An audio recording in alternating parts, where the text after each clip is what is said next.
everyone is playing, you're not yet. EWC Play is your all-in-one platform to compete in fantasy, pick'em, and quests for a grand total of $300,000 in prize pool. Build your dream fantasy team in 5 different games and track your score with live results tables. Predict the winner of every game, every group stage, and every tournament. Complete daily and weekly challenges to earn boosters that help you climb the global leaderboard. Got what it takes? Join EWC Play now.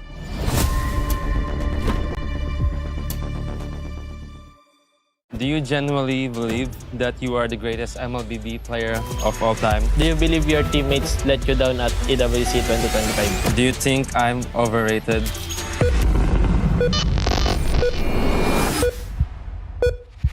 Hi guys, I'm Carl TC and I play for Team Liquid PH. Hi guys, I'm Kyrie and I play for Onyx Esports. The Esports World Cup wanted us to ask some of the internet's most asked questions. But to make sure we tell the truth, we have connected ourselves to a lie detector. So if we lie, everyone will know. Do you genuinely believe that you are the greatest MLBB player of all time?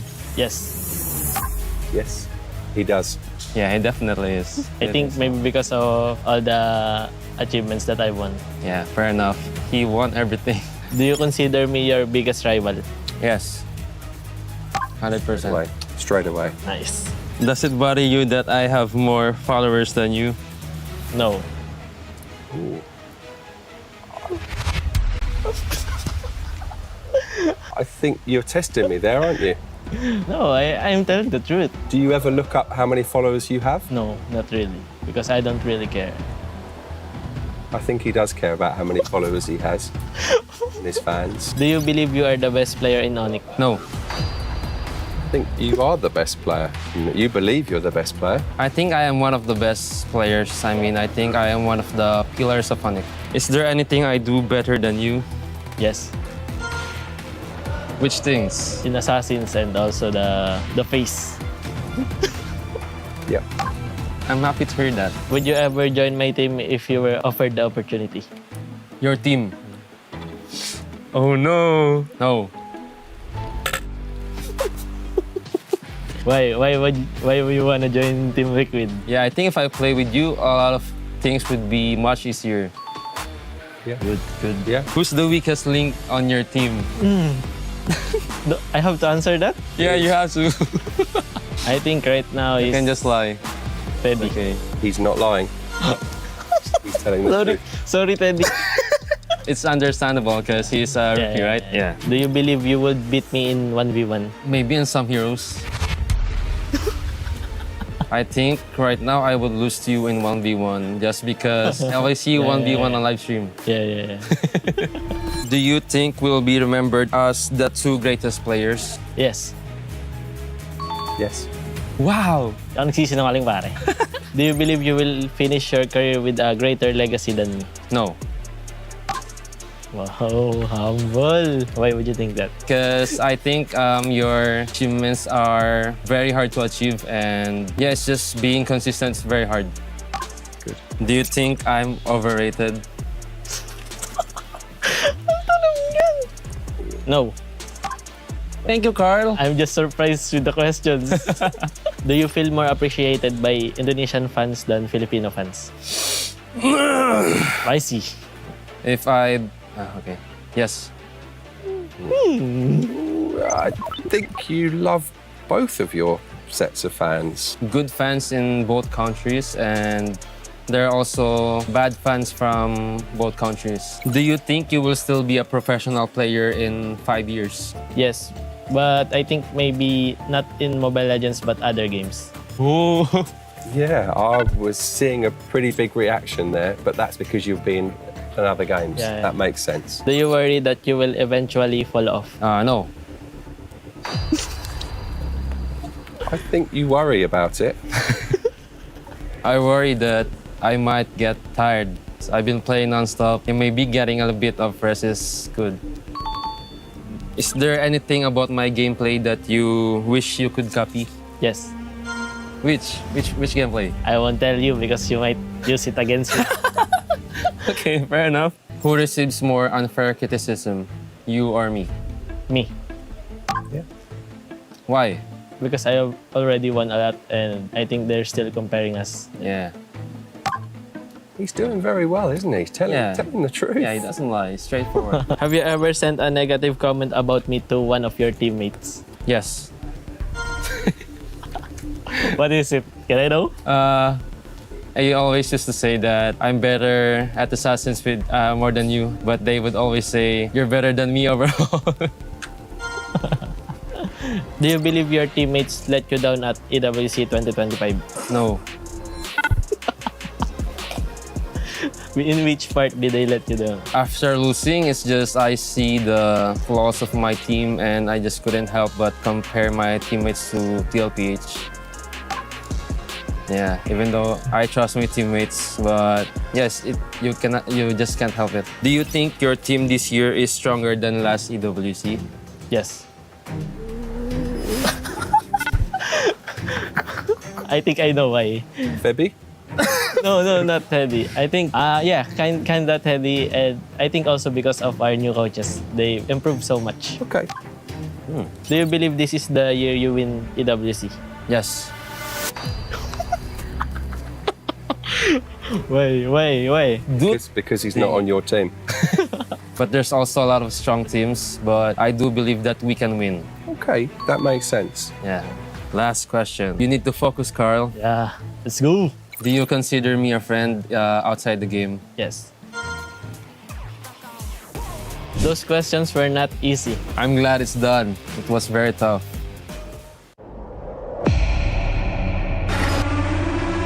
The echoes in the land of dawn continue to resound. The champions who once ruled have fallen. Team Liquid Philippines will not move forward in MSC here at EWC 2026. As the throne stands empty once more, a new era has begun to take its shape, and a new king must rise above. Team Vamos. Their journey seems far through trials and scars, yet they believe they will rise above all stars. Team Vitality.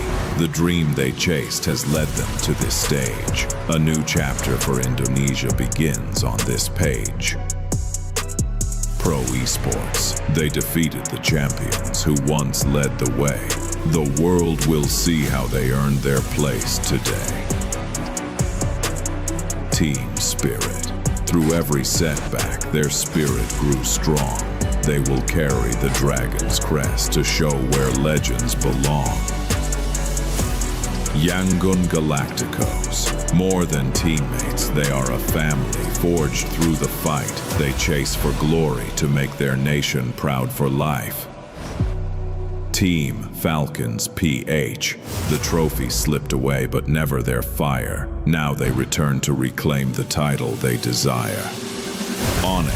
Their road is tough, with new challenges across the lands, but they'll face every battle and make their final stand. Aurora Gaming. The world has begun to speak their name. This is Aurora Gaming's time to reign. 8 contenders remain. Some fight as the new hopes of their nation. Some fight for a glory that was almost within reach. But all 8 paths lead to the same legacy. Play is in our DNA. Whenever we let it out, it becomes our superpower. Now imagine an entire city being built to supercharge it. Kadir City, powered by Play.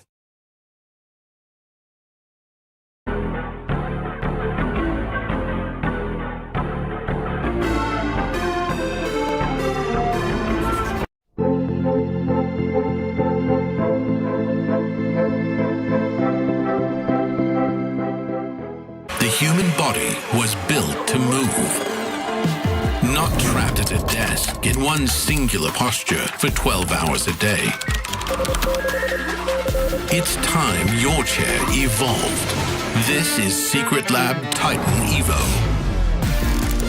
ergonomically engineered for you.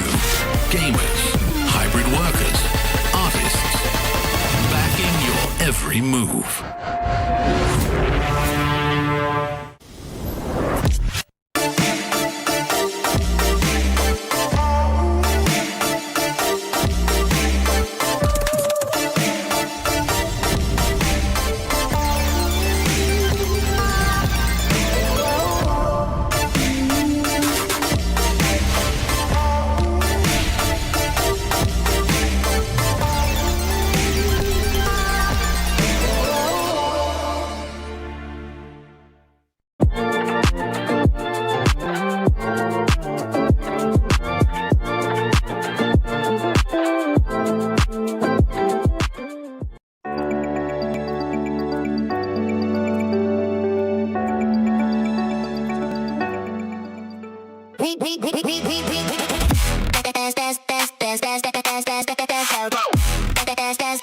We booked Esports World Cup.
Oh, come on.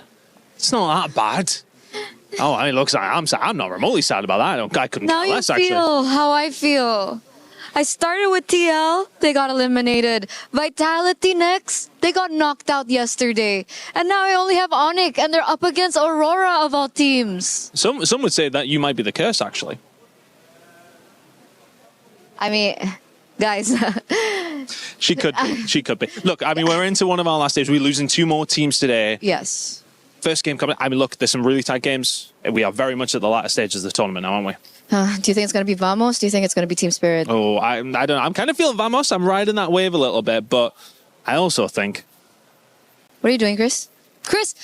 it would be really funny if Aurora did it, though, wouldn't it? Let's get into one of the last days here at the MSC at EWC. What?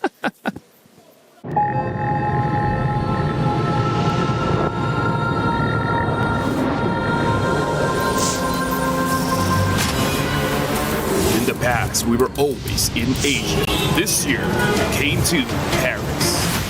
What stories are still left untold? Kami sudah membuktikannya, tapi ini baru permulaan. Tiada siapa akan ingat siapa nombor 2. We need the win.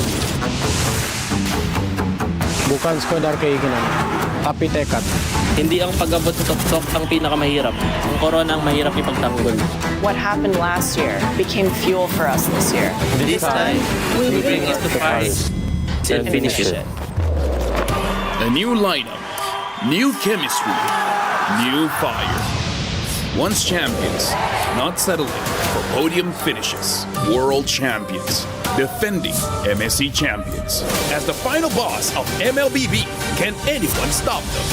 Names have been made, stars have risen, but now they need to show the world what it takes to rise above. This time, the world is bigger than ever. Like every year, new challengers step on to the world stage. Some carry the ambitions of 2 continents. Some fight for the pride of home turf. Some have never stopped chasing the throne. So who will finally rise to clinch the title? This is where unresolved stories find their ending. A new shot at glory. One more chance at redemption. We are back. Kali ini, sekali lagi. Unggulan atau tidak? Pareho lang ang chance namin. No one is untouchable. Let's fight. Kan ako kalau bisa. Two champions, one game. Paris breaks through limitless possibilities. Welcome back, ladies and gentlemen, those here in the building at the Lenovo Legion Gauntlet at EWC 2026, and those online, welcome. It's MSC. We're in day 2 of our knockout stages. We've sent 2 teams home yesterday. We're going to send 2 more today, but that also means on the flip side, we're sending 2 teams to the semifinal, which not only guarantees you $150,000, but a chance at club championship points and one more shot, one step closer to glory in MLBB. I'm your host, Rain Day. I'm going to be with you all these days with the amazing, talented crew here at MSC. We were lucky to work with Renmar and Mirko on panel, joining me for the first part of today. Yeah. Looking good, wearing the pin, and we're excited for another knockout game. I'm feeling good today. I slept like a baby. I went to bed. I had some sweet dreams. I feel amazing this morning. Don't you guys? Don't you? It's all right. It's all right? It's all right. What, did you not get your coffee yet, or what? What's up? I got my coffee. I got good breakfast. Yeah, but it's all right. All right. It's all right. It's all right. Cool. It's all right. You know, energy drinks are coming out in the next couple of days. He's getting ready. We're conserving Mirko because he's got a lot to do. Unlike Renmar, though, I didn't sleep like a baby. I slept with a baby. My daughter's actually here, and so at this point, she kept me up for about 3 hours. That is neither here nor there, though, because we have the energy for what is upon us, guys. Let's break down what happened yesterday in our STC Rewind, because it was a day full of challenge, of opportunity, and yet, of course, there was also some domination. Ooh, domination. Yangon Galacticos, what they did to pro esports. You can put that up in a museum in terms of asking why or how can you dominate MLBB in this fashion. I didn't expect it. I thought it would be much closer. It really didn't feel like we got to see pro esports. We saw more of Yangon Galacticos. Absolutely. Then in our second match, we saw Vitality stop Falcons, going to the semifinal. Oh, wait, that was in my dream. My bad. Yeah, that was Yeah, wake up, man. So you did sleep Vitality. a little. I guess you did sleep. You know? Some good sleep. Got that deep sleep to get that sweet dream. Unfortunately, very far from reality. Haji, this man right here, really dominated Vitality a lot of those times with the Selena picks, and I think we're going to see a different prio. I think it's the same for Yangon and Pro, right? Yeah. We're seeing a shift in priority. We're seeing a shift in gameplay as well. Teams that just stick to their identity, rely on their strengths instead of trying to play the meta game all the way, find more success so far in the knockout stage. So I'm wondering now if day number 2 of knockout stage will be a similar, routes for a lot of these teams. So again, rely on their identity, or do they still try to stick onto the meta? Yeah, day 1 of knockouts really proved even more my theory for this meta, that you have to be very creative. It's good for you to have your identity locked in with the idea that you just have enough flexibility to keep it within what you know, but leave some surprises for your opponents. And Falcons definitely surprised Vitality, especially Haji. Performances on the Selena, the Farsa, a hero we thought that couldn't make it in this meta, showing up. Oh, crazy. You can see the reaction of Brigadier Gideon right there. Oh, man. And you know what? There's a lot of things that we got from yesterday, from the Barat's first pick memes to all of the surprise that went with Philippines continuing on in this tournament. Many people doubted Team Falcons PH coming into it because they were the second seed. The first seed, Team Liquid PH, had gone out, but look at that sweet, sweet revenge. They crushed the keys of Team Vitality, who came into this being looked at as the stronger squad. But that means that there is still one last representative from Indonesia who will be playing today, and the Philippines move on. The implications, though, guys, were much bigger for that, because if you look at that chart, congrats Navi so far, but Vitality in 3rd, Falcons in 6th. When you look at those two teams, and even Aurora Gaming in 8th, who we'll see later on today, the implications are huge, Renmar, especially for that last one, Vitality going out, and now Falcons, Aurora Gaming may be able to climb. Yeah, they have a chance to make it into the top 5. I think for Falcons, they even have a run for making it within the top 2. Yeah. If they win this tournament, they could even end this week with top 1 in the club championship rankings. Well, this is a great showcase. Thank you so much, Aramco, for these club championship power rankings. We had a chance to catch up with Chris a little bit after that. A small club championship update from myself after what happened last night on our stage. Now, it got seriously interesting, didn't it? Between, of course, Vitality and Falcons in a huge, huge moment in the club Championship. We're going to have a little look around at the totem and just see how things are going. But as far as things are concerned, throughout the rest of this week, we have some big games for Falcons specifically. We're talking about Street Fighter, we've got Overwatch, and we've got Call of Duty. So not only did they beat Vitality yesterday, it's put them in a good position now to potentially overtake them and maybe see themselves on the top spot. They are favourites in 2 of those games that we have going on throughout the rest of the stages. Let's see what they can do. Right now, they're sitting in 6th place. They are less than 1,000 points behind. So a couple of wins here and there may well propel Falcons to the very top. Teams like Na'Vi, who are very much sitting in that first place spot, don't really have too many more games. Have they potentially peaked too early? Falcons are the team, though, that potentially could get themselves over the line and into first place for the very first time. Let's see if it's going to happen. It's a big week in the Club Championship. We'll be keeping you up to date with everything we possibly can throughout the next few days. Well, the beautiful thing is, those fans as well, very beautiful. We've had so many great fans over these last days, guys. It's been awesome. The energy has been electric here, and I cannot wait to continue to see what today provides. That last match today going to be incredible, but fans already filling in pretty early in the morning, and Renmar setting the scene. Yeah, it's always a great vibe with all the fans here around. And you really think of MLBB as a European game, but the Europeans are showing up here from everywhere in the continent, and it's great to see. Yeah, a lot of Filipinos as well. It's just we're everywhere. And they're coming here to support Falcons again, doing such a good job at it as well, especially as they won yesterday. Yep. I just got to keep reminding myself. Yeah. I did.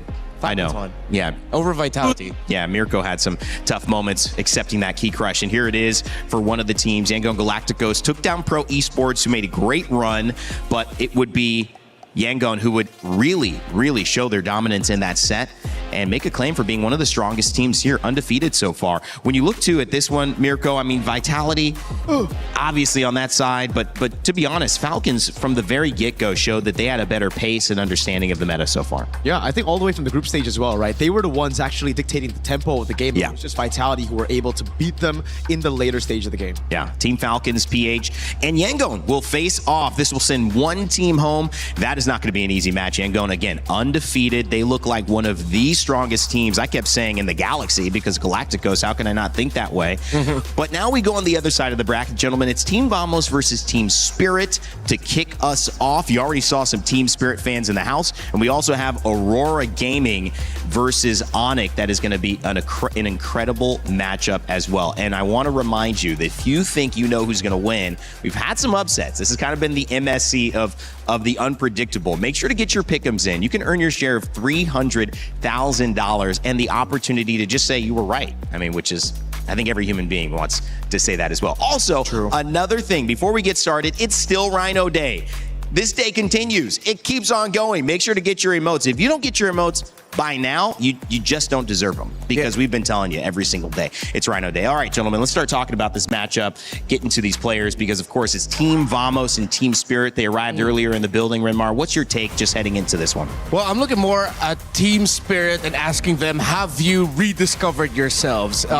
Was the GZG and, of course, the loss to Vamos the wake-up call that you needed to get you back in form so that you have a shot at solidifying yourself in the top 4 and maybe making a run for the grand finals? Because Vamos look like they're just a team that completely know who they are and how they wanted to play heading into MSC. And it almost just seems like after seeing their chaotic team fights, after seeing their weird identity, their awkward style of team fighting as well in MPL Malaysia, that they wouldn't do well in internationals, right? Going up against these teams who are just so good at controlling that slow tempo game, playing it disciplined, but then the patch hit and everything turned around. Even for Vamos, they felt the confidence. They played on scrims. They have their own identity now, and it's so weird to see because it's such a big contrast compared to Team Spirit, who again, coming into this tournament was also favored. Everybody thought about, all right, how is their discipline style gonna work out? They're gonna probably dominate the group stage, but they didn't. So again, seeing that matchup all over again, seeing Spirit's very slow macro buildup up against a team that just wants to constantly pick these brawls and bring it onto you, I'm excited. I'm excited to see if, again, like you said, Renmar, if Spirit have actually done what they need to do to adapt. Yeah, it looks like they're doing some unique new things for setup. It's like they're testing their reaction time. That's a Sawo influence. Yeah, I wish we get to see more of these with our players, although Sunset Lover with that. Hopefully he can catch that. For Vamos, the unpredictability and creativity, I feel like you can also amount it to their head coach in Coach Bakbet.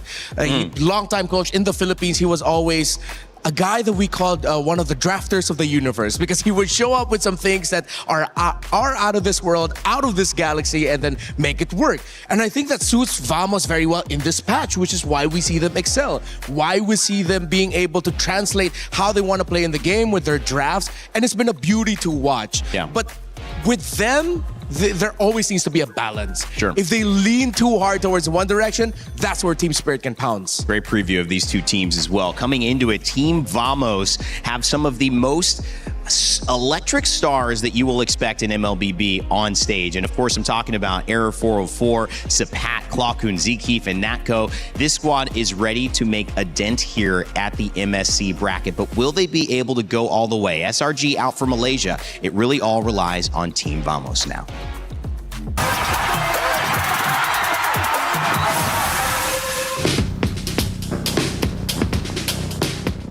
So firstly, Team Vamos started at Season 14 MPLMY, and then we qualified to M6. When I left, they never qualified to international tournament anymore. I'm joined back to Team Vamos middle of Season 17, and we made it. We go to MSC right now.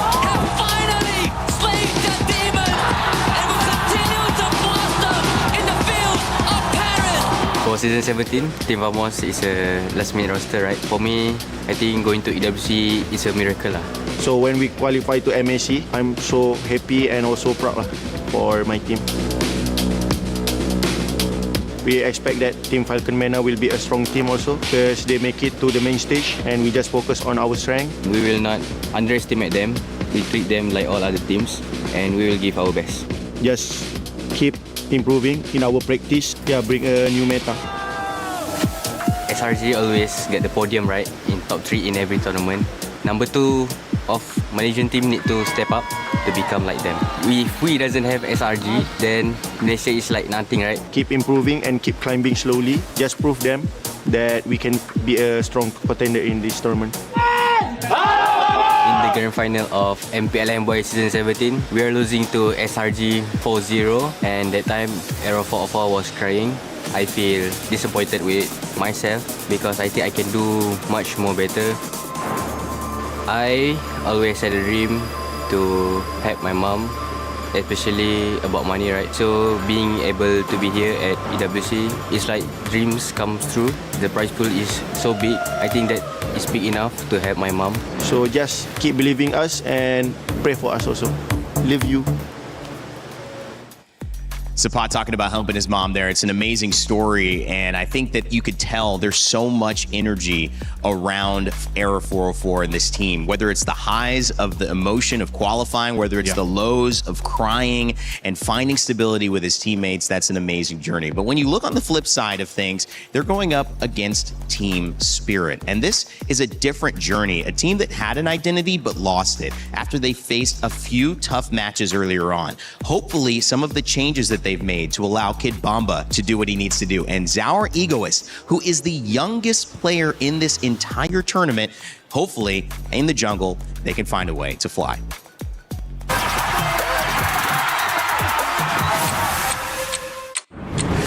Team's still winning, how can I flop? On the rise and it just can't drop. I joined Team Spirit in the very first season and in MCC, and then we won 5 seasons in a row. Bridges burn, tables turn, highs and lows, gotta figure it out. So in this MSC we have Zaur Geist in jungle and not one shot, and I think Zaur is just a young talent like Donkey in CS2, and he have better communication with team. His mechanics are also great, so we trust in him a lot. It's not that we didn't want to work with him earlier, it's just that it so happened that everything came this way and he's only in the team now. But obviously the good thing about him is that he's 16 and obviously very talented, so I have high hopes for him. It's really going to come down on how he's going to feel in the game. Philippines and a heartbreak for Team Spirit when they had the lead. I mean, if you've been watching MSC up to this point, you know that even if you have a 7, 8, 10,000 gold lead, a game can still turn around. It's very sad to lose like that, especially in the last game where we had a 10k gold lead and then... To the rest of the world, we have been known as a team that's more concentrated on their micro, more on fighting. We tilt, we choke, that's the opinion of the other teams. But this year, this tournament, we have new goals and we really have been working on our attitude to get better in game and outside of the game. So I really hope that we won't let the fans down and that we're gonna give a good show. This MSC, we hope to prove that we can beat Tier 1 teams in South Asia. In a way, starting from zero, but also in a way, knowing from your past experiences and trying to improve everything. We're always confident, but this time it will be better results and not only words.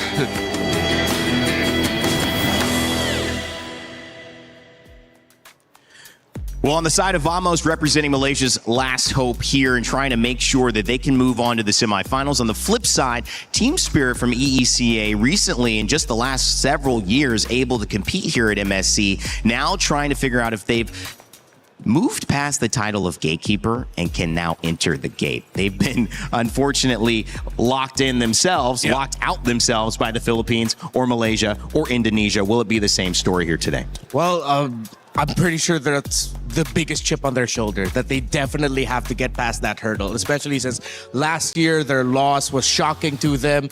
They haven't made it to top 4 at MSC just yet at EWC. And this has to be it, especially after the loss that they suffered against Vamos in the group stage. Yeah. This is the proving ground. This is the time to really step up. And as Hiko said, put action into the words. Yeah. Hey, they had the Vamos run in the group stage, right? They were the ones that actually went undefeated last year. Yep. They were the ones that chose Onyx Philippines, and that's why it hurt so bad for them that they lost earlier. I mean, we saw the clip, Bomba, devastated by that loss. Yeah. Against Vamos this time around, they're coming in as the underdogs. And I always feel like for these regions, Spirit, Aurora even, and Yangon, they do better when not a lot of people are actually thinking they will win.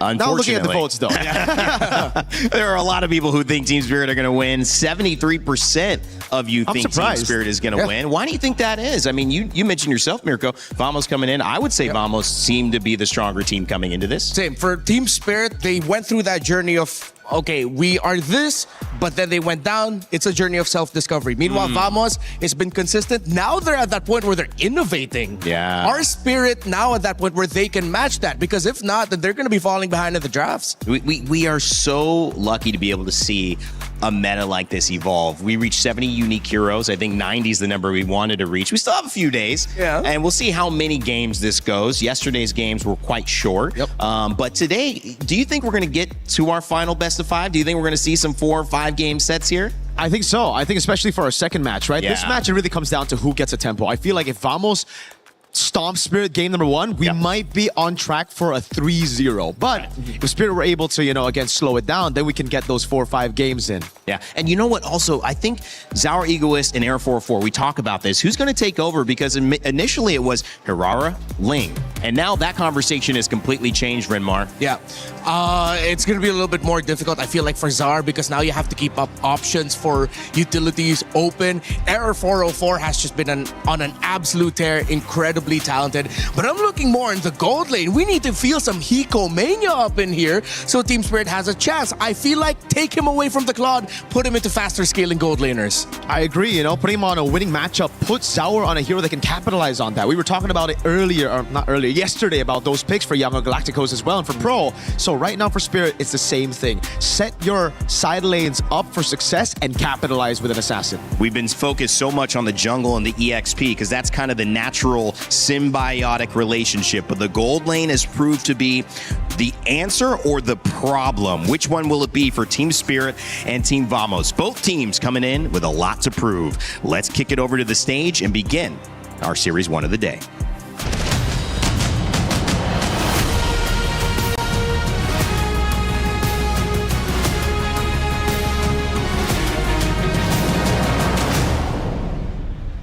Dude, Milosh, Mirko. Are you okay? No, bro. Is it?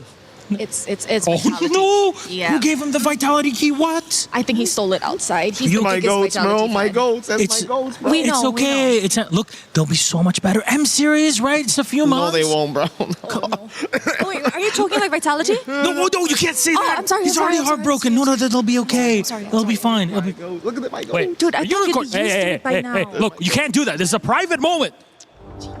Yes, my friends, heartbreak, tears left on the cutting room floor, and that is only the beginning of our knockouts. Yesterday, day number 1 sent 2 teams home, and what a way to say goodbye to Team Vitality. The Bees have buzzed away back, and on the other side, oh well, YG, they had a hell of a day, Rose. Yes, indeed, Milosh. But today, we will find out the last 2 semi-finalists that will be competing for the grand finals ticket tomorrow. Today, 2 best of 5 will unfold here at MSC at EWC 2026. 2 keys will be shattered and 2 will continue their journey. It's the beauty of the tournament here, and it's a beauty that we have so many, well, pretty much every single rematch that you could ever ask for inter-regional, and that's what makes MSC so damn special. But we got our day ready to go. Yes, indeed. So, for our first matchup of the day, ladies and gentlemen, join me in welcoming Malaysia's finest, Team Vamos! This is what they call a last-minute roster who now carries the hope and dreams of Malaysia on their shoulders. They have defied the odds by taking down favorites and showing the world what they are made of. But can they continue flying? Can they win the matchup they asked for? Will Hala Vamos come out on top? It's a big ask, but if anything, we're getting the best part of it all because their opponents are ready to roll. Please join me in welcoming Team Spirit! They've made statement after statement in MLBB, but failed to stop the Vamos rising tide in the jungle in our group stage. The Dragon, my friends, hungers for victory. The Egoist yearns for a second chance. And revenge? Oh, it smells like Team Spirit, all right. You know what, Milosh? Will the gatekeepers gatekeep or will they be gate-kept? Only one way to find out, boys. You may place your keys and take your seats. And of course, to our captains, don't forget to meet in the middle for a little handshake, fist bump, or maybe nothing at all. We'll see what we get out of it. They asked for this matchup. Respect between our teams, gatekeeping, slay queening, and they're ready to get into it. Only one will head to the semi-final, and the other, he's crushed just like their dreams.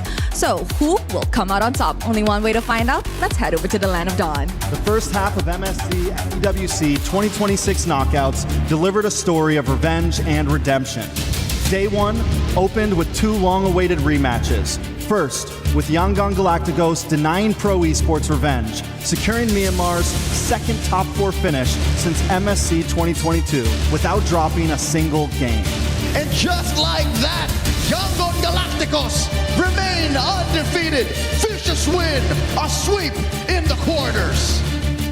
In match 2, revenge was served as Team Falcons PH eliminated Team Vitality. Now, Team Falcons PH are just 1 step away from returning to the grand finals. Team Falcons, after losing the first game, will now make it to the next stage here in the knockout stage. Our story continues into day 2, first with Team Vamos versus Team Spirit. Team Vamos were the first to choose during the draw. Can their gamble pay off, or will Team Spirit make history by breaking into the top 4 of MSC? Then comes our match of the day, Aurora Gaming vs Onyx, a rivalry that started at MSC 2025. While the MSC 2023 champions still haven't found redemption, Aurora Gaming stands as the tournament favorite to win it all. 2 teams will rise, 2 teams will fall. Who will rise above? I didn't realize what it smelled like until Milos said it, like Team Spirit. That was a good one, my man. We were listening to some jams as well. Shout out Nirvana and shout out what they will be feeling, which is exactly that if they can get a win. Either side stands to gain so much, but also stands to lose it. EECA and Malaysia, Team Vamos and Error 404, can they continue the dominance? They saw that matchup against Zaur Egoist go the way of Error 404 so heavily that they need to do something about it this time around, Mirko. Maybe it was because they were behind in the meta, right? Because for Error 404, they were able to, again, lock in the Hiraras, play around these comfort picks, these heroes that are just purely strong. Now that we're seeing it, I mean, in day number 1 on knockout stage, Ling completely disappear. Yeah. I think that could have been kind of like a misread of the meta for a lot of teams in the group stage, picking up the Ling and doing well with it. Maybe because of placebo, just thinking, oh, Ling's good, dude. Yeah, it seems like teams really read into it because Nolan's even more of an option to Ling now. Teams are willing to completely just snub Ling, looking at the other problem heroes instead. Let's see if that will still come into effect, considering that the matchup is Error 404 versus Zaur Egoist. I just want to point out, again, ever since we got here, it's been that overwhelming feeling of, I can't believe MLBB brought us out here. Who'd have thunk we will be in a live audience filled with a bunch of people cheering for Team Spirit as they go up against Vamos? MLBB brought us here, bro. It's a beautiful thing. And what EWC has done this year, I mean, just incredible. Being in Paris, the quick transition, I mean, how hard must that have been? But it's all led to these little things. And we talk about the little moments, right? The little decisions. And I know it's kind of a meme from yesterday, but the Barats is also a big part of Team Spirit. And Kid Bomba is a big part of making this team be the success that we know they can be. My question is, after seeing yesterday, having gone 3 wins with Barats and no losses, do we see the same prioritization? Does that become an Achilles heel that they play into, or do they go, wow, let's pull back? I feel like as long as they don't stretch it to its limit, maybe for a game or two, if they want to prioritize it, sure. But the moment it stops working, change your priorities. We were talking about it with Vitality yesterday, and Shogun, he was fantastic on the Barons. But eventually, Falcons read into it, and it became even more demanding for the EXP laner to pull off properly. You see, there's one thing about utilizing these flex picks, right? It's great if you can actually utilize it well. If you don't, it just becomes too one-dimensional. That's right. If you look at Vitality, the way they utilize the Barats pick, it was first pick, but it was never played in the jungle. So it was never a flex pick in the minds of Falcons PH either. They were like, all right, the Barats gonna go straight XP, especially then with the Paquito, right? They just kept on putting in jungle. The one game they won, it was in gold, but then after that, it was just, again, kind of a habit for them to pick up the Barats, but always put an XP. So now if we want to see Spirit pull up those flex picks, we need to see it in more roles than one. They need to be able to utilize that flexibility of the pick. Yeah, and I will double down on that if ever Spirit want to make this a little bit more difficult for Vamos to read out the draft, then first pick that Barrett and then shock the world by putting it into the hands of Zaur Egoist. You're not going to expect that at all. Wow. No one expects that. Goes the only Indonesian gold laner still competing in the MSC 2026 knockout stage. Wow. All right. One of the 2 Indonesian imports over there on Team Vamos. Well, yeah. We do have an ID team in Onyx, but I guess not an Indonesian gold laner. Yeah, at first I was thinking, no, wait. They have an Indonesian gold laner in Onyx. Wait, no, that's Kelra. He's Filipino. He's Filipino. So Vero was part of this lineup last year, but no longer. Natco's been amazing, by the way. I just got to say. Yes. In MPL Malaysia, mechanically, even in MPL Indonesia, when he played for Evos, mechanically he's always great. It was just the decisions that he would make in the lane and in around these team fights where it was just too bombastic. Yeah. I love that.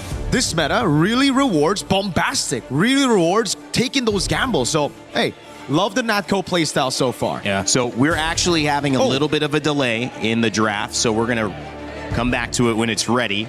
You might have seen a couple of hero shots. We will let you know when it is all set. One of the interesting things about these teams, when you go into the statistics, and you mentioned flexing, Paquito has been played in gold twice, Team Spirit. Hiko has won both games.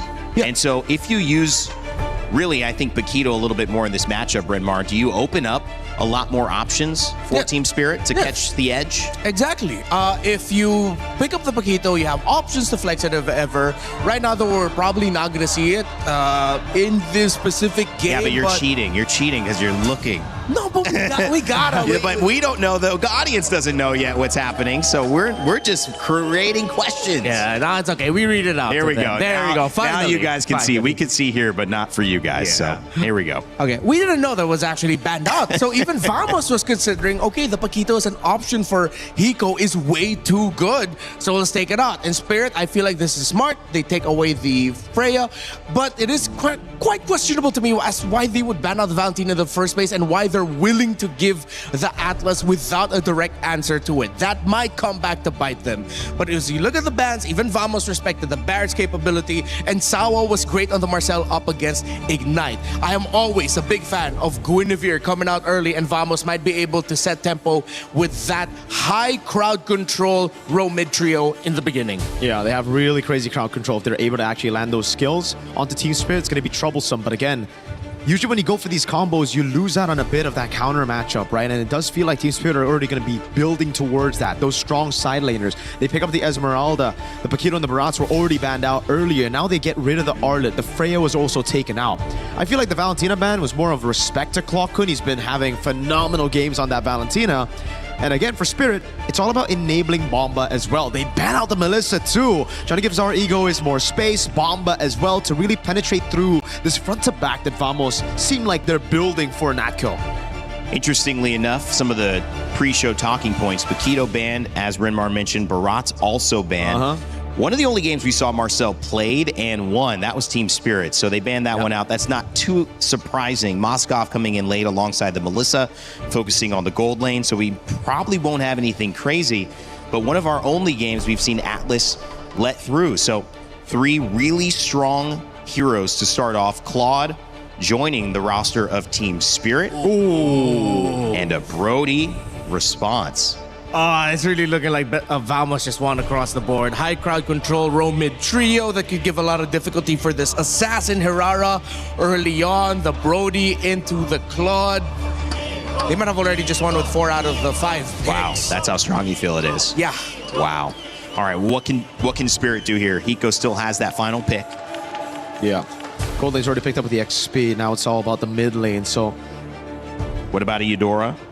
At this point, I don't think the Eudora, not against the Guinevere and the Atlas right now. You're going to have to go for a little bit more poke, maybe range as well. It wouldn't be too crazy for them to actually play with the Yves, but the Bene should stop. Wait, that's a Khalid, never mind.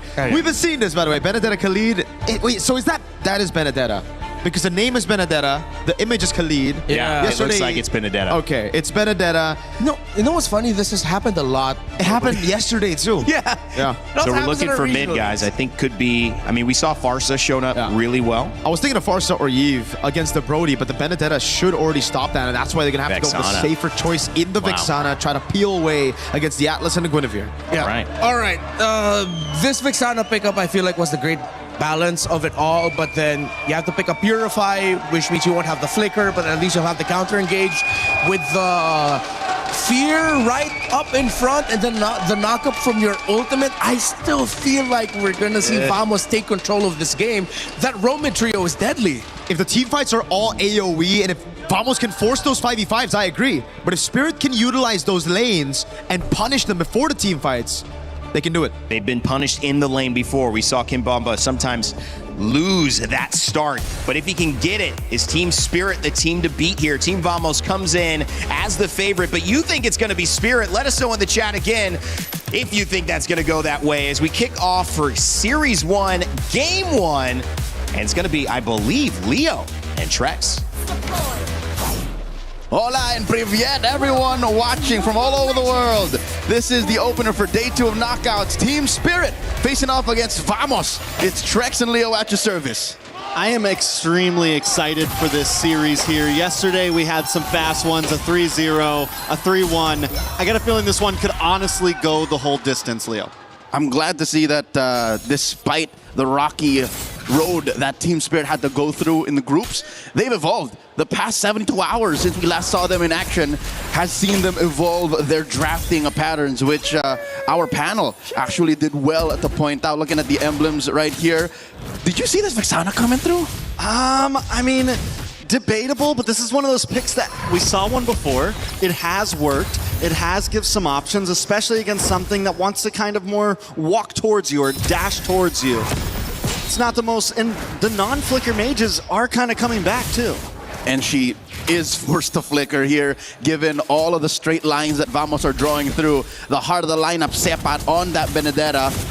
Error 404 on a Guinevere that can literally find you wherever you are. And of course, Zequeef, who could just find massive Fatal Links who can only really be purified by Kid Bamba and Hiko. Looking at this matchup, Nako versus Hiko. It's weird that this long in the tournament we haven't really seen Hiko Mania take off. We haven't at all. And even last World Championship, I feel like we haven't really seen Hiko in that prime state. It's been a couple tournaments, for me at least. The Hiko that we once knew that was extremely aggressive. And I don't know if it's just Team Spirit taking a more passive route. We had that interview with Bamba not too long ago where he was like, I just want to go even in my lane. I don't even need to win it. And I think Team Spirit is trying to get that discipline. But I think right now what we need to see them is the aggression. They need to know when's the right time to push it in. Even 2 minutes in between these two teams that we expected a lot of aggression from. The turtle seems to be a fragile dance. Sepat gets spotted up by Sawa, pulled out off camera. Sorry, egoist. A very clean off-cam pick, and I think it's a good trade. When you're able to get some traction in the gold lane, sometimes it can be worth giving up that turtle. Zar, though, he's going to take a little bit of damage. Should be able to get away from this. He's on the Harara, nothing major, and Team Spirit, even after losing the turtle, take the gold lead. Zar with a quick gank down. Nako tries to get away, but the Retchery gets the slowdown and helps secure that first blood. 2v1 with Team Spirit getting a 500 gold lead off that exchange. I still can't say it's worth it. I can't with my whole heart say that that was a worthy trade, but looking at EXP diff, this puts him up by almost a full XP bar up. Zarigo is off to a great start. Sawa's still not at level 4. Zequeef has already reached it. So this is something that I think we have to consider. Zequeef can just jump in, grab these two since Sunset Lover does not have one. Oh, massive Requiem! Beautiful knock-up. Sawa goes down. A little bit more damage with Fatal Links as Vamos just tries to get away. Kid Bamba with the rotation down. It's actually surprising. He's out-rotating the Benedetta right now. He's winning out in lane as well. Team Spirit making some plays on the map. Contrary to what he mentioned in an interview, you said he just wants to go even. This is not even at all. He's literally bullying Sepat, moving faster elsewhere, and I think that's what allowed for that 2v1 down bottom. There was a lot that Vamos was dealing with on the other half of the map. But now, with that kill into Vamos' hands as well, things have kind of evened out. Sepat, this is the first Benedetta we've seen in the XP lane so far. We haven't seen a Benedetta picked up. We've seen it a lot in MWI. We definitely did. Whoa! Another knock-up, another Violent Requiem. Sepat lands them time after time. Sawo continues to be the target of the time. He flickers away, and Zarigo is able to respond with a kill of his own. Brave Smite. Mind you, this is not a revitalized Belleric.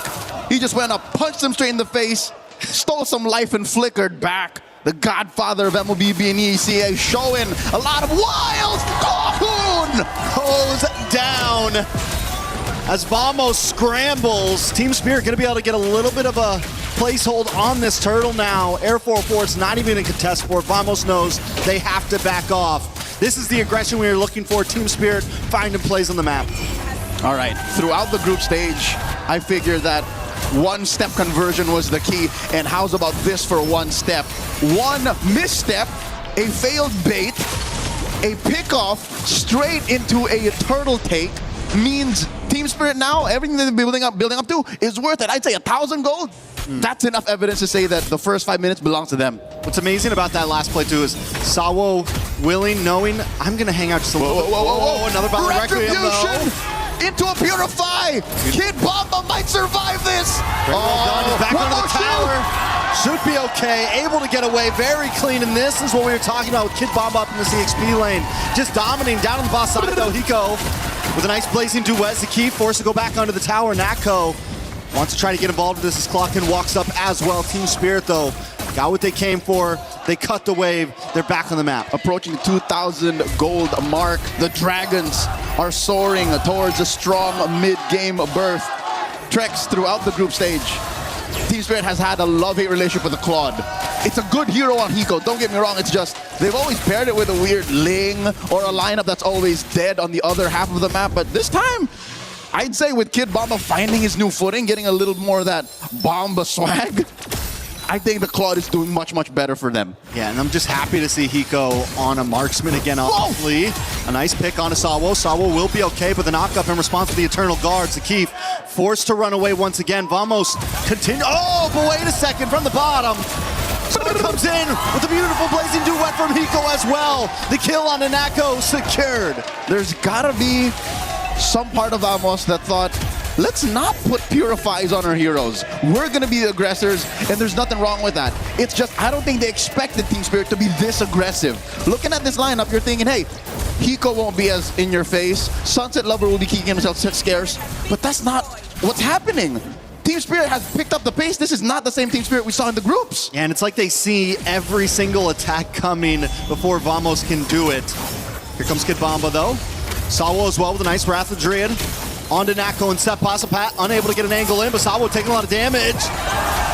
Torn apart memory, secures the kill onto Sawo. And now Hiko comes in, able to find Sepat. Air 4-4 as well. Will go down. Zakif holding back as Team Spirit loses the turtle, but comes out and wins and kills. 1 for 1, I'd say a roamer for an XP laner. 9 times out of 10 is a good trade. Team Spirit now up 3,000 gold, pushing top lane in tier 1. I'm pretty sure it's going to go down. Bottom lane as well. Look at how well Spirit took this fight. That one pickoff, that one trade, the fact that Sawo got his ult right where he wanted it means Team Spirit was going to go where they wanted and get that conversion. Top lane falls eventually. Team Spirit not only winning out in gold, but winning out on the map as well. And as I was saying, it feels like every time Vamos wants to make a play happen, Team Spirit knows it's coming and is so quick to respond. From about the second fight we saw happen where Saw was able to get that flicker away to down in the bot lane, when Zaur shows up in the nick of time, every time Team Spirit is right on top of it. So far, Hiko is just everywhere. Needs to be in the neutral objective pit. He's there. Double waving. He's there. Natco, I can't say the same. Again, taking this down to the fact of it's hard for them to get vision, and it's hard for them to get the engages that they need to, since they're both thinking, we need to find the perfect fatal links, and we need to threaten Sunset Lover and Hiko. It's just, Hiko has a Purify. Sunset Lover will be hiding himself up until the very last moment.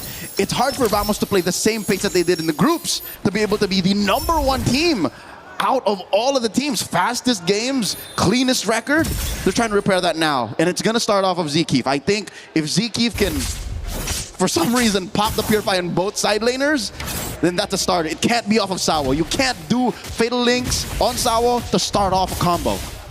It's very true. I think they definitely need to find those targets, but how do they even get there, right? They don't have huge... I guess you got to get the knock-up from Air 404. Someone needs to bait it out. It's him and Sepat. Yeah, somebody has to make it happen. You do have the Petrify as well from Sepat, so there is ways to combos, but it's definitely a lot of checklists to start off these team fights for Vamos. Lord has spawned lower quarter. Team Spirit are up 4,000 gold. You see a majority of that currently sitting in the jungle. Huge, huge difference. About 2,000 gold. That's a full item. They find one! Nice falling Star Moon, and Clocken goes down to Zaur. Zakif just watching as his teammate falls. Sepat into the backside as Team Spirit claims over the Lord Pit. It's difficult because Vamos are, again, trying to find a way to pop those Purifies. Side laners are calling the shots. And Clockun and Natco can't even begin to figure out what to do. Natco just built his Sky Piercer about a minute ago with 0 stacks. His Flicker is more of a finisher and more of a panic button. These two aren't starting anything until they figure out that silent situation and Zeke finding the perfect entry. And it's a tough entry at that. It's a grocery list of to-do things against Team Spirit right now. You got a whole chore list right now. Get everything done, and then you can have some fun after. And they're not able to make it through. Lord coming down the bottom side. Vamos, and another big problem with this lineup is because you have this more burst marksman, a little bit of a slower attack speed, it's going to be a little bit harder to shred down these Lords. You don't exactly have a big answer for that right now. Lord marching through bot. Big chubby wave escorted by Hiko. Mid lane. Slowly worked on by Sunset Lover. Oh, I think that's it. They're going to commit Grand Theft Orange. Oh, who'd they put it on?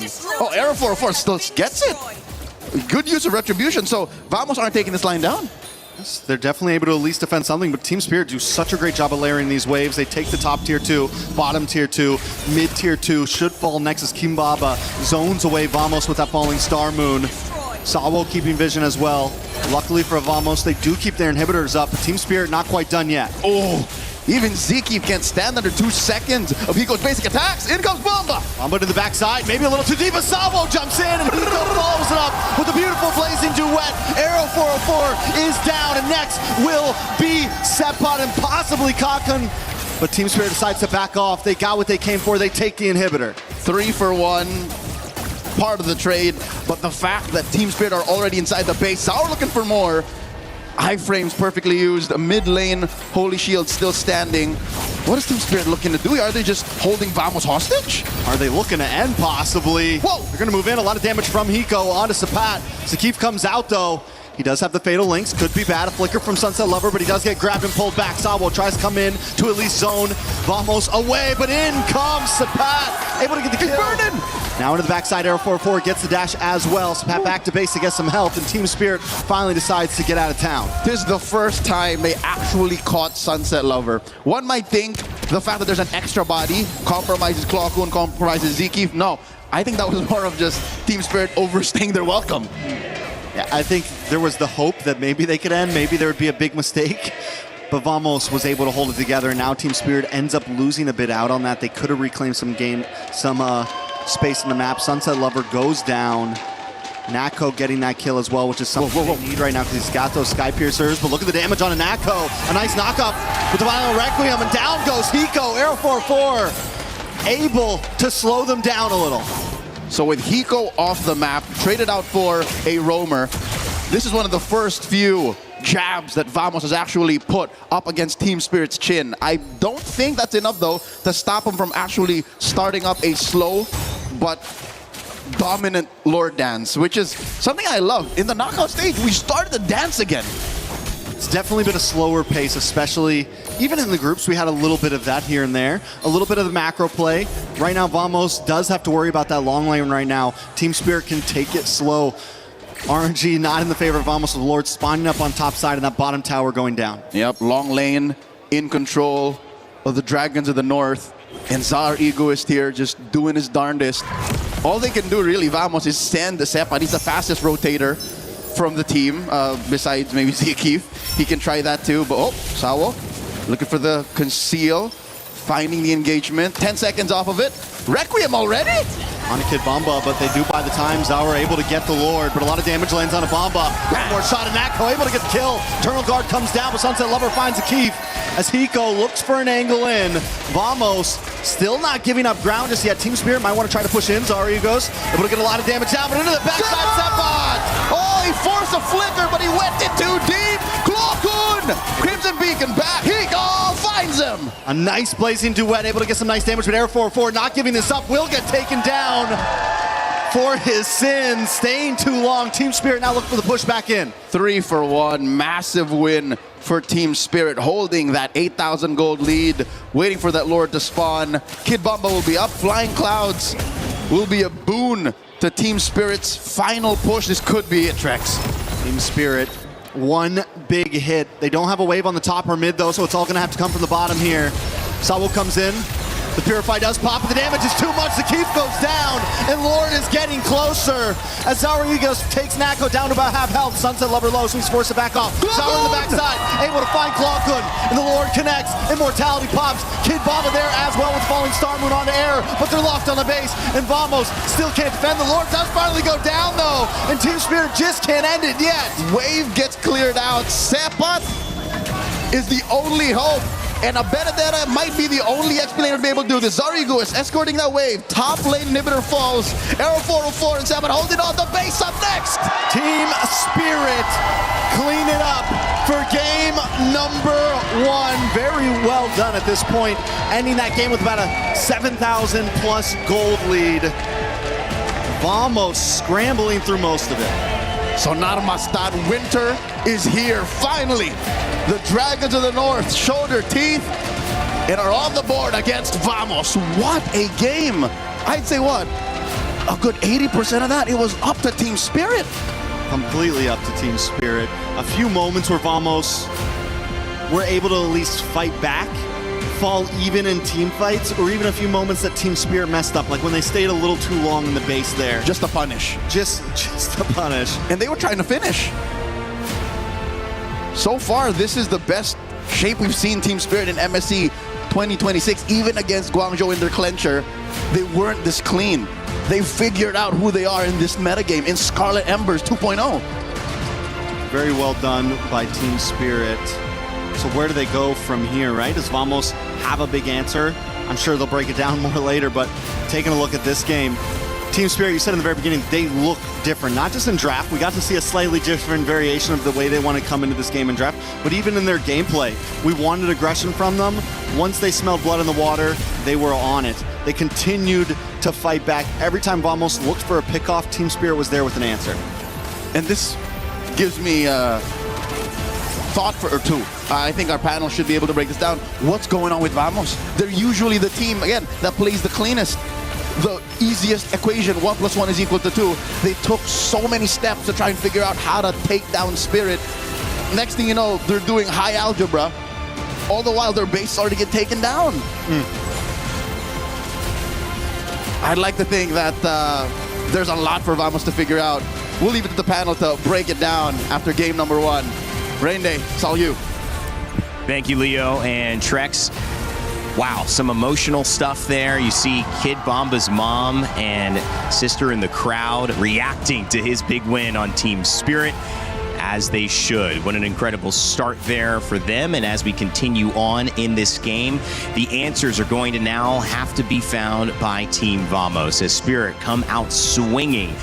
One of the questions we had, Renmar, Mirko, was, will this Claude work again? What can we do to see Hikomania? It was a late game pick, they said, but in just a few minutes, that game was a 7,000 gold lead for Spirit. Claude didn't seem very late game to me there. Yeah, Spirit decided to expedite the process. They gave up the first turtle and then ganked the Brody, meaning that Hiko was comfortable in the laning phase. That simple little adjustment made huge differences for Spirit. And it was also just subverting the expectations, right? When you pick up a Claude, it's weak side automatically, the Brody on the other side. You wouldn't really expect Team Spirit to be ganking that lane. Instead, you'd be expecting Team Spirit to actually go and contest for these neutral objectives. So really good eye, really good vision and decision from all of the members there. Because again, even up against the Guinevere, we've seen multiple teams try to double down on neutral objectives against Guinevere, and it doesn't pay off. And it's not that Guinevere is the guaranteed win on an assassin right now. We know Era 404 can do so much, but we have seen more success with the Harara, and we have seen more success with these different choices. And now it's kind of gone back to it where you see that given to Zaur Egoist, and he has a fantastic game. But break down these stats, guys, because across the board, it was Team Spirit from beginning to end, Mirko. It really was, man. All the way from the start, it was just fantastic by Team Spirit, the way that they were able to stay away from those team fights, because me and Renmar, we identified it earlier in the panel, right? For Vamos, they have a great composition if they can force the 5v5s, if they can force these brawls to happen together. Spirit, they use that lane dominance, and I really got to give props to that Esmeralda first pick, right? That lane dominance over in XP, that literally just took everything away from Vamos. He was able to rotate faster, he was gapping Subpot, and there was no other choice for Subpot to choose in the XP unless they wanted to completely sacrifice the team fights. Because again, they pick up the Benedetta, they wanted to layer another form of CC with already the Atlas, right? They couldn't do it with any other pick. Say if they wanted to go Dairoth to just counter the Esmeralda, yeah, you would counter the Esme, but then you would lose out completely on those team fights. Yeah, Vamos had the right thought process, but in the end, because of Kid Bomba being able to dominate the lane, have his presence felt, that alleviated the pressure from Sawa and Sunset Lover. That once they got through that first layer of, okay, we got past Kid Bomba, now we go next. What are we up against? High taunt, high crowd control, Belleric, where of course Sawa was definitely feeling the hype. And then you walk into Sunset Lover's distance, instance, you immediately get terrified, you get comboed, and then you get punished for wanting to dive. We saw that once on the Benedetta. He really wanted to go after Sunset Lover, but Sunset Lover literally stiff-armed him, said no, and then punished Sepat on the Benedetta. Yeah, it was the MLBB version of a stiff arm there. The big problem, at least from what I saw, was that they had a game plan that they knew was coming up. Team Spirit just said, we're going to avoid giving you any opportunity to come in and Fatal Links with the Atlas. And if you do, you're only going to get our Purifies. So you're not going to be able to do it. You've got to burn it twice. And that was obviously an issue, Mirko. Break down what you saw in that game one. I need your help, Mr. Red. All right, I got you, man. I got you. All right. So for me, I'm just going to go quickly in the drafts, run this through because Renmar will, kind of talk about everything else. So firstly, I really want to talk about this Valentina ban that we saw earlier as well, right? We were talking about it. Renmar was like, oh, why did they ban Valentina? I'm very interested. And after the game, I guess now we understand. Yep. They really wanted to trade either the Atlas or the Belleric. And if you leave these two heroes open, you need to ban the Valentina just because, again, whoever gets their hands on the Valentina plus the Atlas or Belleric, you're going to have another ult to play with, the other side, right? So it's either, let's say, Vamos get the Atlas here. Oh, they get the Atlas here, and then the Belleric gets picked up by Spirit. If it's another Valentina, it's going to be that layer that we were talking about. Atlas plus the Wrath of the Dryad. Next thing, it's also just the Esmeralda pickup right after they saw the Barats and the Paquito ban, right? Insta-prio in XP. Not a lot of matchups, and they ban out the Arlet straight up in that second phase. That was the only other guy that could be the layer to help this Atlas Guinevere. Because again, right now, Atlas Guinevere, you're playing around that cycle of Purify. If the Purify is baited out by one, that's cool. But the thing is, as you also pointed out, Mr. Rainday, it was also them just splitting up. Every time you go in, it can only get one Purify. Right. Best case scenario, you get two Purifies. Bait it with one skill, but they were always so far apart. Then after that, obviously, it was just the subversion of expectations in the game and their execution to really bait out the Brody to walk forward, Esmeralda getting tempo and all that. Yep. Well, it's going to be my turn now. Give me a second. All right. I got you. All right. Thank you. You're going to have to also hold my mic over there. Teamwork. All right. It's just, how come I made more old man noises? My age is showing. I don't know why. All right. This one. Okay. So we're going to start off with this play here. This is where our two casters, Leo and Trex, are pointing out. You don't always just want to keep going after the Belleric. You're going to have to choose differently. This is the harsh reality towards Vamos where, okay, you can try to combo one, but you will get punished later. Because here in this map, we're going to do a quick little... I'm trying to look for my zoom in button. Oh, there we go. Okay. Give me a sec. Bam. All right. So you watch where Zara Egoist is going to be coming from. We're going to play this play out through the map instead of just the little micro decisions.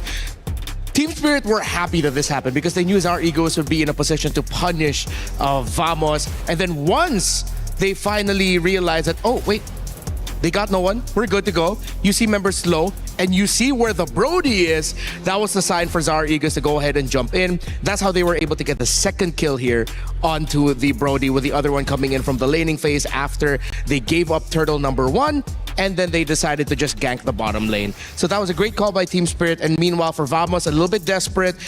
Wrong target, not fully respecting where the Hirara could be coming from, and then they got punished for it. And then the second one would be how Team Spirit also handled this. I love where Sawa and Hiko came from. They decided to conceal from the bottom side of the river, and then with Vamos already set up, again, this is what they want to do. Their formation wants to fight. So they had full setup for the turtle. They didn't know where the Belleric and the Cloud was, although they could surmise that they could be coming from the bottom lane, from an opposite side, which is why they put Clockun over there to potentially sense. But at that point, Sawa's just going to ignore this juice in. Doesn't care. So he'll be able to get a great taunt off. Meanwhile, Hiko locks in into Clockun, and Hiko does a really brilliant BMI trick here. He goes in, he BMIs. Because the Benedetta sees him, Sepat sees him, he decides, you know what? I'm about to go down. Kid Bomba is absolutely destroying me on this Esmeralda. Let's see if we can get this Cloud out here. Force out his Purify. Just a bit. Hiko, bang. Gets out safely. Vamos was scrambled. They decided to just focus a little bit more on the heroes. Arrow 404, as you see, did not even get to use his retribution over there. So that was an easy, clean take for Team Spirit. They got turtle buff. They get some more kills. They get some more fights. Even though Sabo goes down, they get to win the trade overall. They get more kills. They get the objective, and that's a big win.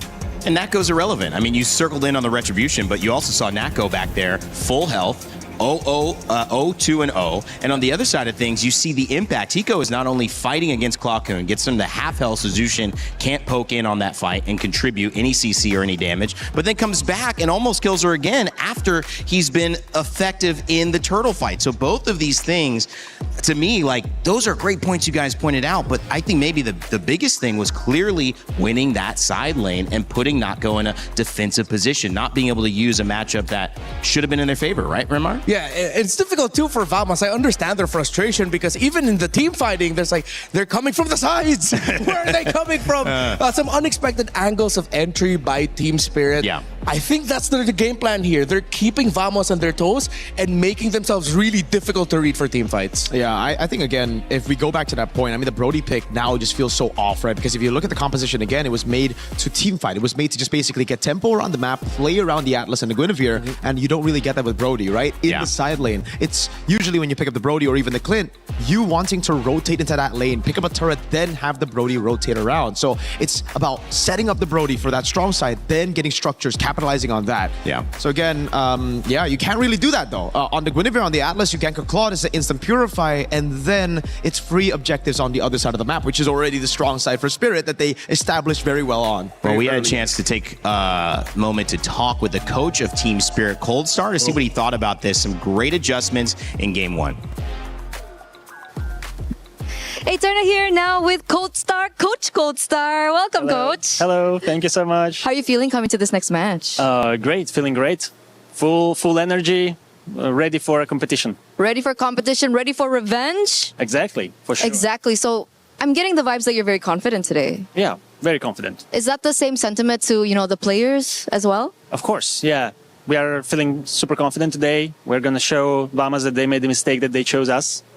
So, okay. Yeah. I like that. What made it different this time?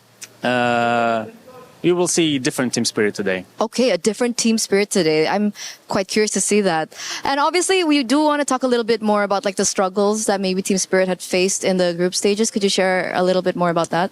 The struggles during group stage? Well, I think that there was a moment, something with preparations. I think at some point we maybe didn't prepare enough. We made some mistakes in draft, in preparation, in our strategic approach.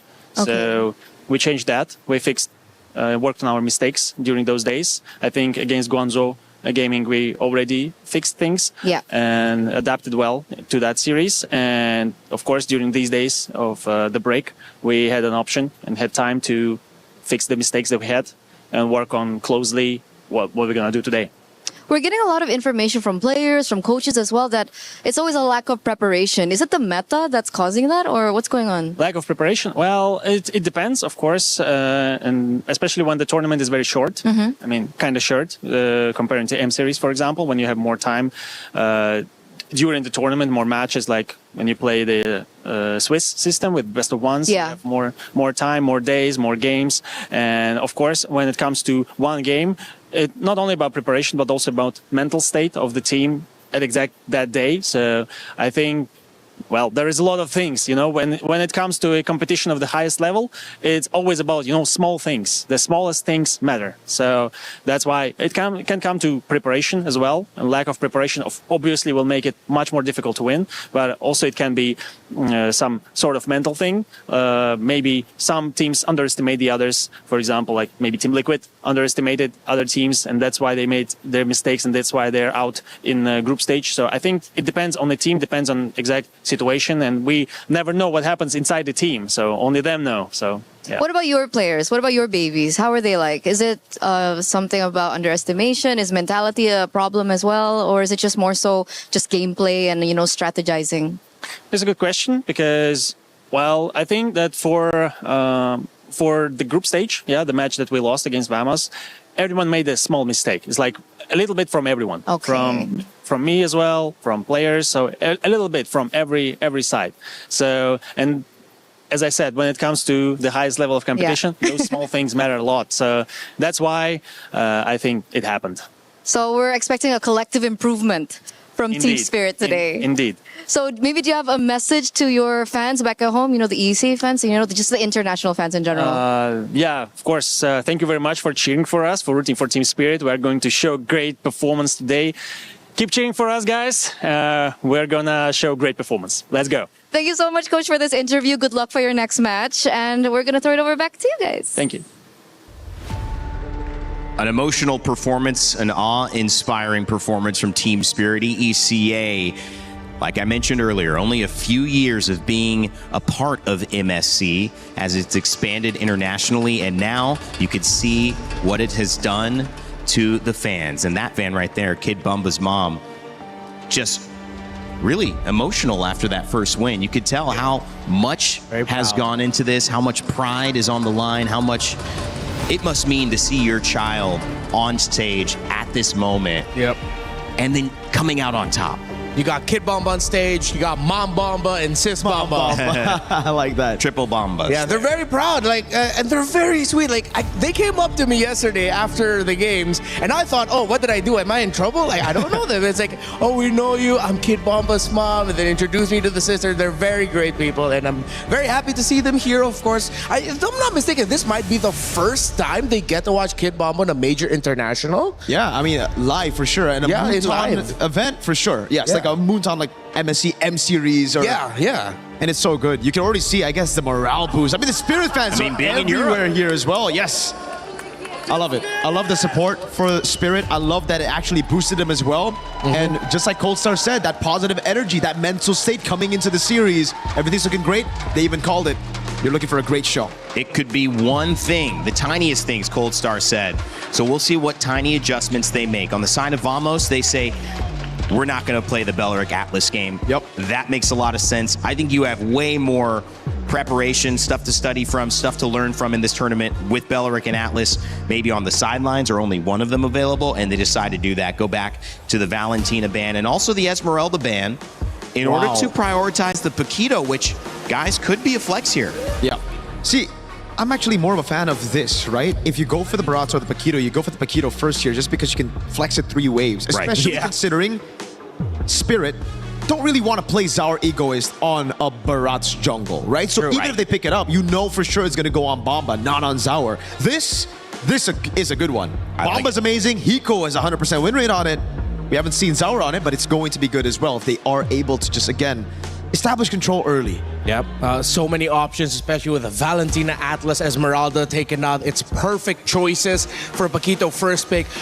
But Vamos does something surprising. With the Barris, yeah, it's flexed, but then they paired up with a Jushin right away. Yeah, I wouldn't be too surprised here. They go for the Hirara again. We know Zaur wants to go out on those assassins. And he didn't get it last game, which is important. Now for Spirit, do they want to go Uranus? Do they want to go Uranus straight up, right? Against the Barats. Thing is, error on... Yes, they do. They're calling in the bluff because I think it's similar. Again, from yesterday, the Barats pick. Everybody knows it's not going to go on Nile. It's going to go on Shogun because Nile wants to be on carries. Here as well. You look at error, you really think he's going to go utility Barats? Nope. Guinevere is like...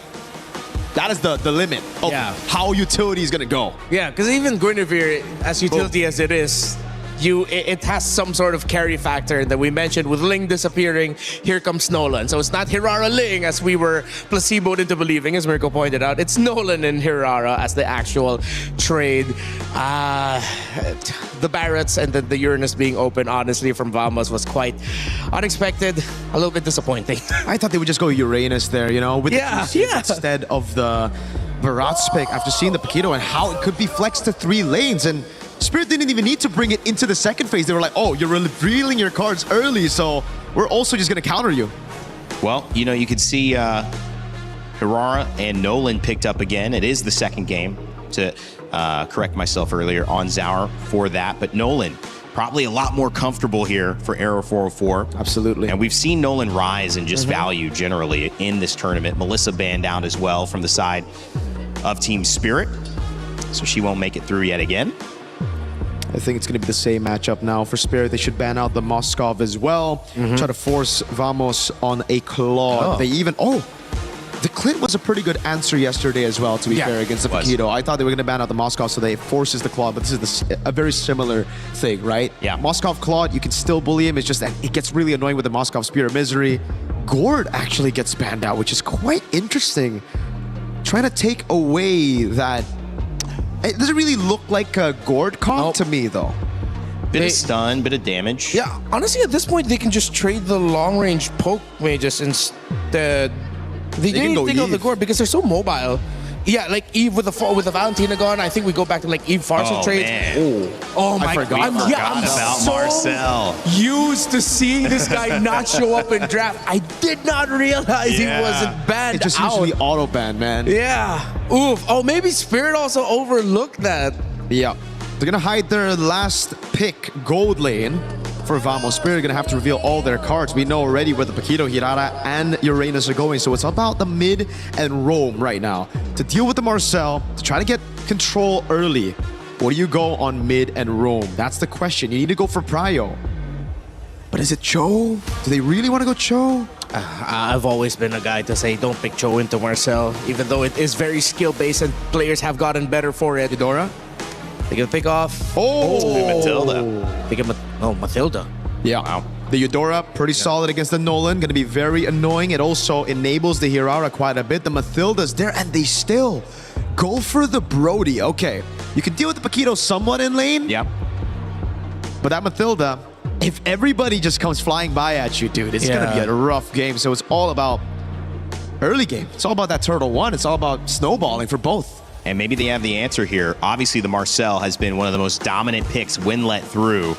Just alone with that, are you liking Vamos' draft a lot better? Well, I really like the Marcel, but it depends on how they are able to pull off that early game. I can see some angles where the Marcel could give a lot of difficulty for Spirit, but equally, Spirit might just not even care about the Golden Hour. All right, well, we'll see. Is it going to be Golden Hour here? Marcel let through yet again. Will he continue his dominance here at MSC EWC 2026? Let's send it over to Leo and Trex for Game 2. Back in the land of Dawn, we're going into game number 2. We're expecting Vamos to equalize, given that they are going to die on this hill. They're once again playing the Brody and the Zushin.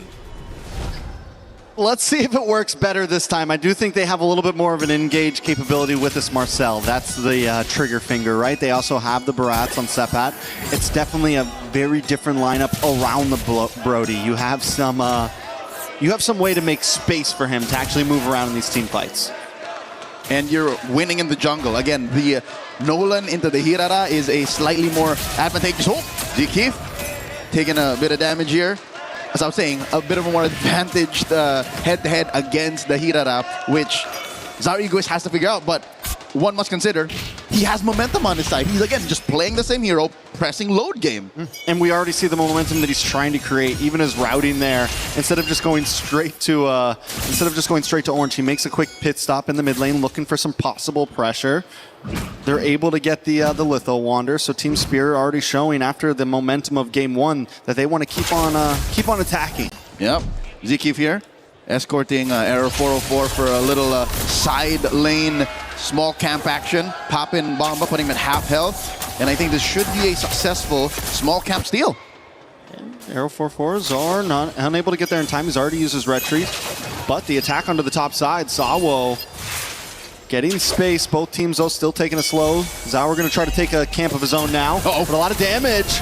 Lands on Error, but actually gets back onto Team Spirit. He's going to move back onto his campus. Sawo continues to harass here. If this was anyone else other than the Matilda, it would have been a difficult situation to try and clap back. Maybe just a Minotaur with the motivation roar would have topped you off from the burstiest hero on paper in Mobile Legends. This is an equal turtle dance that we're starting up. Looks like Zauer might go for his purple first. Nice deadness welcome. Sawo able to flick back though, but still gets pulled in. Sunset Lover looking for the engage as well. All of them brought back in Vamos. But look at the damage from Bomba. Arrow 404 goes down. Turtle goes into Team Spirit's hands as well. And it's hell for Vamos right now as 3 members drop right when they thought they had it. I'll take that deal any day, twice on Thursdays. Sawo for 3 and a turtle. Let's see that again. All right, everyone gets brought back in. A nice play, and Vamos feels like they have it, but Kid Bomba in the midst of them, continuing to get damage. They're just too grouped up. All right, triple stacks on the Ionic Edge, I think, is what did the job. And I think just Sunset Lover getting superconductor stacks on everyone. Sawa says it's worth it. Oh, okay, so top half of the map, again, different story from Game 1. Can they get it flipped over on the bottom side? At least it's a better situation for Natco. Natco did not die in the first 2 minutes. Natco hasn't gone down, but just about everyone else has. Zakif takes a lot of damage. Vamos, how do you recover from that in a fight where you just felt like you had it? And it's the same as X-Story's game number 1. Vamos creates this engage. They almost get it, but Team Spirit always responds better. And you mentioned it last time, who do they keep on targeting? Who do they keep on getting the kill on? Sawo. But it just doesn't matter, and it's the same as X-Story's game number 1. 40 seconds till the turtle spawns, and Sawo is everywhere. That's just what you get off of Wilderness Blessing, and of course just the sheer mobility that a Matilda brings, which some way somehow kind of counters what a Marcel does in breaking your formation, and what Klokun wants to do with a Zushin to try and get you closer in. Team Spirit can reset over and over again, which explains a majority of, even in the neutral, even when fights aren't happening, why Spirit get to do what they want. Another small camp steal here from Zariguist. He is up by about a level, a full XP bar from Error 404. I'd say Vamos still have to be very cautious about taking this next objective. Spawns in the same spot. Not only that, Sepa takes that long rotation down to boss side, and now he just makes his level 7, almost starts, but he's falling behind Kinbaba once again. Vamos, they're rotating around, but never really making a play out of it, honestly. But there's a nice Detna's welcome. Does land down, and Sawo falls. This time Vamos doesn't pay the price for it, at least not yet, but no, he goes there to make sure they get the counterattack. Zakif falls. More damage comes out from Nako in the backside as Sepak continues to hold the front line. Team Spirit looking for the re-engage. Sunset Lover continues to drop the beacon down along with Klokun. Impressive reposition by Hiko, looking for potential targets. Air 404 holding onto the brush. Turtle out of the fourth. Hiko into the backside with a nice 1-2, forcing Air 404 away as Team Spirit gets the second turtle. Team Spirit don't have to force this area to get what they came for, but they do seem to want to present the attack. Vamos back under the towers, losing another turtle and falling behind more and more. Deja vu. Might not have been as bombastic of a trade, a 3-for-1, but a kill onto Sawo for everything else that Team Spirit walked away with, plus a conversion into a tier 1 up top. This is Team Spirit finding their footing. This is them playing comfortably in the knockouts, while Vamos, again, by picking 2 out of the 5 same heroes, are ending up with the same issues. Once they've used the Detna's welcome, once they've come in with Air 404's Kitten Burst. Oh, another one, Detna's welcome on a Uranus. I don't think they're going to have enough damage for that, but wait, everyone does pile on top. Consecration does pop. They're going to walk right into Zard here. Tower will get away, but still that's, oh, in the mid side, Hiko finds Nako, and this is the constant response that Team Spirit brings. Every time Vamos drops a test, Team Spirit has the answers. Now they're going to move on to this purple buff as Vamos is kicked out of town, forced away out of their own jungle. Oh man, even the purple buff is in jeopardy, and Zaur just yeets that out of Error 404's hands. They're propelling up to a 5,000 gold lead, the flicker in! A lot of damage on a setback. Nice golden hour does come out from Vamos, all of them trapped under the tower, but it also stops them from taking tower shots. And that's going to help them succeed in taking that tier 3. Arrow 404 on the run. Team Spirit on the chase, non-stop throughout this game. That's 2 full levels that Zaur is ahead of Arrow 404. And Trex, correct me if I'm wrong, it took about 7 minutes for the first significant golden hour to be cast. It could have been perfect. It could have been perfect underneath the tier 1-2, but now Zakif is running for his life, canceling that circling eagle. Natko might be one more casualty, but all while this was happening, the final turtle goes to Team Spirit. It's looking rough for Vamos at this point. Team Spirit consistently has the answers. I got to point out Hiko as well. He hasn't always, I feel like ever since the Gold Fighter really became popular over the past year or so, Hiko hasn't really gotten to shine on one, and this is probably one of the best games I've seen on him on a fighter in the gold lane, the Paquito. He's been finding angles, he's been outputting damage, he's performing today. And it's what you need with this kind of lineup. Again, the forward momentum, catching the Vanguard, flanking from the sides. Even Arrow 404 is scared of the Paquito. Hiko's getting punished here by Ziki, but the advantage is just so palpable. It's huge. Kid Bomba, chunked down to half. Purple here, still denied out of Arrow 404. He hasn't seen a purple for about 2 minutes now, maybe more. Vamos only getting 2 kills on the board so far, losing towers, haven't taken any objectives from the side of Team Spirit.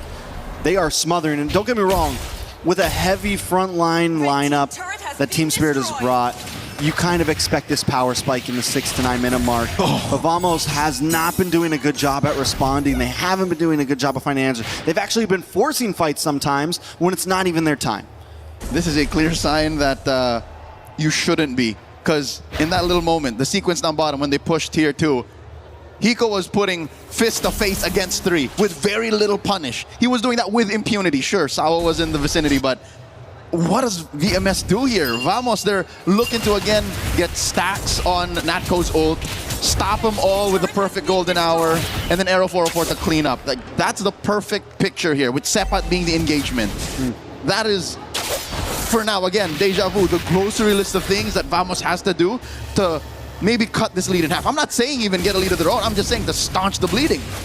I mean, Vamos trying to do exactly that right now with the staunch the bleeding, with cutting lanes.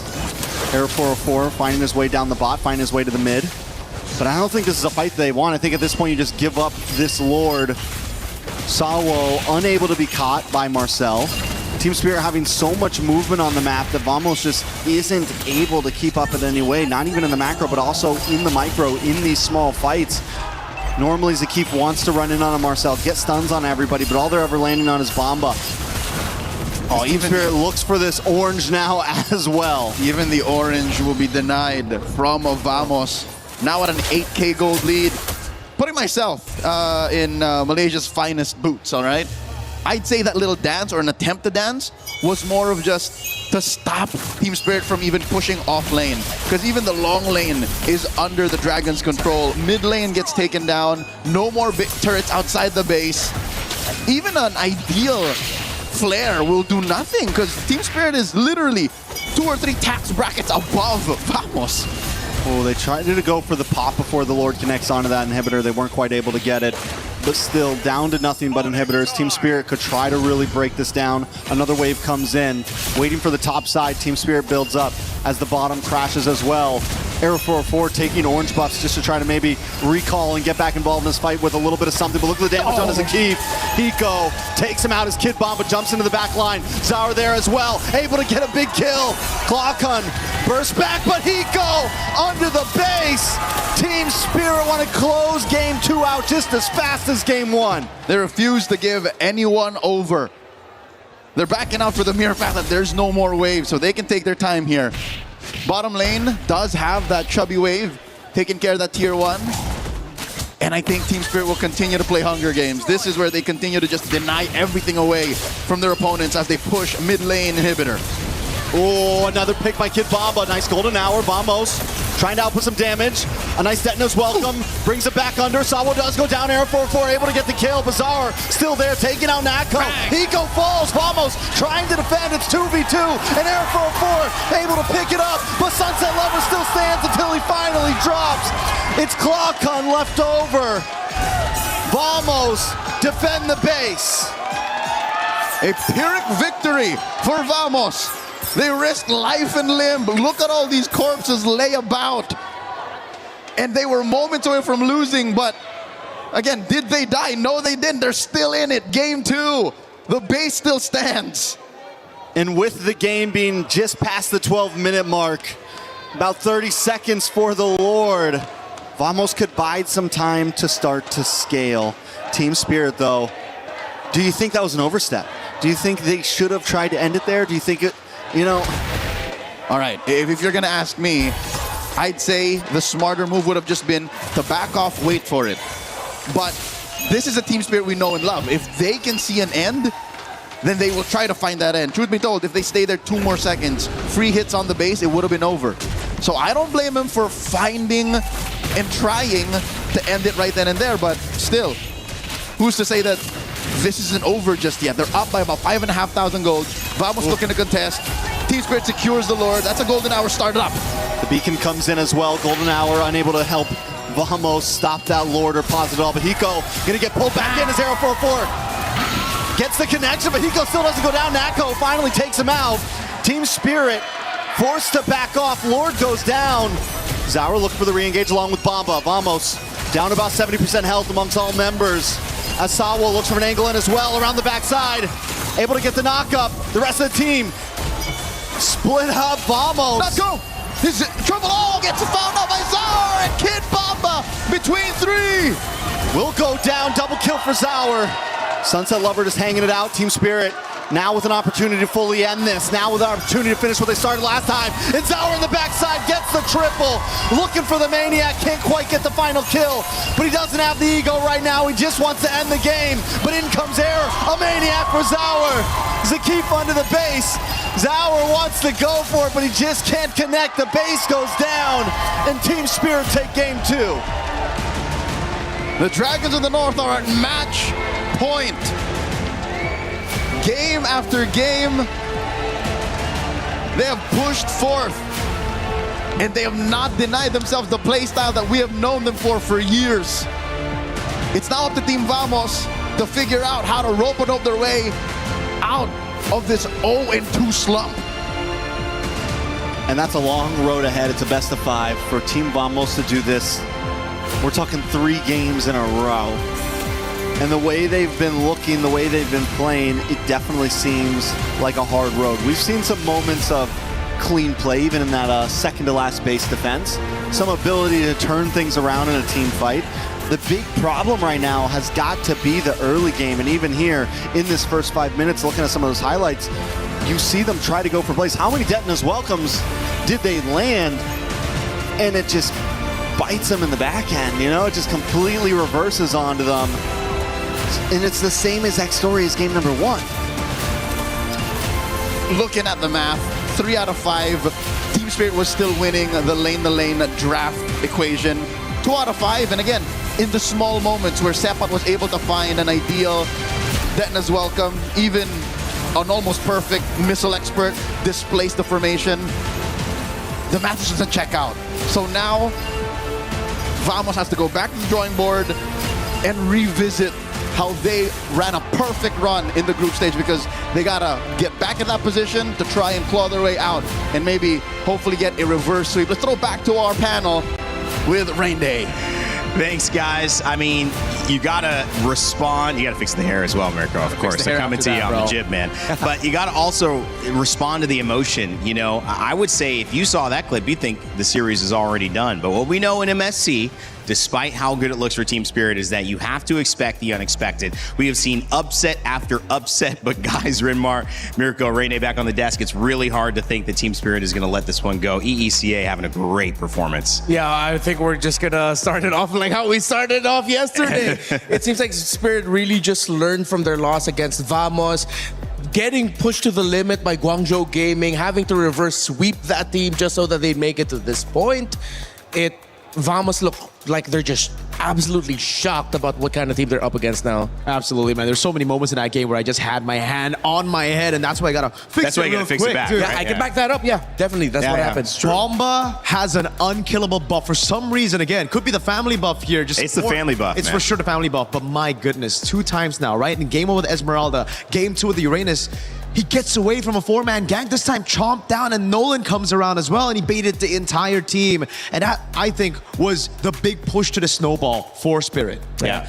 There's actually so much.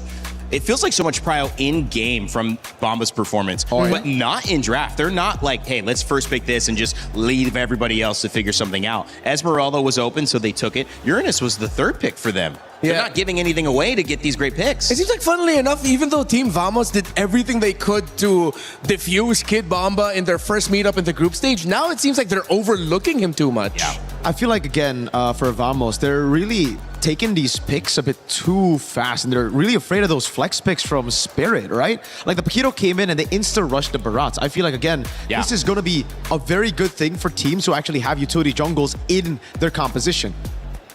Error is not that guy, bro. You don't want Zaur, you don't want Error to be on the Barats. So when you pick up the Barats, it's just basically revealing your cards early, and that's why they got the Uranus insta-counter. They revealed all their cards, even though they had a flex pick in the Paquito. You were exactly right. And we talk about the little things, which Cold Star mentioned, the coach, earlier when we had an interview with him. That is a little thing, Mirko. That is a very little thing that they maximized all the way. And it was just those little things that built up in the game as well, right? It was winning those lanes. It was Hiko taking Quantum Charge instead of Lethal Ignition as well. Massive change. It's such a small change, but it changed the way that Team Spirit's composition could play in these fights. With the Lethal Ignition, you just expect, all right, insta-burst, go in, get out. Here, he went in, he backed away. So many times it caused so much confusion for Vamos because they were like, all right, we picked up the Juicin, the Marcel, and the Barats for these longer fights. But Team Spirit are never committing. So it ended up being Vamos having to use those abilities for nothing. And I feel like that sums up the story of the series so far for Team Spirit. They've been getting crafty with it. They're really pulling out all the stops to make sure that their idea is, we know we're up against a team that wants to go all gas, no brakes. How about we're the ones who set up those little roadblocks, those little checkpoints? Just make them go through the journey a little bit slower. And Spirit, they look comfortable with that because they know that they're outsmarting Vamos in every team fight and in every big rotation around the map. When you're from Los Angeles, where I live, you know of a couple canyons, PCH, Topanga Canyon. The twists and turns, you can't go full speed. You have to know the difference. And sometimes the benefit is when you know the area versus you don't, you're comfortable in that. And it feels like Vamos, and this is just my thought, look a little uncomfortable in this stop and start. Yeah, they're used to just going all out. They're not used to having to recalibrate a little bit of how they're going to be fighting. And then it goes back again to what their performance was like in MPLMY Season 17 in their grand finals, where it felt like they were just up against an SRG that once they realized, hey, we're up against a team that really want to take it into the fights heavily, let's try to outsmart them. We'll try to find those little weird angles. And it hurts for Vamos because they acknowledge that this is what they went through in the grand finals, and now they're up against it again, and they still can't deal with it. Absolutely. And again, it comes down to, again, for Vamos, their strength is also their biggest weakness, right? Their biggest strength is their biggest weakness. They're very decisive. They're a bit too decisive, right? When they want to go in, everybody does. But when teams get the hold of that, when they download that gameplay and then find ways to counter it by, again, forcing these longer team fights, going back and forth, forcing out those abilities, it puts Vamos in such an awkward spot that we thought they would be able to capitalize on with this meta. But again, with the drafts, they've really kind of relied too much on that decisiveness. They've leaned too much on their own strength and forgetting about how it could be a weakness that could be exploited as well by their opponents. Team Spirit take the second game in this series. Rimar, let us know how. All right, so one play I feel like encapsulated a lot of what happened in the early to mid game and why Team Spirit just ran away with it. This looks so good, right? Oh, wow, they get one. That's the Mathildas. That's the Roamer. That's perfect, guys. We're setting up for the turtle. Zoom out.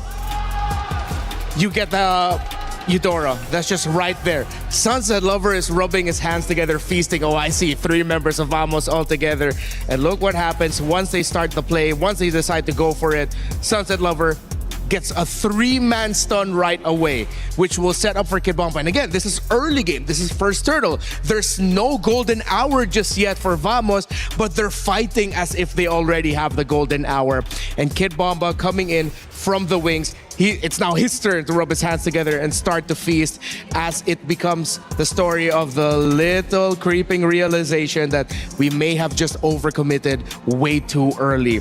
We don't get a full vision yet onto where Zar Egoist is. Yes, we took out the Roamer, but this is early game. This is where you don't have the damage and items just yet to really pester a Uranus. You took down the Roamer, but the true frontliner is here.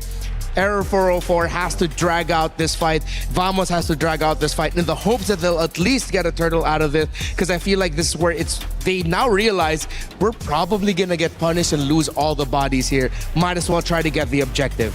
They try to hold on. Error 404 already committed the dash inwards, meaning that he didn't have the dash out. Zar Egoist got a kill, Kid Bomba got a kill, and again, another brilliant stun by Sunset Lover to finish it off. That is what started the big snowball already for Team Spirit. Because we already saw in the highlights, and it was replayed as well, Turtle number 2, once they had the golden hour, Hiko was right on the money. He saw the Rome Marcel, he saw Zekif, and he decided, wait, I'm up Paquito.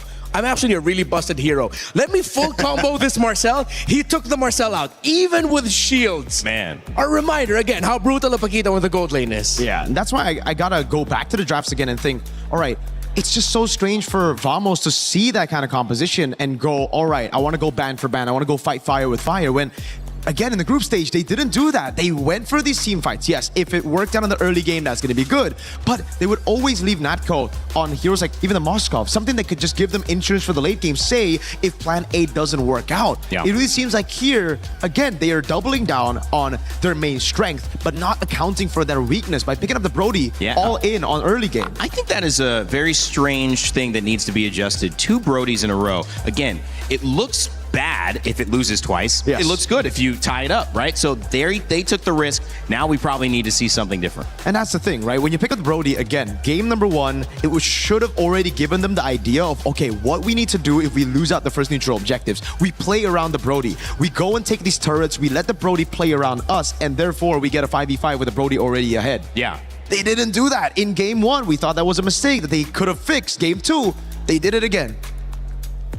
And it's clearly what Team Spirit are doing so well. That, to me, is kind of the key to this whole thing. Yes, Team Vamos are out of sync, but partly it's because of the way Team Spirit are forcing them to play their game. Team Vamos want to play differently. They have not been able to do that. The Atlas was not available in game 1. Now you're seeing the Brody 2 games in a row get behind, and the Paquito shining in gold lane. Team Spirit are dominant, but can they stop it? We still got more action. Game 3 coming up in a moment, but before we go to that, we want to make sure you guys know that you can be a part of EWC. You can co-stream and get your journey started here. Again, I mentioned everybody on the talent team, MLBB, doing a great job of streaming, posting, making content. You want to be a part of that and earn prizes as well, not just gain followers. Well, join our creator program. You might be able to get all the way up that list because of the watch time you get. So you never know. Could be the start of your streaming journey. You certainly have some great competitions to be a part of. Scan that QR code and join us. As we take a little bit of a respite before Game 3, I also want to let you know that there is a new way to play We Fly Together in Acecraft. It's a co-op mode, so check it out.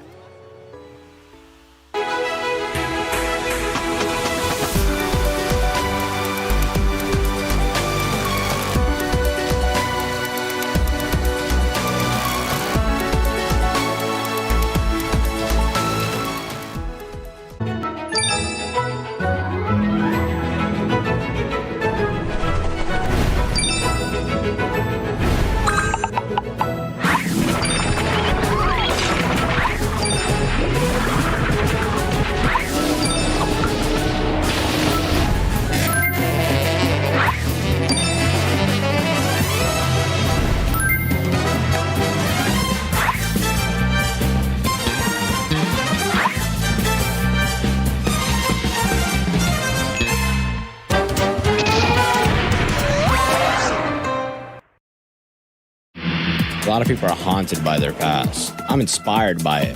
They're not just playing for themselves, they're really playing for their entire family. They have defeated their demons! They have crushed the curse!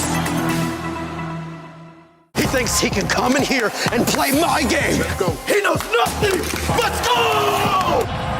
Tyler 1, you're done. Raw energy.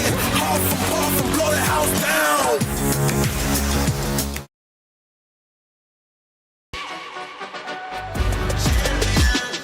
This ain't no regular thing. I came for the ring, you know what I mean. You see my name in the lights, better get right, I'm champion.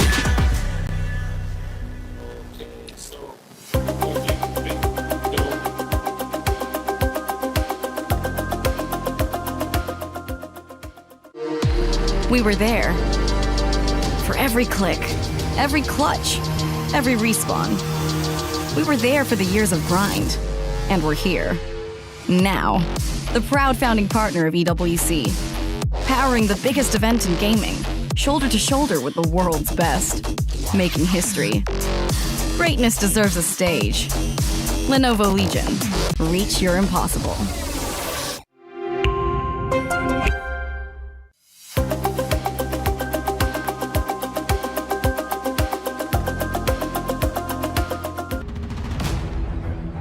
greatness certainly does deserve a stage, and we found it. It's the Lenovo Legion Gauntlet, where the prize trophy, MSC, is up for grabs here with MLBB at EWC 2026. Rain Day, Rinmar, Mirko on the panel as we get ready for a third draft that has a lot. Here's the story so far. Team Vamos came in as the favorites. They put Team Spirit down in the earlier stages and have the upper seed here, but it was the Malaysian squad that would suffer the very first loss to Hiko and Team Spirit, who had a new plan thanks to Coach Cold Star and Kid Bamba, who would jump off to the races in the EXP lane, not once, but twice, and put the EECA representatives up 2-0.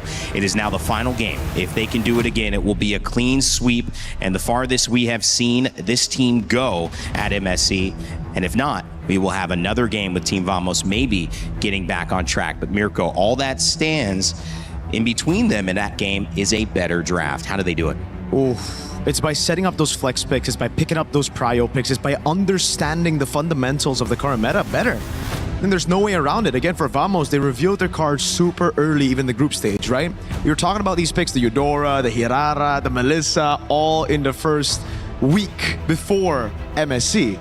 And they revealed it all the way from the start. After that, it really just felt like they stuck through that, but they didn't really evolve. I think it's the same for Pro, it's the same for my goats, you know? Yeah. So, yeah, we saw you crying earlier. Exactly. We saw that. Spirit, they improved, they adapted through those losses, man. Yeah. Because again, they had to rediscover themselves. They had to ask themselves, you're right, how do we actually play MLPP again? How do we team fight? How do we handle the macro?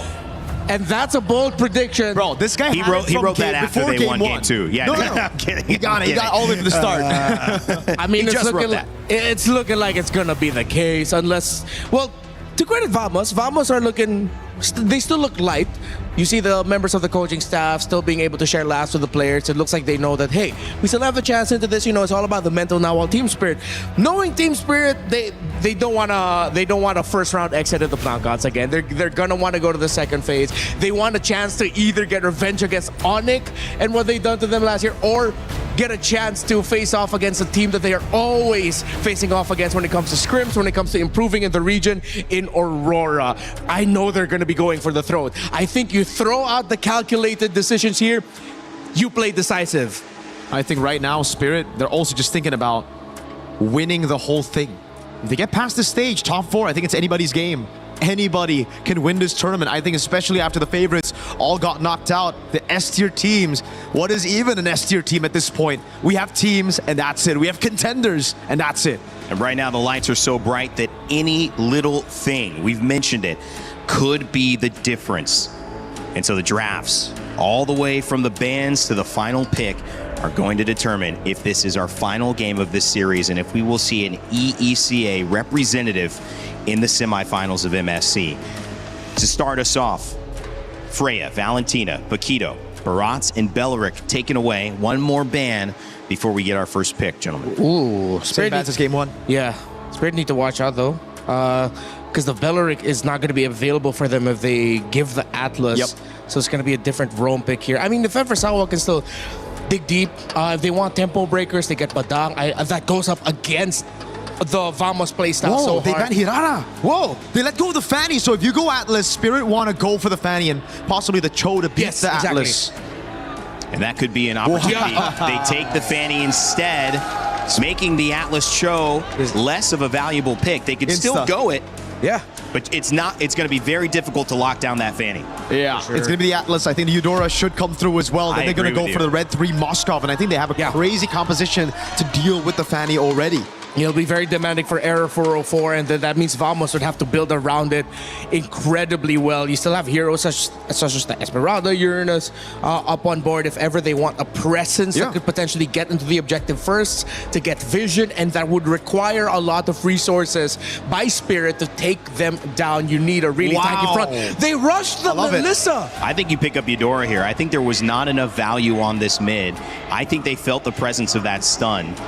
And I think it's smart to take that away. And to play devil's advocate on Vamos, guys, I know we're reacting to this, but that Atlas did not work. That Atlas did not work for Vamos. And I think they are okay not trying to play around a Fatal Links anymore because Team Spirit already showed that they struggled it. So for me, I think Vamos are feeling okay. And now they take the Esmeralda. Right now, it's going to be confusing for Vamos, and that's why they don't go for the Eudora, right? Because there's an Atlas on the other side. Eudora, notoriously horrible against the Atlas. The Melissa pick is so good against the Fanny. They pick it up early, and it's going to be good against the Harriet, too. Yeah.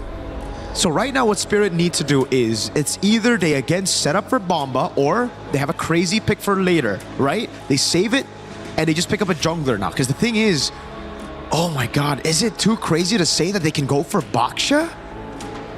The jungle? I was going to say Baksha for the Esme and the Harriet, but instead they go for the Harley, trying to capitalize on that Melissa winning lane. Marcel's still available, guys, again, if they want to try to go back to it on the side of Vamos. Yeah, with the Valentina gun. Yeah, they might be able to run it back this time around, but the Marcel with the Harriet, it has never been a great combo. Marcel against a Harriet, yes, but teams haven't really been able to crack the code of how do you layer their skills together so that you don't waste the Zaman force of the Harriet. Fair enough. So if you're Spirit now, you ban out the Cho. That's one. Yes. Vamos. What are they banning the XP or mid? That's the question. Eudora. I'm thinking if it's crazy enough for Spirit, even though they're gonna be slower in the EXP lane, a glue would mess up the lineup. If I was Vamos, would still respect the Farsa. I know the Farsa isn't that good against the Fanny, but you have a Melissa right there with a go-away, could plant it down in these front to backs, and then the Harriet's going to struggle, but instead ban out the Eudora. That could still come through. It's going to be very, very good to deal with the Fanny on top of everything they already have. Yeah, we saw it yesterday against Team Vitality. I think Farsa definitely warranted. I'll ban it alongside the Eudora, and then whatever mid laner that Sunset Lover's going to end up with, it might be another thing that you can expect, which is the last time we saw Melissa with a Vexana for Vitality in the group stage against Falcons. That worked out well. They might be able to play into that. He's already played it before. In game 1, she came out. We also have the Valentina banned, so you can't see that. Zhu Xin still available, which we have seen Vamos try to rely on. It hasn't had the same impact. However, you might be able to argue that that's because of the other heroes selected. So maybe feeling a little more comfortable here, going back to that and still available. They banned the glue, expecting that it might go into the roam role. I think Team Spirit are trying to signal to Vamos, like, we know what options are left for you. We know that the Badang might look good. Is Spirit setting up for a Phoveus pick? Is that why they banned the glue? That's a possibility too. Against the Harris, against the Fanny. Yeah. It is still around. It hasn't been, picked up at all in the knockout stages. Right. Last time Spirit did pick it up, that was when they lost. It was Zeke who held them down with the high-lows. But this time, if Spirit just hide it all the way to last pick, it could just be great. Yeah, might have been overlooked. Yeah, they banned the Vexana as expected. So they should be Farsa. And then if they go Farsa, I think it's confirmed Phoveus to peel in the back with the Melissa. Yeah, but Vamos will have a gacha option for them in the roam. At least they'll have a little bit of a revitalize. Whoa! This Selena. This is not the first time Sunset Lovers picked up the Selena in a while. Like, when was the last time you saw Sunset on Selena? I don't think we saw it this tournament. Might have been last year. Yeah, not in this tournament. Might have been last year, maybe even earlier this year in the world stage. But no, this is a rarity. Wow. Team Spirit, they're proving my theory that they're just going to go in for the throat. They don't want any calculations. They just want to go tempo, aggro. So with that, I think you scratch the Phoveus, right? Now it's Alice, I think, that they might be going for. Alice would be fantastic. Not a lot of answers for it early on. That would force Vamos, if ever, once the Harith is already ready for Turtle 2, Turtle 3 to come out, putting it in the danger zone of Team Spirit being able to take it down during a team fight. Meanwhile, Vamos will be able to lose it. Kacha does get picked up, and then they go for the Lilia just for some semblance of poke and control in the center. A lot of bursts from Lilia. Might be able to get a pick early. We know they like to fight early. Vamos going to be okay with that, but just setting themselves up to be able to match the mid pressure that Eudora had brought or the Roam had brought on the side of Team Spirit. So now the final pick. What beats Esmeralda in lane? Oh, they go Ruby instead. A little bit more lock, and I mean, it's a very good way to deal with the Fanny and the Harith. And you don't lose against the Esmeralda, it's just a dead lane. Yep, great pickup here. Early fights, we look at Turtle 1 and Turtle 2 again and how these two teams handle it. Whoever wins those with extra kills will win the game. It's going to be hard to get a pick on that Fanny, but Error 404 came in as maybe the star so far at MSC in the jungle role. Can he find a way to take on this jungle matchup and win against our Egoist, who has been dominant so far? Team Vamos, one more chance. And for Team Spirit, they are in the semifinal. If they win this game, there's one more opportunity to change history. Let's see who takes it. Victory will be earned through blood, and I could not agree more with our panel. Thanks, Rende, Renmar, and Mirko. It's Trex and Leo taking you through game number 3 in this best of 5. They mentioned that whoever gets more kills wins, and I don't think there's any other way. You gotta kill before you convert. And that is exactly how these past games have been going. Team Spirit, we were worried they were going to take it slow, but instead they were willing to hit the gas. They were willing to go for the kills and use it as conversion. Not a slow-paced game, not something where we just play for objectives and never try to take anyone down.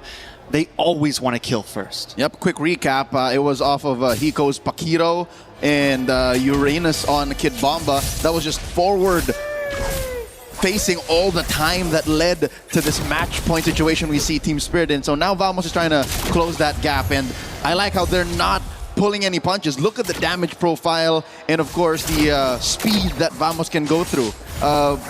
Renmar usually often mentions this, it's gatotable, and this is when you want to say it's gatotable. You want to find an easy way to get Hiko, compromise his position, and force an early get away from him. So at least they're fixing that now. Vamos, I feel like this could be the pivot point. Yeah. For me, the most important thing for Vamos is don't die first. You know, don't be the first one to go for the attack, and that is what they're going for here. If you do, don't mess it up. Don't fall for the Sawo bait that's been happening over these past 3 games.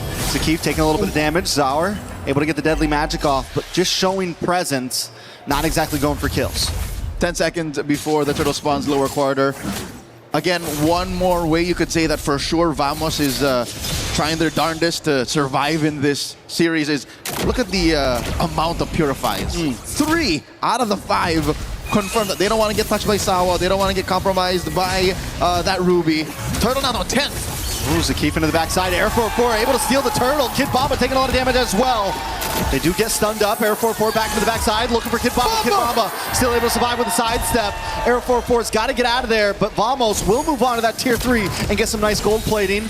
A little more damage in this purple buff jungle. Zakif taking out first blood over to Sunset Lover. All right, quick tally of events. Yes, Vamos did yeet that turtle out from underneath Team Spirit. Oh, Clockun! A lot of damage out of Sunset Lover. Black Shoes! He should be fine. Major objective goes over to the Malaysian squad, but Team Spirit, we mentioned the opening seconds of the bout. Whoever gets more kills, and they took down Zakif with very little fight. I think at some point Zakif was like, yep, I'm in too deep. This is, guys, just make something else on the map for me. Yeah, just a little too committed, but I still got to say, with the gold plating that they were able to get on that bottom tier 3 with the turtle, still feels like a good direction for Vamos. This is the first time in 3 games they've had a lead in the beginning. Was that a steal from Air? Did he get that? Yep, a small camp.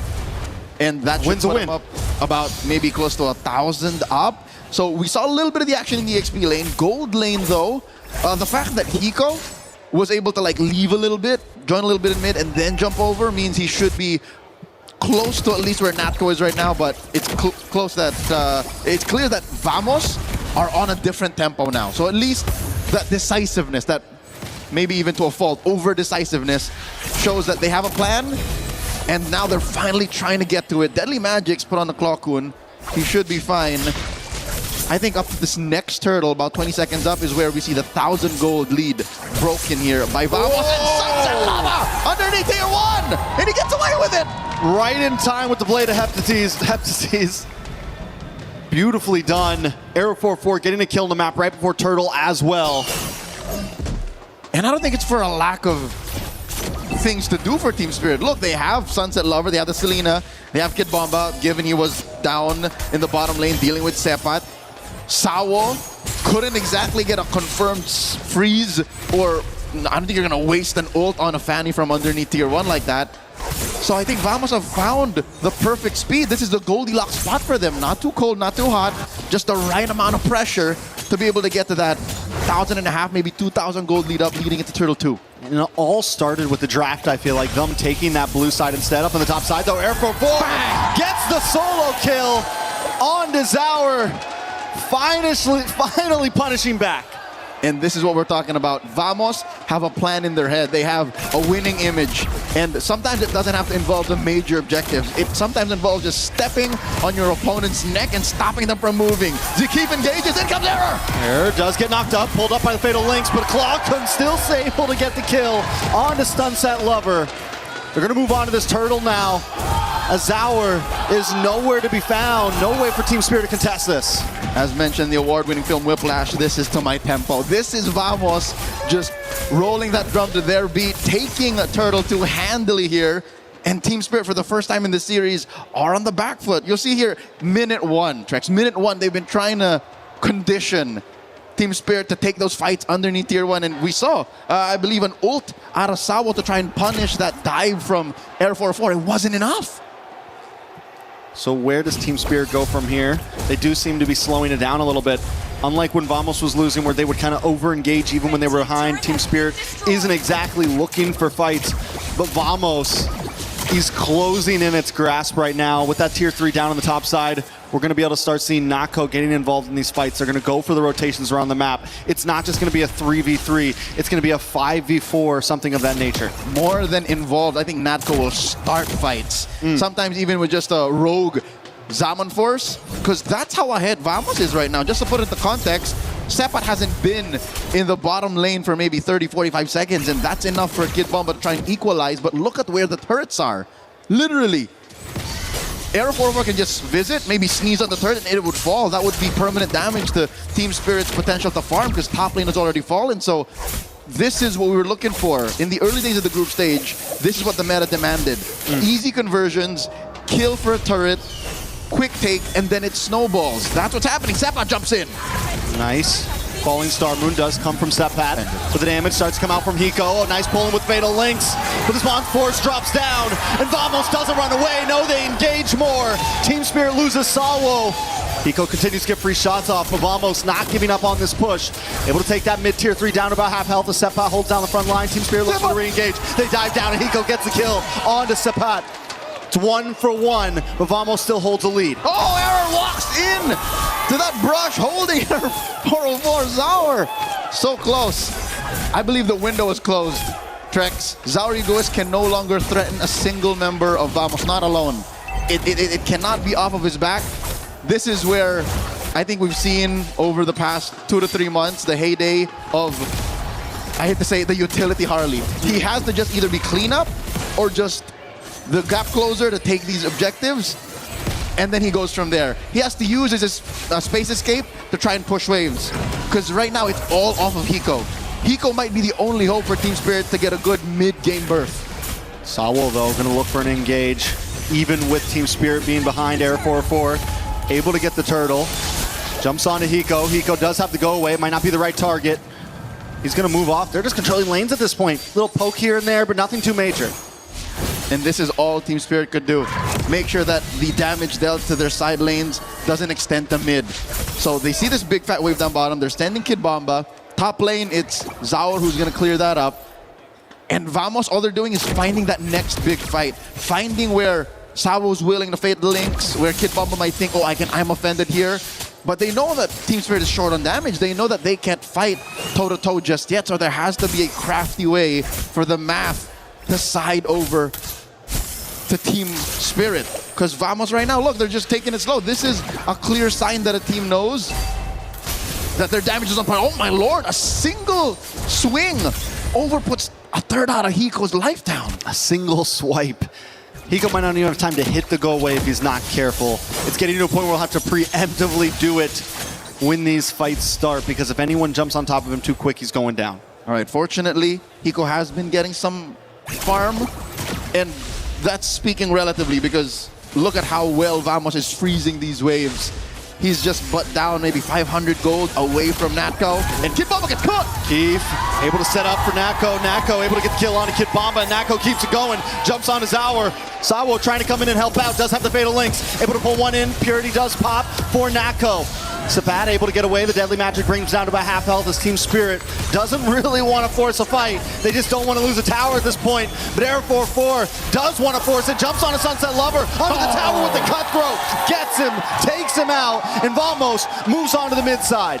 Nice and easy. Vamos was corralling Sunset Lover. I think they were just cajoling him to say, all right, you could do this, and then says, psych! Throws him underneath the bus. Just like that, the lead has grown to almost 6,000 up. I don't think Team Spirit should even contest. This should be a free Lord, but wait, Sawa, what's he thinking? He doesn't have a Fatal Links. Sawa doesn't know how to not contest at this point, no. It's just vision. But Team Spirit maybe should be using this to take a tier 3 up top side. Do they really want to go? They don't need to go for a Lord right now. Use Zour to play the map right now instead of forcing Vamos into a fight that you might not win. I agree. Use it as if like a baby Fanny, like a baby Ling. Baby Fanny. Baby Ling. Fanny at home. But it seems like Team Spirit, despite the 5,000 gold that Vamos has on top of them, want to keep him honest. So, which I get. Because look at this lineup. Look at Team Spirit's lineup. None of them can clear waves as easily as one might expect. So maybe they don't want to defend out of the base. But also, now that I'm thinking about it, an I'm offended inside the base would be lethal. That could be a turnaround that Team Spirit can play off of. Maybe a singular wipeout, but that's neither here nor there. Maybe if you can just slow it down here, right now, in the Lord Pit, they'd rather take that fight. They take their chances here. Speaking of I'm offended, can Kid Baba land something now? He does get vision into that side bush. Team Spirit don't want to give it up. Maybe they do. They finally back off. Someone makes the call of, this is not the play, guys. Let's play the map. Let's let them have it. Let's go for the defense. And guess what? You can't purify the map. That's the thing that Vamos is thinking right now. They have layers upon layers of insurance. Playing the map doesn't force them to use their Purify, which is almost single-handedly the one resource that Team Spirit are struggling to deal with. Because Sunset Lover, I hate to say it, is a non-factor right now. His arrows are landing a little too far off. Zkeep comes in. I'm offended, lands on his Zkeep. Nako with the re-engage, drops him on force. The damage still just too much. And Team Spirit doesn't quite have enough. Hiko does drop the goal away. Look at the damage. Nako still gets away. One more shot. He gets the shield and he survives. Team Spirit just can't luck out in this game. Oh! But he still goes down. What was that? He walked into a trap. Is that what happened? It must have been the only possible explanation. So Sunset Lover says, Leo, who's not a threat now, but that's not what we were referring to. We were referring to Purify's getting popped. What? The damage on Sunset Lover, we underestimated. The possibility of a late game Selena turning things around like that. I mean, he had like 10% health. The damage will less than. It was like 4 or 5% with a shield. A trap, I feel like that's fair game. The trap got the kill. Where was it? Somewhere around here. Had to be in mid-brush, yeah, mid-river brush, something like that. Okay, so that does keep the Lord push very manageable. Yeah, they still have their tier 2. The inhibitors standing, tier 2 in mid. But that doesn't stop Vamos from staying up. And look, you got to respect Aero 404's diligence. This is him saying, we're not so sure just yet, so let me build RGM. We respect that, Selena. I'm offended. Kid Bomba throws his shot out. I think if we get past the 16-minute mark without Team Spirit losing, you might be cooking Seppat here in the middle of 5. Pat once again taking so much damage. Not going to be able to survive this one. Deadly Magic will lock in, but no. Seppat still lives. And Zkeep jumps into the main of all of Team Spirit. Kid Bomba forced to use a flicker just to get away. Vamos hanging on by a thread in every fight. XP laners, the vanguards of their squads, this close to death. All this while, Aero 404 just wanted to commit Grand Theft Orange, so they're continuing to choke out Team Spirit, playing for this Lord, spawning in about a minute lower quarter. Looking at the items, wow, it was just 2 items. Trex, it was literally just a book and a glowing wand. That's all it takes. The burn. Okay. The burn, though, a little bit of damage, plus the burn, double burn. Natko had 0 defense. So he was just going to take that either way. Looking at the gold lane, again, just about 500 gold between Hiko and Natko. And Hiko hasn't died yet. So I'd say as long as Team Spirit can keep their inhibitors healthy, can at least venture out of their base, maybe, 10, 12 leagues out, they should be fine. I mean, honestly, the fact that that first Lord wasn't able to bring everything down to inhibitors and not even take possibly an inhibitor means it's already going to be about 14.5 minutes 15 minutes by the time this first Lord goes down. 2-minute counter. It's going to be hard. Team Spirit could honestly just play defense here. That's what I'm saying. They could let the Lord come at them. Whoa. They should be able to shred. Sawo doesn't want to play defense. Zakif getting pushed away. Into the backside, though. Air 404. Able to get some nice damage down onto Zaur. Kid Bomba as well. Team Spirit, like I said, they could play defense. They probably won't lose off of one more Lord push. And then you're in mid to late game at that point. Passive push up top. So this dance has been beneficial to Team Spirit. Still cannot deny the mechanical and momentum-based gameplay of Air 404. Dodging a couple ults. Big knockup. Lord of Tents. Saved by the Lord. Saved by the Bell. Kid Bomba takes the Lord, though, with the steals to keep on the backside. Able to make sure he goes down as Seppat moves on to Hiko. Sawo with the Fatal Links. Able to pull 2 members away. Nako able to get some free shots back in response. Team Spirit back to base. They have a Lord. They have a defense. And now they have an advance. A Lord for 2. That's a bargain. Again, looking at Team Spirit's lineup, it's not a lineup that can defend inside the base. Wave clear isn't a commodity they can go off of, but look at the trade. Look at how well Kid Bomba just dug underneath. That Zaragoza was too far off, so that was a Hail Mary play. And it pays off at this point. They do defend. They lose their mid-tier 2, but still inhibitors all stand strong. Vamos has to rethink, and we're getting to that goal. We're getting to the spread. We're getting to 5-item territory at this point. It's going to be another, what, 2 minutes till we get another Lord, or a little more? Yep. And I think we've crossed the point wherein I'd say Team Spirit can contest that Lord. This last one, I didn't expect for them to steal it. I was expecting them to, just draw it out. But the fact that they stole it made this, again, canon moment in this game a little more possible. And here we are now. They're threatening the push in mid. Massive AOG. Does get the knock-up on the 2, but Hiko still has to go away. Air 4-4 unable to connect onto any. Zakif keeps getting caught. Yes, he's able to get that AOG, but his health was too low before that fight started. Team Spirit continue to make him a target. I'd say it's worth it, the fact that they were able to protect their tier 1, because that's another point that Team Spirit has to put pressure on. It did not come for free, yes, but he didn't die. Couple of battle spells, yes. Key battle spells, but the fact that mid lane tier 1 is still standing makes this Lord all the more harder for Team Spirit to contest for. They will contest, yes, but it's not as ideal, not as viable for them to convert elsewhere. So Vamos still has more tricks up their sleeve. You can see that Air 404, 17, 80 minutes in, is still dodging. AOG point blank! Once again, able to get the knock-up onto Kid Bomba. Kid Bomba doesn't have to go away, but a nice Fatal Links does land from Sawo. Seppat taking a lot of damage from Hiko. Hiko unloading right now. Zarugis being the next target as Air 404 finds him. Will he go for the re-engage? Sawo is low. Air 404 trying to turn things around, but he decides it's not the optimal strategy. 2 for 1. Still a good trade for Team Spirit, but they lost the Retribution holder, so it doesn't immediately convert to a Lord. Here now we're seeing how perfectly Team Spirit, their patience is paying off. Fatal Links into all of them linked up to Muddles. And Hiko Mania starting off about 17 and a half minutes in. Aero 405, I think, is the linchpin of this lineup. The fact that he's taking care of the map, the fact that he picked off Zarugis when they needed to, means this Lord wasn't as free for the Dragons. Do they try to burst it down here? It's a few seconds for Zaur on the map. Gonna look for position. They do take the purple buff. Did he take purple? No, it's still there. Oh, he might have just left the baby. That's what I'm wondering, if he just let... No. No! Well, I think the fact that...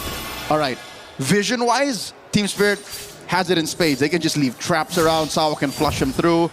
So I think that's what Air 404 was afraid of. He wasn't sure where the members of Team Spirit were, but now, Spirit, they start up a dance. Hiko is becoming a problem at this point. There is no answer to this man. Once the go away comes out, he can just unload. Even Seppat is getting shredded down. We saw it in the last big Lord fight. Arrows coming out from Sunset Lover. Vision gained by Team Spirit. Vamos now are at a point where they need to find a way in. Lord, at a third of its health, gets soft reset. Sawa playing footsies toe-to-toe against Zakif. Zarugis clearing that wave up top again. Due diligence. Long lane is in the Team Spirit's advantage. That's impressive. How they're able to do this dance this well. Lightning Truncheon comes down for Falkland. in these grouped up fights could make the difference. Ooh, as Hiko continues to play Zauer, able to lock down onto Clockun, pops a Daddy Magic. Clockun will survive with the black shoes. Arrow comes out, but that is one big utility down on the side of Vamos. Another soft reset for the Lord. Ult spent on either side. Zekif here has an immortality already, so he can use his body as a shield. Can't engage. Lord at half health. Man, the way that Hiko is consistently pressuring this Lord means Vamos can't take the risk of playing the long lane. They can't play the map right now. They need a full reset. Step out on the backside. Look at the flicker in, and Sawa finds error! Sawa will pay the price for that. Vamos without a jungler have to make this play happen now. They have to change something, but Team Spirit isn't gonna let it happen. Hiko will not let it happen. Sapat's on the run, Clockun's on the run, and Kid Bomba won't let him get away. The mid, Zekif with the AOG back to the base. Team Spirit take the win and take the Lord in that fight. A sequence out of order. The lead is gone. They've evaporated the 5,000 up they've been sitting on for the better part of 10 minutes. Hiko underneath the Lord at point blank range. Lifestealed his way to bullying 2 to 3 members of Vamos out. Kid Bomba now forcing a black shoes out of Clockun. Kid Bomba doesn't have the I'm offended anymore, so they should be safe, but he's never gonna give it up. Sepat there as well. Lord slowly marching down top side. This is the only advantage that Vamos has right now. Lord is going to be evolved, so as soon as this makes it into where fights happen, Team Spirit is going to be calling the shots. That's a Spirit Lord. And at this point too, Vamos, they have their tier 2, so that's at least one advantage in this push, in this defense, I would say. They can slow the inevitable. They can slow the inevitable. Big wave in the mid side. Air 4-4, because of this slow push on the Lord, he's able to kind of play the map a bit, but Team Spirit doesn't care about the other lanes. They want to Hail Mary it down this top side. Okay, a lot is on Clockun right now. He's going to need a Spirit fight in 20 seconds. Zari goes put down a third of his health. They got him offended from Kid Bomba though, on multiple members, followed up by Fatal Links. Arrow 4-4. Forced to wing away. Zekif will drop next. Immortality does pop. He doesn't have the AOG. He's not able to get away with it at least. And Lord breaks through as Team Spirit close the distance. Arrow 404's got to get in there. Sapat's got to get in there. They got to clear the wave, but they can't. Team Spirit lock on the base. Revenge is served in quick fashion. The Dragons, Team Spirit, will go on to the semifinals. Harosh, Team Spirit, despite the grueling climb through groups, it seems like knockouts are the Dragons' nest. 3-0, taking Vamos out. We came into today thinking that Vamos were the favorites. We came in after their big wins thinking they were going to be a challenge, but Team Spirit shows up on their first round of the knockout stages and shows that they are still a force to be reckoned with. This last game in the series, Game 3, the match point bout was a testament to how well Team Spirit prepared for this mentally. They did not tremble. They did not trifle with what ifs. They played to the late game. As soon as we crossed the 16, 17 minute mark, Trex, they were a different beast. They knew that we know how you play. Arrow 404, there's only so much you can do to guard your flanks. Clockun, we know you can clear waves this well, but look at the rest of the map. Bottom lane, that was all them. They penetrated with very little effort. That was a lost lane where Team Spirit wasn't even fighting. They were able to just buy time, even with that one Lord that Kid Bomba steals. Even before that Lord, when they get the kill onto Natco and slow down the push and stop Vamos from being able to take that tier 2 in the mid side. Every little piece mattered, every small trade to get them into the game where Hiko was just unstoppable, where the team was just unstoppable. You could see the scale slowly tipping in favor of Team Spirit as that game went on and on and on. And I don't think it's for a lack of conviction or for forward momentum from Vamos. It seemed like in 1, 2, 3, Hala Vamos was going to come online, but I guess it's just guarding your sixes. Late game is where Team Spirit comes alive. We forgot that throughout their career, throughout their run, dominating the ECA, they are capable of things like this. And I think, look, even Air 44 was thinking about how do we defend, how do we clear. 20-something minutes is what it took. And Team Spirit gave no quarter. Ladies and gentlemen, you see the celebration on stage. Let's go to them now and hear a word from our winners. The Dragons successfully gatekeeps the semi-finals in a clean sweep up against Team Vamos. And on stage we have Kid Bomba from Team Spirit. Wow. Kid Bomba, let's go straight to the point. They were the first team to pick in the draws and they picked you. You successfully won this rematch up against Team Vamos. And there are so many supporters in the arena cheering for you, shouting your name. And I heard even your family is here who kept on crying and yelling throughout the match. How are you feeling right now? Feeling amazing. We knew that we would win. We knew it would be a 3-0. They didn't do the right choice choosing us. We just played bad the first time we faced them. Now we show them the real team spirit and we send them home. Oh, wow. Kid Bomba, you said you knew it would be a 3-0. How did you know? We're just good like that. Oh, period. He's just good like that. Now, of course, let's talk about what happened, you know. In the group stages, Team Spirit, a lot of people were saying you guys looked shaky. A lot of people were saying you guys might actually not make it to the knockout stages. But this knockout stages, Team Spirit looks so different. What happened in the 2 days break that we actually had? What did you guys do? I mean, every team here knew that we are a really good team, you know. We had really good scrim results. Every team here knows that. Every team knows we're a threat. We just had a rough start into the tournament. Now we're back to our prime form, so everybody can be scared of us. Oh! What preparations did you do for this matchup? We really studied them better this time. We didn't underestimate them. And 3-0, that's the result. Yeah, I really do think that underestimating is the most important thing when we're in a tournament because anything could happen in the Land of Dawn. And of course, heading into the semi-finals, congratulations on that, by the way, your next opponent will either be Onyx or Aurora Gaming. If you got to choose, who do you think will actually make it to the next round? I don't care. We have a clean record against Aurora in International, and we beat Onyx the last time. I mean, I'd rather face Calra again to send him home as well, but let's see. Oh, it is getting hot over here on the stage with Kid Bomba. And you know what? I know that there's so many people here in the arena, and I'm sure overseas, internationally sending you the love. Is there anything perhaps that you'd like to say to them? Thank you for supporting. Thank you for coming here, and keep supporting Team Spirit. You're not going to regret it. Anything you want to say to your mom? Thanks for coming and watching. Aww, so cute, super duper cute. So now, are you ready to crush some keys? Of course. All right, Team Spirit, come on over. My question is gonna be the biggest question of the day.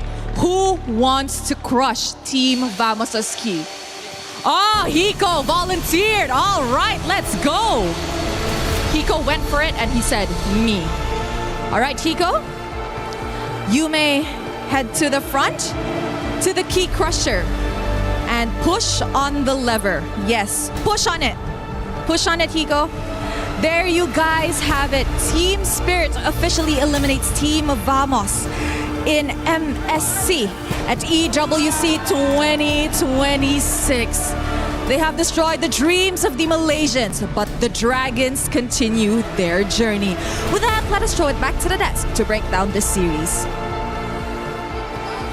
The emotion is so real as a parent, but more just as a person.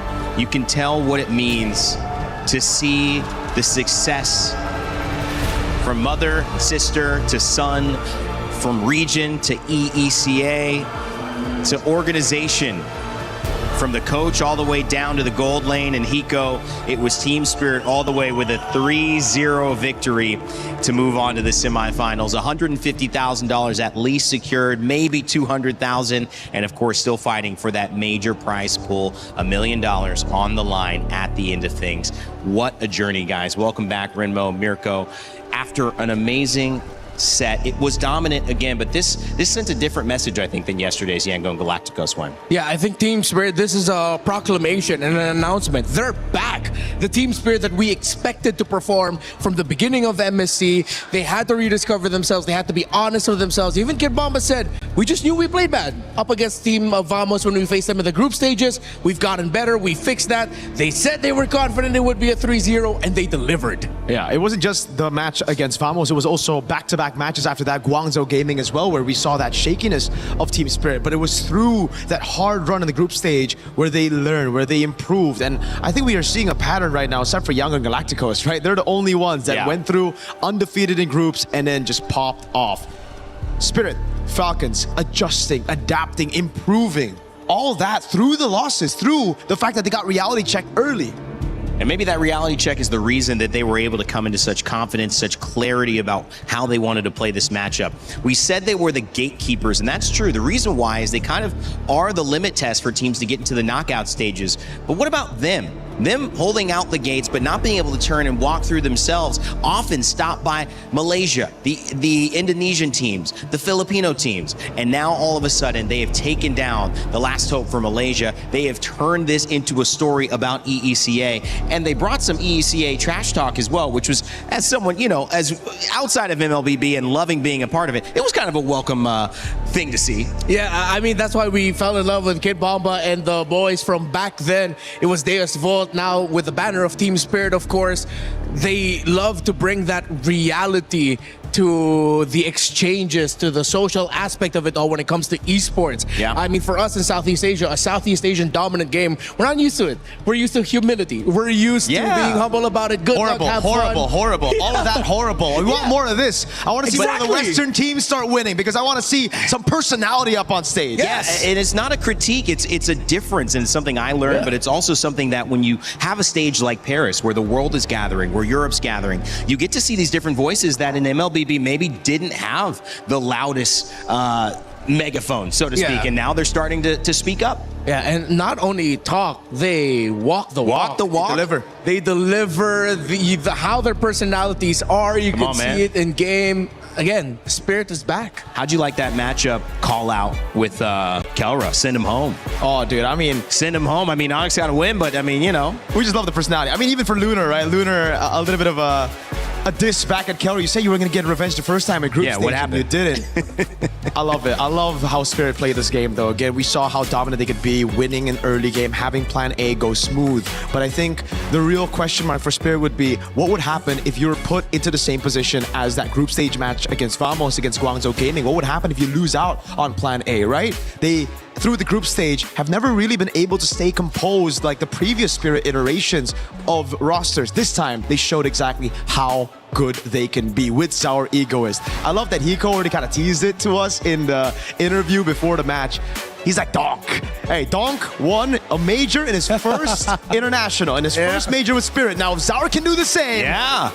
Whoa. I was going to ask about legacy here. It's maybe not too early to begin the conversation. Certainly still a lot of, but you know, question marks, but a win at MSC after debuting at 16, coming in, that's a big setup there. And to think about the storyline, because just last year, he couldn't play in the wildcard because he was few months away from being 16 to qualifying to play at MSC. It's so sick. Yeah, just when we thought we knew all the stories, we knew all the narratives, we're reminded yet again, wait, there's a little bit more. There's a little bit more the Spirit and other teams could show up with. I'm going to say that I thought this was definitely a mom and sister buff for sure. Front row. For sure. Seeing your mom crying. I mean, you're going to play your best anything at that point. And obviously, Kid Bomba delivered. On the other side of it, the story up until now had been Team Vamos and Error 404. There's no doubt even in that final game, he showed his prowess, his ability technically, mechanically, and his will to win. But it was unfortunate because he was not able to get the job done.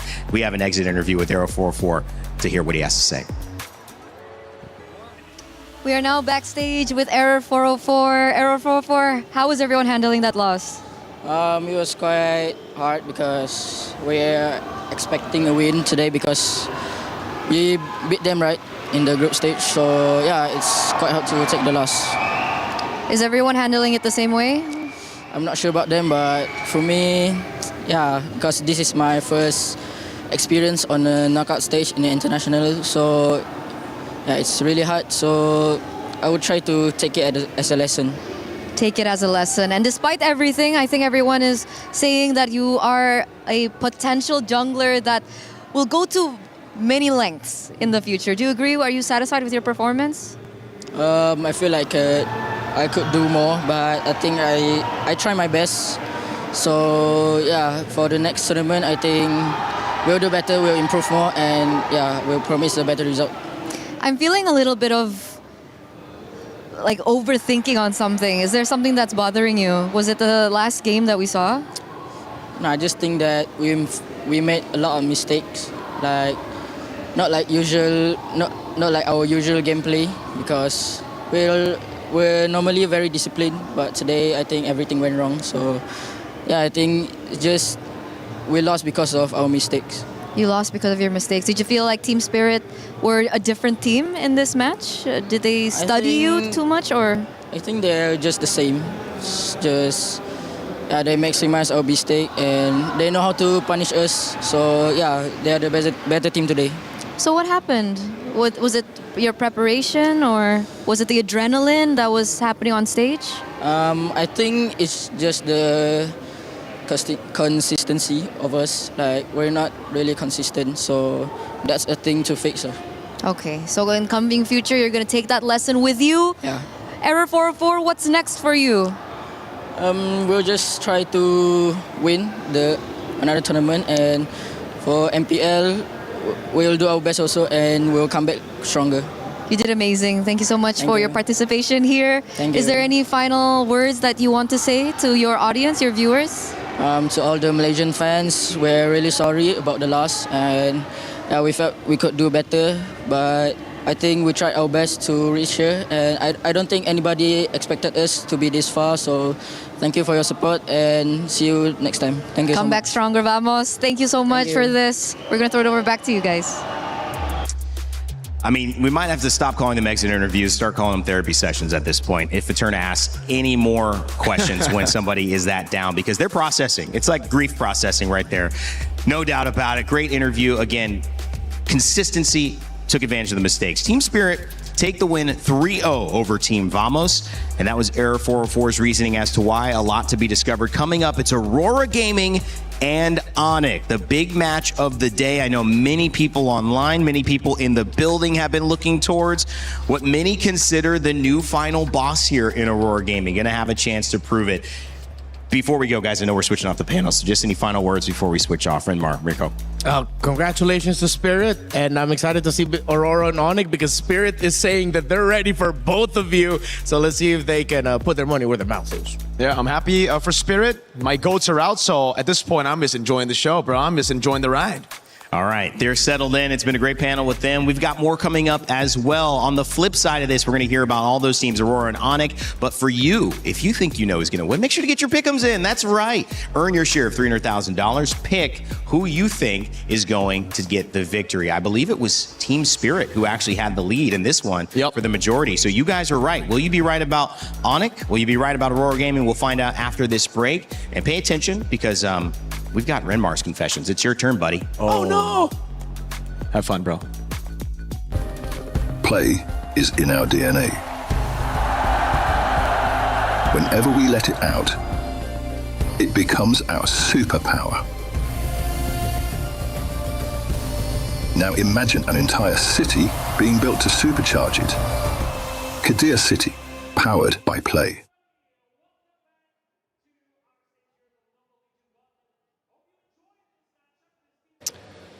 This is Renmar's confessions. He doesn't know we were doing this. Chris, what you guys dragged me out of the green room. I was chilling. Bleep I was machine watching. in immediately. Just having a nice Saturday morning. Okay. I'm not going to ruin it too badly. These are not as bad as I thought they were potentially. Okay. So, Renmar, we've not known each other for very long, so I would just want you to clarify. Would you rather be called Renmar or a prehistoric animal? Renmar would be good. So not Reptar, no? No, that's my old name. Yeah. What was the theory? The what? The theory behind that. Why Reptar? Yeah. I think I know, I remember, because someone in a work group chat wanted to type out my name, and they typed out Reptar, and they said it was a typo, but I don't believe it because there's no way you can typo Reptar typing out Renmar. No, it's completely, yeah. The letters from the keyboard are too far, so I think they just called me that on purpose, and it stuck. You don't like that anymore, no? We've moved away. I still don't mind getting called it. It's like a throwback. A throwback, okay, Yeah. okay. I'm just checking if you spilt anything on your clothes today. Wait, what's going on? I've been told you are a clumsy boy. Yes, I am. I am a clumsy boy. That is actually very true. If you'd spilled coffee today, you'd have been fine. Exactly. I think that's why I wore brown today subconsciously. I was Just like, in okay, case. I feel like I need extra coffee today. What's the worst thing you've spilled on? Not on myself, but on a coworker back in the Philippines. Yeah. Hot soup. Oh, 30 minutes before broadcast. Makeup had to spend a lot of time drying it out. no. He smelled like hot soup for the rest of the broadcast. But I mean, if it was good hot soup, then that's fine. It was. Okay. Someone has dubbed you as the most likely to fall in love with a stranger. Could you tell me why that is? Was it Eterna? I don't know. Why do I feel like this was Eterna who said that? I am a very proud, hopeless romantic. Not so hopeless now anymore. You are in the city of love, though. So, I mean, yeah. you know, you've been any lonely walks, you know, like taking a book? Not lonely walks, but like I had the day where I walked like 25,000 steps around Paris. Nice. Yeah, it was sweet. Yeah. Nice. Anywhere in particular, little romantic stroll along the next to the Eiffel Tower? Nothing romantic. I did go up to Sacré-Cœur. Yeah. Where John Wick had his final duel. Oh, nice. Yeah, it was really That's nice. cool. up There's there. loads of spots like that. Like we got spots like in Call of Duty. There's a really famous spot that we got in Paris. There's lots of things happen in Paris in gaming actually. Yeah. Come to think of it. Very true. Come to think of it. So what was your actual like esports journey been like, considering you may never be able to escape Rennie's shadow? My dad? How do you know my dad's nickname?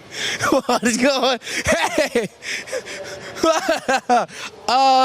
No, I feel like when it comes to my dad, I feel like I've never really been under his shadow.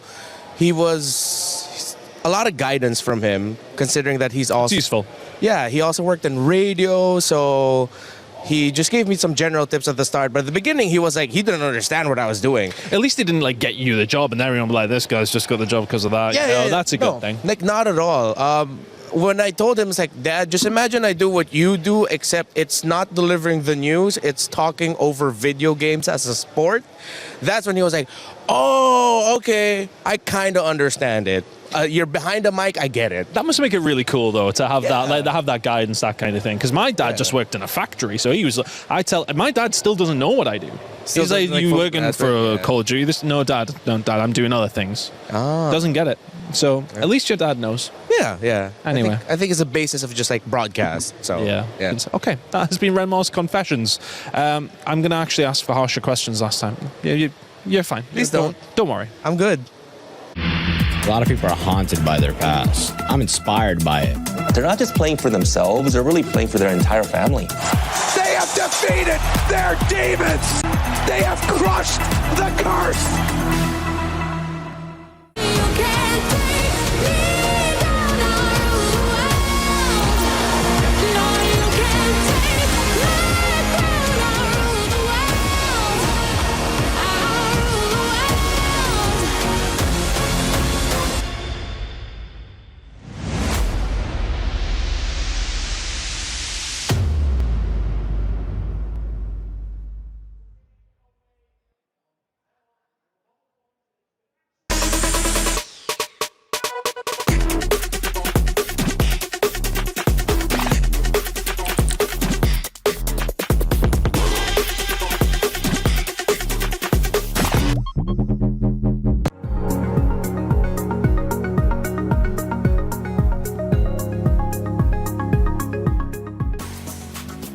It's Turkey A versus the defending champions of 2023 MSC. If they lose, that means we will for sure see a new MSC champion coming up at EWC. So excitement for this second match of the day. It's going to be Onyx going up against Aurora Gaming, and we have so much to talk about. I'm Rain Day. Welcome back to the panel. As I want to introduce you to who we've switched out with. It's Brigitte and LaFell.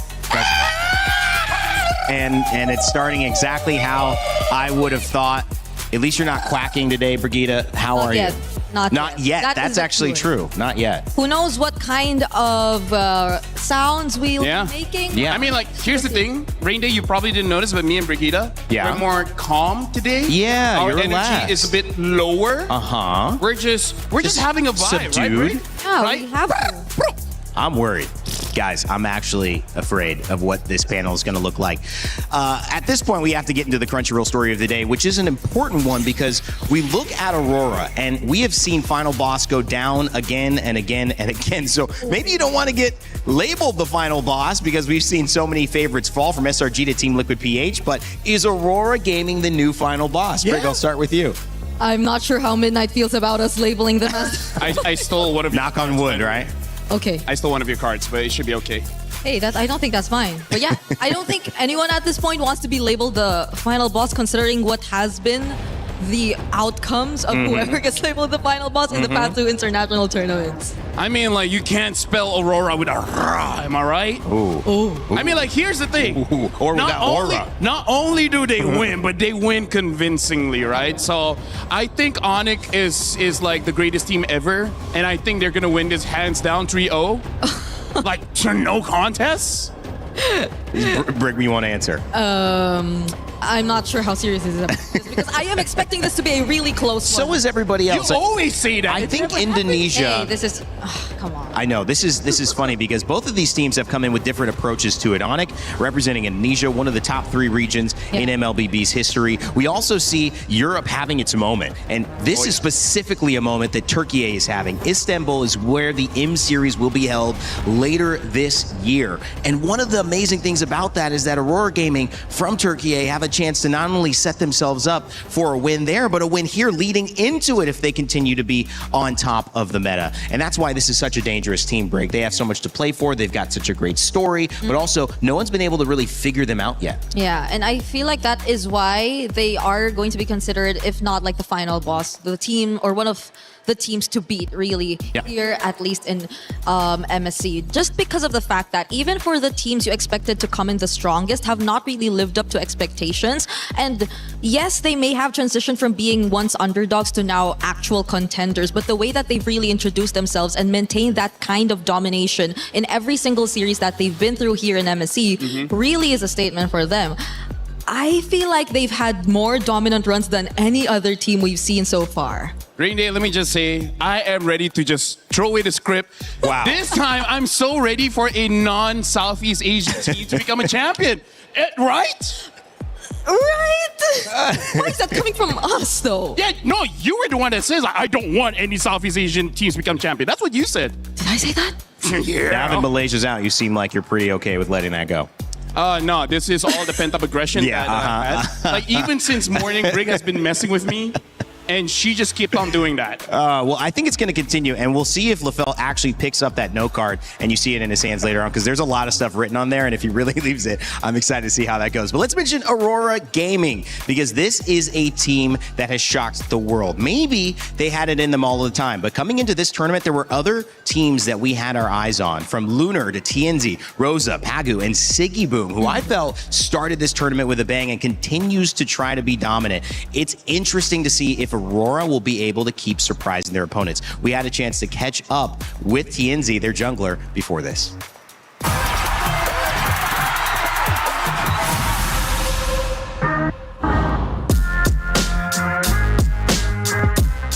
Hırslı ve kazanmaya aç bir oyuncu olarak tanımlayabilirim. I think TNZ is very obsessed with the game. Is very obsessed with like winning. He's always trying to be the best. He likes to gossip a lot.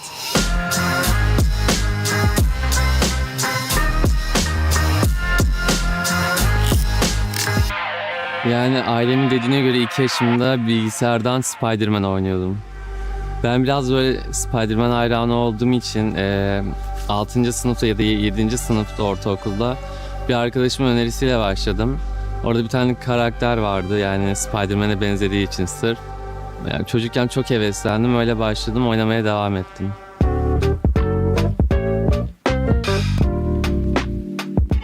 Önce e-spor olmadan önce başladım. O zaman e-sporu E-sporcu olmadan önce böyle e-spor hakkında çok bilgim yoktu ve e-sporcu olacağımı düşünmüyordum. Yani normal bir çocuktum yani diğer çocuklar nasılsa öyle bir çocuktum. E-spordan sonra değişen yani ilk seneler çok değişen bir şey olmadı çünkü Türkiye'de o kadar e-spor gelişmemişti. Evde oyun oynuyordum. Sonra işte turnuvalara katılmaya başladım. Şu an buradayım. But look at this crazy move by Tianzi. I mean, a tad bit of luck, obviously. The fact that the piercing spears didn't get him. Oh my God. Niall from Team Vitality says, for me, top jungler at MSC is TNZ. We just saw that proven pretty well in game 1. Şöyle karar verdim. O zamanlar yani daha yeni başladığım için tabii benden daha iyi oyuncular da vardı.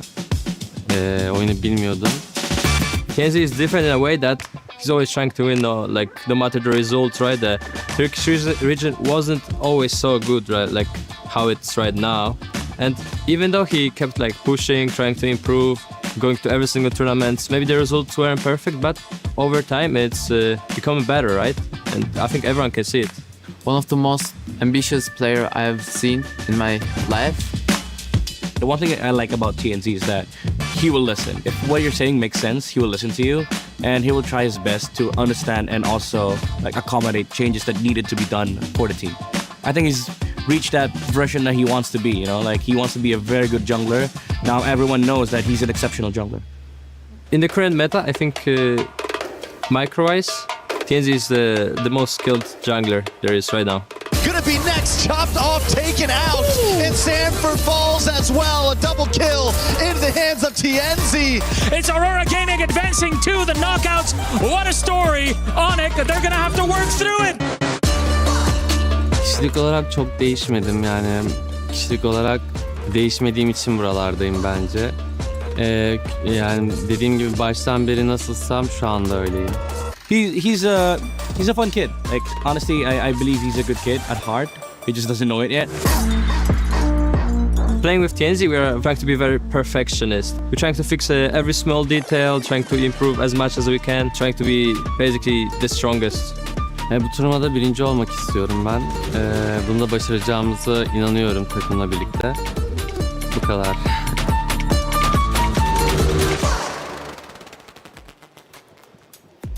All right, well, LaFell still doesn't have his note card. He's been dancing the entire time with Briggs, so have I, and that's why I'm going to throw it to him in a second just to show you what we're going on. Again, we have one more piece before we see if he actually picks it up and uses it. Otherwise, he really is just doing this off the cuff. Thanks, guys. Okay, let's go into Onyx, because, of course, they've got a great story as well. Lutpi, Kyrie, Sands, Kidboy, and Kelra, who has received trash talk from multiple different sources, including Aurora Gaming, and now Team Spirit as well. Their coach, CW, had a chance to catch up with us before this match.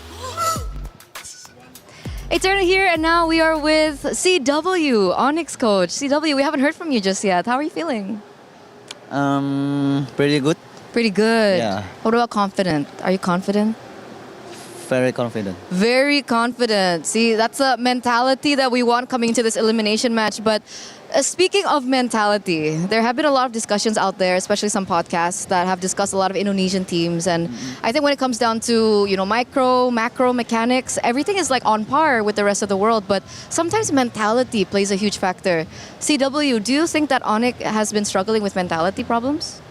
I think if we're saying Onyx, maybe 3 or 4 years ago, before like Coach Chip coming. So when you were still a player? Yes.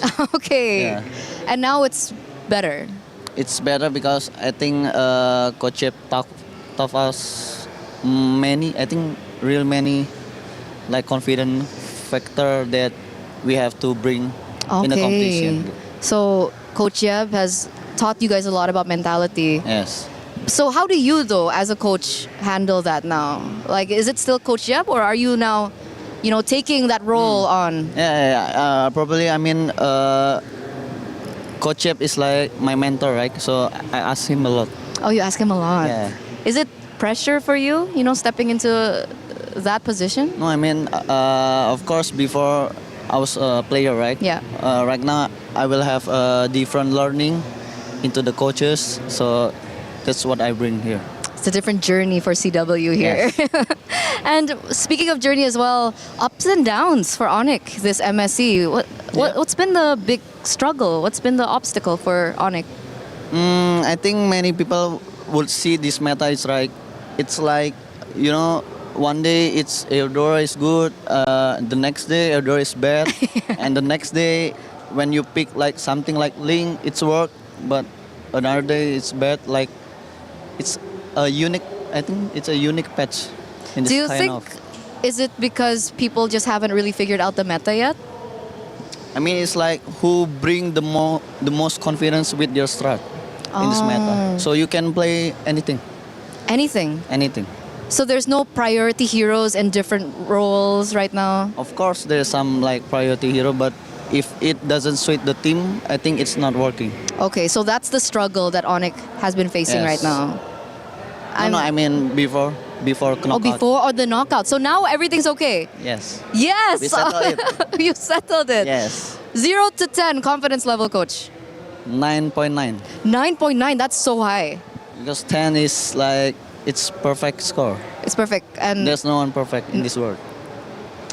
That's why he's coach. It's wise. CW, does it stand for coach? Like you're wise or wise coach?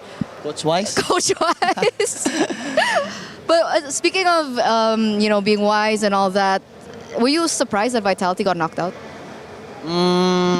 Kind of. Kind of. Because I think they are really strong. Especially, Nanail with the Assassin meta. Yeah. Do you feel pressure now that you're the only remaining MPL ID team? No, we just want to play. They just want to play. Yeah. And if you want to play today, what do you want to say to your opponents today? What do you want to say to Aurora? We are... It's okay. We'll give you some time. Go ahead. We are ready. 100%. I thought it was 9.9%. I mean, the ready is... Oh, okay. So he's 9.9 confidence out of 10, but he's 100% ready to face Aurora. All right. Thank you so much, CW, for this interview. And we're throwing it over back to you guys. Eterna stays trying to get him, man. He's trying to get him. I thought it was 99. What's wrong with you? What's really wrong with you guys? That's what I want to know. That's what Eterna's asking. I'm not good at math, so I think I would make the same mistake, right? Apparently nothing, though, with the math being on the side for the fans. 68% think Onyx is going to take this one. 1% off for Onyx to have a nice number. Wow. Now that's a disappointment. I think it's still a pretty nice number. Lafon, I don't know what you mean. I'm a disappointment. No, you're not. Hey, thanks. Either way, one up or one down, you guys would have made a joke about that number. Yes, exactly. Yes. I would have seen the hands flapping, or I would have seen... Oh, God. All right. Hey, but that's a surprise, though. That is. What's a surprise? The numbers. Like, yes, it was. Because you would assume that Onyx had really, really, really high numbers. Yeah. Favoring them. And he does not shy away from being confident, but he does shy away from owning the regional impact. But I'm not going to do that because MPL Indonesia is looking for Onyx to raise the flag for that region. This is one of our MSC champions from 2023. SRG have gone out. Team Liquid, PH have gone out as well. And it's no shy conversation on the side of the other side of the bracket with Team Falcons Philippines saying, we are the last one standing for our region. I believe Onyx has that pressure as well. But when you look at their opponents in Aurora Gaming, they have been able to surprise, to stun, and to silence any of the doubters, especially with that man TNZ alongside Siggy Boom and the squad. Will Coach Midnight have them prep for this? You know it. It's just a matter of what's going to happen. Let's get game number 2, our second series, on the way. Hearts, dreams, and keys were shattered in the first match of the day. And I'm not gonna lie, my heart was shattered too, but the show must go on as we continue with our second match of the day, where Onyx goes up against Aurora Gaming. Very much so. I'm sorry, Rose, but that's the nature of competition. It means the better team on that day advanced, and in that sense, that was Team Spirit. And what a game they gave us, but as you said, we have to decide who faces off against them in our next semi-final. And it's two teams that both really have their own incredible story coming into MSC at EWC. So let's not dilly-dally. Let's bring out our first team. Please join me in welcoming Aurora Gaming! Aurora is their name. Domination is their game. A rematch was called not only to prove that they are the better team, but that the Kingslayers deserve a personal and regional run deeper than ever before. So when the sun rises tomorrow, it'll be a second after a resilient Aurora Gaming. Now this is gonna be a match to watch because they are going up against a former champion here at MSC. Ladies and gentlemen, it is Onyx time! The Sky Kings return to the land of dawn to take a shot at reclaiming what was once theirs. Indonesia's last hope needs to fly higher than ever to take down Aurora. Can they successfully dim the northern lights when they are shining brighter than ever? I'll tell you one thing, Rose. It is difficult to hold on to that crown, even more so than it is to have it in your hands in the first place. So let's send our teams in for it, please. Onyx, place your keys, take your seats. Aurora, place your keys, take your seats. An epic semifinal is upon us. And of course, captains, remember to shake hands. They wish for this rematch, and we are gonna get it. So let's get this game on the way. Move on to the base. Can they finish it here? Another team crumbles. Another team falls. We're in a very good shape. We can beat any teams here in MSC. Onyx crumbled at the end of it all. Aurora Gaming can advance on to the knockout stage. Of course, I want Aurora. Yeah, I want to take the revenge. Yeah. I just want to prove that we can beat them twice. Like, they want to get the revenge. We just want to play our normal game and win. Super Fritz tries, but Aurora Gaming made it happen, and Sigaboom did it too on the Ruby. What a game 3! We'll punish them more than they punish us. So when we beat Onyx, like, it proved to ourselves that we can actually win the whole thing and hope that we don't choke in the playoffs. We kind of miss our tempo. We met them 2 times and then we win, and this time they win in the group stage. Semua about in early sih. Dia kalau early-nya dapat, press-nya dapat, snowball, dia udah kuat banget, jago di early. Maka kalau dia nggak dapat early-nya, mungkin udah GG. I feel like if they sometimes get the snowball in early game, then they can use it pretty much. Like, when the gold laner can play the game, I think it's kind of hard for us to play. Whenever they struggle in mid lane, it's kind of over for them. I was a bit surprised when they stole some of our heroes when we played our first match. So I think this time Onyx is gonna be more ready. They're gonna come more prepared. They know they cannot play late game. They always priority the early until mid game heroes. I think Pago now is the one of the best from EWC. They have a very stable gold laner, and also like jungler, Kyrie and Kelra, those two. Big X factor would be the roamer, T-Boy. I just take my revenge. For our group stage match, you also said revenge. You wanted revenge earlier, you failed. You want a revenge now. Don't expect too much, right? I think we are aiming for like a 3-0 win or 3-1. If we just do the same things that we've been doing before, we can actually just win. I hope we can show the full potential of our team. One of the best group stage runs ever. TL then Onyx, are you kidding me? For Pago, my friend. Tunggu pembalasan dendam kita dan kita akan kalahkan kalian di knockout stage. Don't cry. Aurora have just taken out 2 of the biggest teams in MSC back to back cleanly. For T-Boy, I would say, just hope you get your strong heroes. It's the battle of the last and closest rematch that we had. Among all those quarterfinal rematches, this was the only upper bracket decider that went down to the final match. It's one of the reasons why Aurora was a final pick, and one of the reasons why they were actually going up against Onyx again. We were doing some theory crafting as well. We said if they had actually won, they would have had the fastest time. They would have picked first. And the question is, would they have picked Onyx again? Because the rematches went before them, they were forced into this rematch, but I think they're both happy to say, we want to prove we beat you for real, or to give Onyx a chance to say, we want to get our revenge. Yeah, I can feel it. I can see it, and I think, would all agree that Onyx also want this rematch to happen just because of how things really went for the past series that they've been up against each other. And even Midnight was very vocal about how he was already surprised with how Onyx stole away a couple of the heroes that they were planning or expecting to use themselves, and he's just expecting that Aurora or that Onyx this time would be much more prepared to go up against them. And here's the thing, I feel like it's warranted to be a bit worried if you're an Aurora fan here, because we saw how Onyx in their second game, first game, sure, they lost in the early game, but then come second game, they matched the aggression. Keyboy on that show was able to have a lot of forward momentum, and then they got a lot of kills in mid. So I feel like this time Aurora should not have an easy early game. Which I think is something crucial to note in this matchup.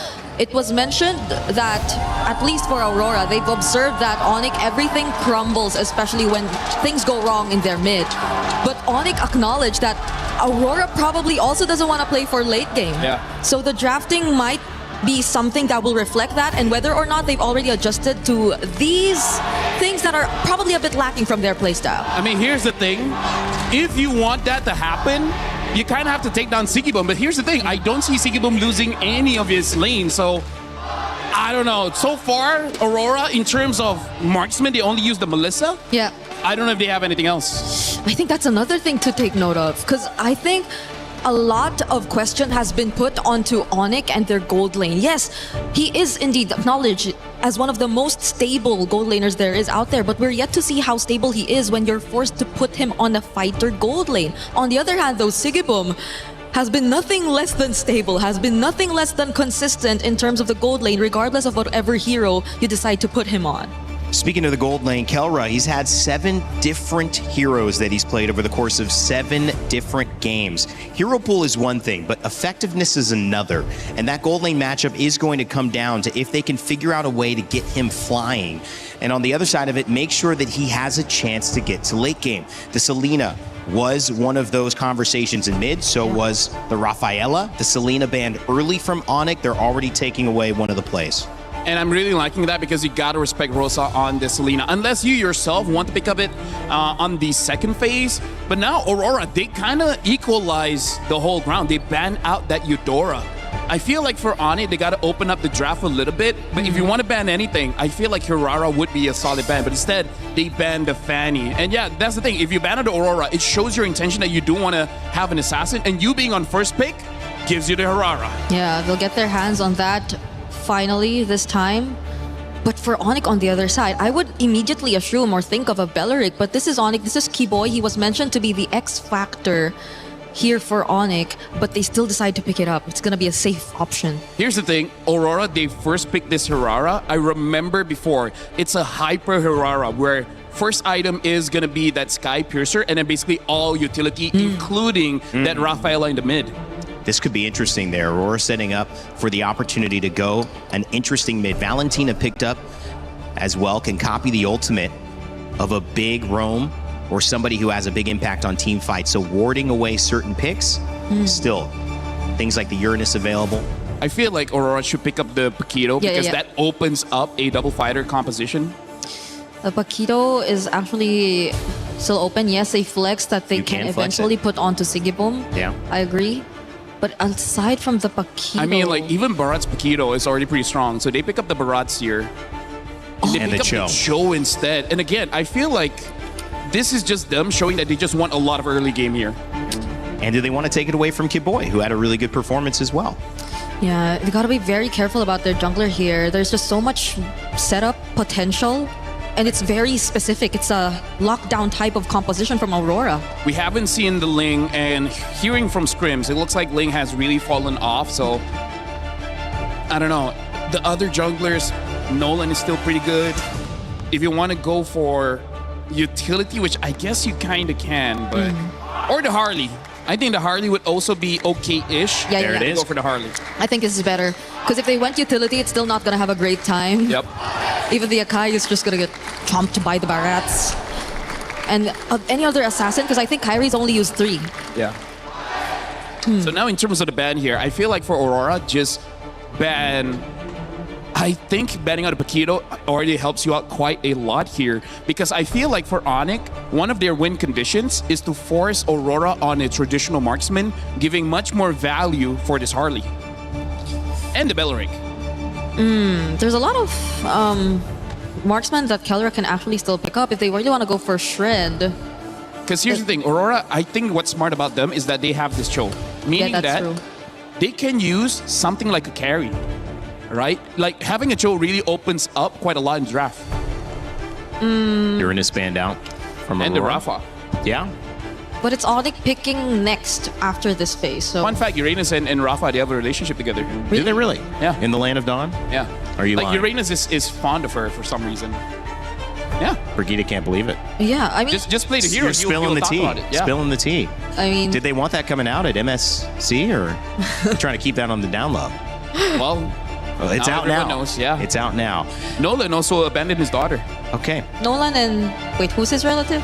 Layla. Layla. Why'd you point at me? I didn't abandon my daughter, man. She was took her to breakfast this morning. You're a great daddy. Thanks, bro. I appreciate just dad. Oh, even the juicing. Okay. I think an Alice would be an okay ban as well, but they banned out the Lapu here, so I feel like they're just gonna have.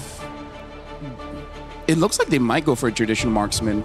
Right? This will tell us a lot here on the side of Kiboy picking up. We see the Zushin ban, the Lapu Lapu as well, which is, I thought it looked amazing yesterday. Esmeralda is there if Onyx wants that to deal with the Barats. Yeah, they might just Honestly, match the lane. Even the Yuzong would be pretty okay here against Aurora. My question is, are they doing something funky? I mean, that's my question on this. And I know it's going to be very clear probably after this that they're not. But Belleric EXP, I mean, it would be weird. Yeah. But if you get something that can win outside of that, catches Aurora off guard, I'm just wondering if Onyx are trying to play this in a way where they surprise Aurora. No, honestly, that's a good point because Belleric is not great if you're going up against a very fast EXP laner, right? Like a Benedetta, like a Lapu. But you're going up against a Barat, so you're equally slow. It makes it so that it's not a bad pick. So, yeah. Onyx can still flex the Belleric, honestly. And you can pretty much say the same for the matchup in mid. If they really want to rotate faster and utilize their advantage, then maybe just put something alongside the Valentina that can just be as equally aggressive. But Aurora, pick up the Paquito since it wasn't banned. But the Luyi is the surprise here. Actually, I really feel like if they pick up a Yuzong, they can win this matchup quite hard because it wins against the Barats. And then the bad thing about the Luyi is you have no dash. So once an EXP laner gets onto you, he's going to stay there forever. Final pick here. Onyx, to me, could make a statement. Come out here, try to catch Aurora off guard. And they don't. They go Esma. That's a very safe pick. It kind of nullifies that lane. Yep. And it can still jump on the Luyi. It can. One of the heroes that can use a Purify, which I feel like this is one of those games that it's okay for you to have a Purify. Yeah, at the very least, they have a Harley. I think I will be okay with that. So they have ways to at least penetrate the back lines and go in for pickoffs because apart from that, the Belleric and the Esmeralda, they, as you mentioned, seem very safe. So let's see how Onyx play this out against this hyper-aggressive lineup that Aurora draft. Onyx knows they're trying to survive. They're not trying to lose early because if they go late game, they can get these fans at the Lenovo Legion Gauntlet even hyper than they are to kick off this first game. It's time to begin our second and last series of the day. It's Onyx versus Aurora Gaming. And to call the action, we've got Naisu and Gideon. Fellas? Thank you so much, Rain Day. Welcome, everybody. The series that everybody has been anticipating for. It's Aurora facing off against Onyx in a best of 5. Everybody's had their opinions of Onyx, but everybody has seen Aurora as a legitimate threat to the throne. But who is going to come up on top here? Man, you know, today and the past couple days have been a whole lot of sweep action that we've seen, and hopefully this one goes the distance here because, you know, moving forward, semifinals next, you want to go ahead and see them bring it the distance, and the drafts will have the distance for Aurora. I mean, the Louis Yi pick has only been brought up, what, one time? This is now the second time Louis comes through. Again, leave it up to Coach Midnight to make these drafts interesting, right? And sometimes that can work for you, sometimes it works against you, but we have seen some amazing setups with that diversion play. Yep, some really great stuff across the board. And I want to see how creative they actually went through. We saw, you know, Coach Midnight already talking very expressively to the rest of his players about what exactly may or may not happen, or certain mechanics. We're not 100% sure here, but really that diversion could be the difference maker. They're playing a double fighter comp, which is already pretty scary when you don't have like a dedicated scaler, so we know that Aurora are the ones on a timer in comparison to Onyx. We're seeing Wilderness Blessings, we're even seeing a Brave Smite coming out of Rosa, which is atypical for low Yis nowadays, because dear lord, like LaFell mentioned, once Lutfi is on top of him, it's going to be difficult for Rosa to get away. I would say if you look at this for Aurora Gaming, one of the great things about the composition that can go against that setup from Lutfi or anything else is they have a ton of options to just set things up, you know, between pick-off potential here. Looks like Tianzi's going to do a little bit of damage to Keyboy, but just keeps him at bay. And whether that's the kick, you know, from Pagu with that Way of the Dragon, or, you know, Lunar jumping in. I mean, how many times now have we seen the Barretts be placed into that XP lane? The amount of ground coverage Barretts has, especially with a Flicker in Daytona's Welcome combo, is kind of insane. It is. It's really good, but at the same time, right, there's still also the Valentina coming in from Sans. Now, this fight could be a make it or break it here, as we can see that they don't have first position, but here comes the TP. Whoa, Pagu just trying to buy some time for that diversion. As Aurora comes through, there's the Daytona's Welcome. There's going to crash on the wall. Zanz is gone, but Kyrie will be able to secure the objective. And now Lunar going to try to fight it off here, but gets taken down. So Onyx winning the trade. Really nice trade so far. It's a little sad for Lunar, but somebody has to take the damage, right? Really nicely played by Onyx side. This gives Kelra just a little bit of time to actually breathe for the moment. Let's let this replay one more time, right? Because Aurora understood one thing. We are going to fight for this neutral objective. Unfortunately, we don't have Pagu to actually open up the map any further. But at this point, trading out against them just isn't worth the time. We already got that one kill onto Sans. At this point, we just need to make sure that we're minimizing the losses, because unfortunately for Lunar, despite Lutfi eventually going to outscale him, he manipulates the waves really, really well. Yeah, so probably with this kind of setup, you know, Aurora, if they can't find plays like that with a diversion or the pickoffs that they're looking for, then what do they wait for? You know, Tianzi to get stacks like we've seen before on this, like possibly the Sky Piercer for that Hirara. Sigiboom has probably been one of the better performing Paquito gold laners that we've seen so far throughout MSC. Again, I can't forget how he played it against DLPH, and you know, that's one thing that can be said too, that they can utilize here throughout this game. Yeah, and I think that that's going to be the main win condition, right? Especially since they're on a timer. They still have like about 6... Oh, hold on. Whoa, that's a timer right there too. Kyrie's going to be able to get away. Taking out Pagu, man. It's just, again, all you have to do is play around that deadly magic once it's up. Yep, and most importantly, wait, hold on. Gonna get a quick TP here just to open up the map and get a good idea of where TNZ might be looking to hide, knowing that the purple buff is going to spawn in about 12 seconds. This next neutral objective is going to be difficult to contest for. Lutfi has so much of an advantage against Lunar because of the previous interaction by Turtle side, so I think this should be a no contest overall, but that depends on what Aurora is going to do with this, because I'm seeing members making their way up towards this top side, and Kelra, he's only got the Purify, so once BMI is down, he's sort of a sitting duck. They just want to go ahead and trade it out, right? Objective for potential play across the map. Oh, delivery service? Yep. Diversion's going to be used right to that mid lane. Pagu this time, the difference here is he's actually got the kick available. Last time they fought for this, he was only level 3. Lunar's going to jump it. Daytona's welcome. Pagu trying to zone out Sans. Already using that Keyboy now. Half health gets kicked right to the team. Will deliver Keyboy up, and Lunar will secure the turtle. So Aurora fighting back, and now they're going to be crashing it down in the mid lane, pushing them back further. Lutfi has the shields and space to work with. Did pop the Purify, and will survive. Good use of the Purify there. I thought Pagu for sure was going to get in, clapped on the third hit of G Kundo, manages to walk out of it to save his life. So not bad. It's 2 for 2. Not a real advantage overall. I think even when we're looking in the jungle sectors, right? Even Kyrie being able to steal away at least one of these turtles puts him slightly ahead of TNZ, while everybody else just doesn't seem to be on the back foot, right? Yeah. Lunar and Lutfi have evened out. Sigiboom actually has a bit of a lead onto Keller because of that double waving, and we're waiting for it to accumulate to maximum critical mass, as they call it. Oh no, Keller, does he know? Diversion used. Kelra. Dive angle. He does still have the Purify. It's not popped yet. Kyrie's going to re-enter here. They go in. Wrath of Dry to follow up. Pagu already goes for the kick. They burn the flicker from Sans, but Sigiboom comes in with a 1-2. Able to pick up one, and they'll eat another. Taking out Keyboy. Aurora finds 2. They're eating good today. They're eating very, very good. And Kelra ends up missing the wave this time around. And we Lane, actually. 1 minion manages to slip through, but Aurora, they're not done yet. They're looking for mid-tier 1.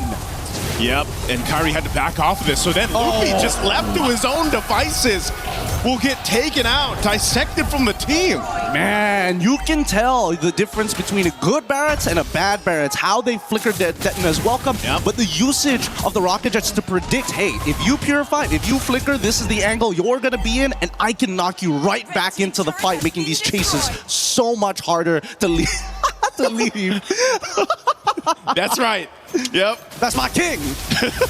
Coach Midnight, again, has been a key part of what Aurora Gaming has been able to accomplish so far through this time. Again, this draft, something a little bit different than what we've seen, but it's just this execution from Aurora Gaming that has been so well. Again, there wasn't a huge lead that they had until now. It's not that it's massive already, but it's 2.6K that switched on very quickly off of 1 or 2 fights.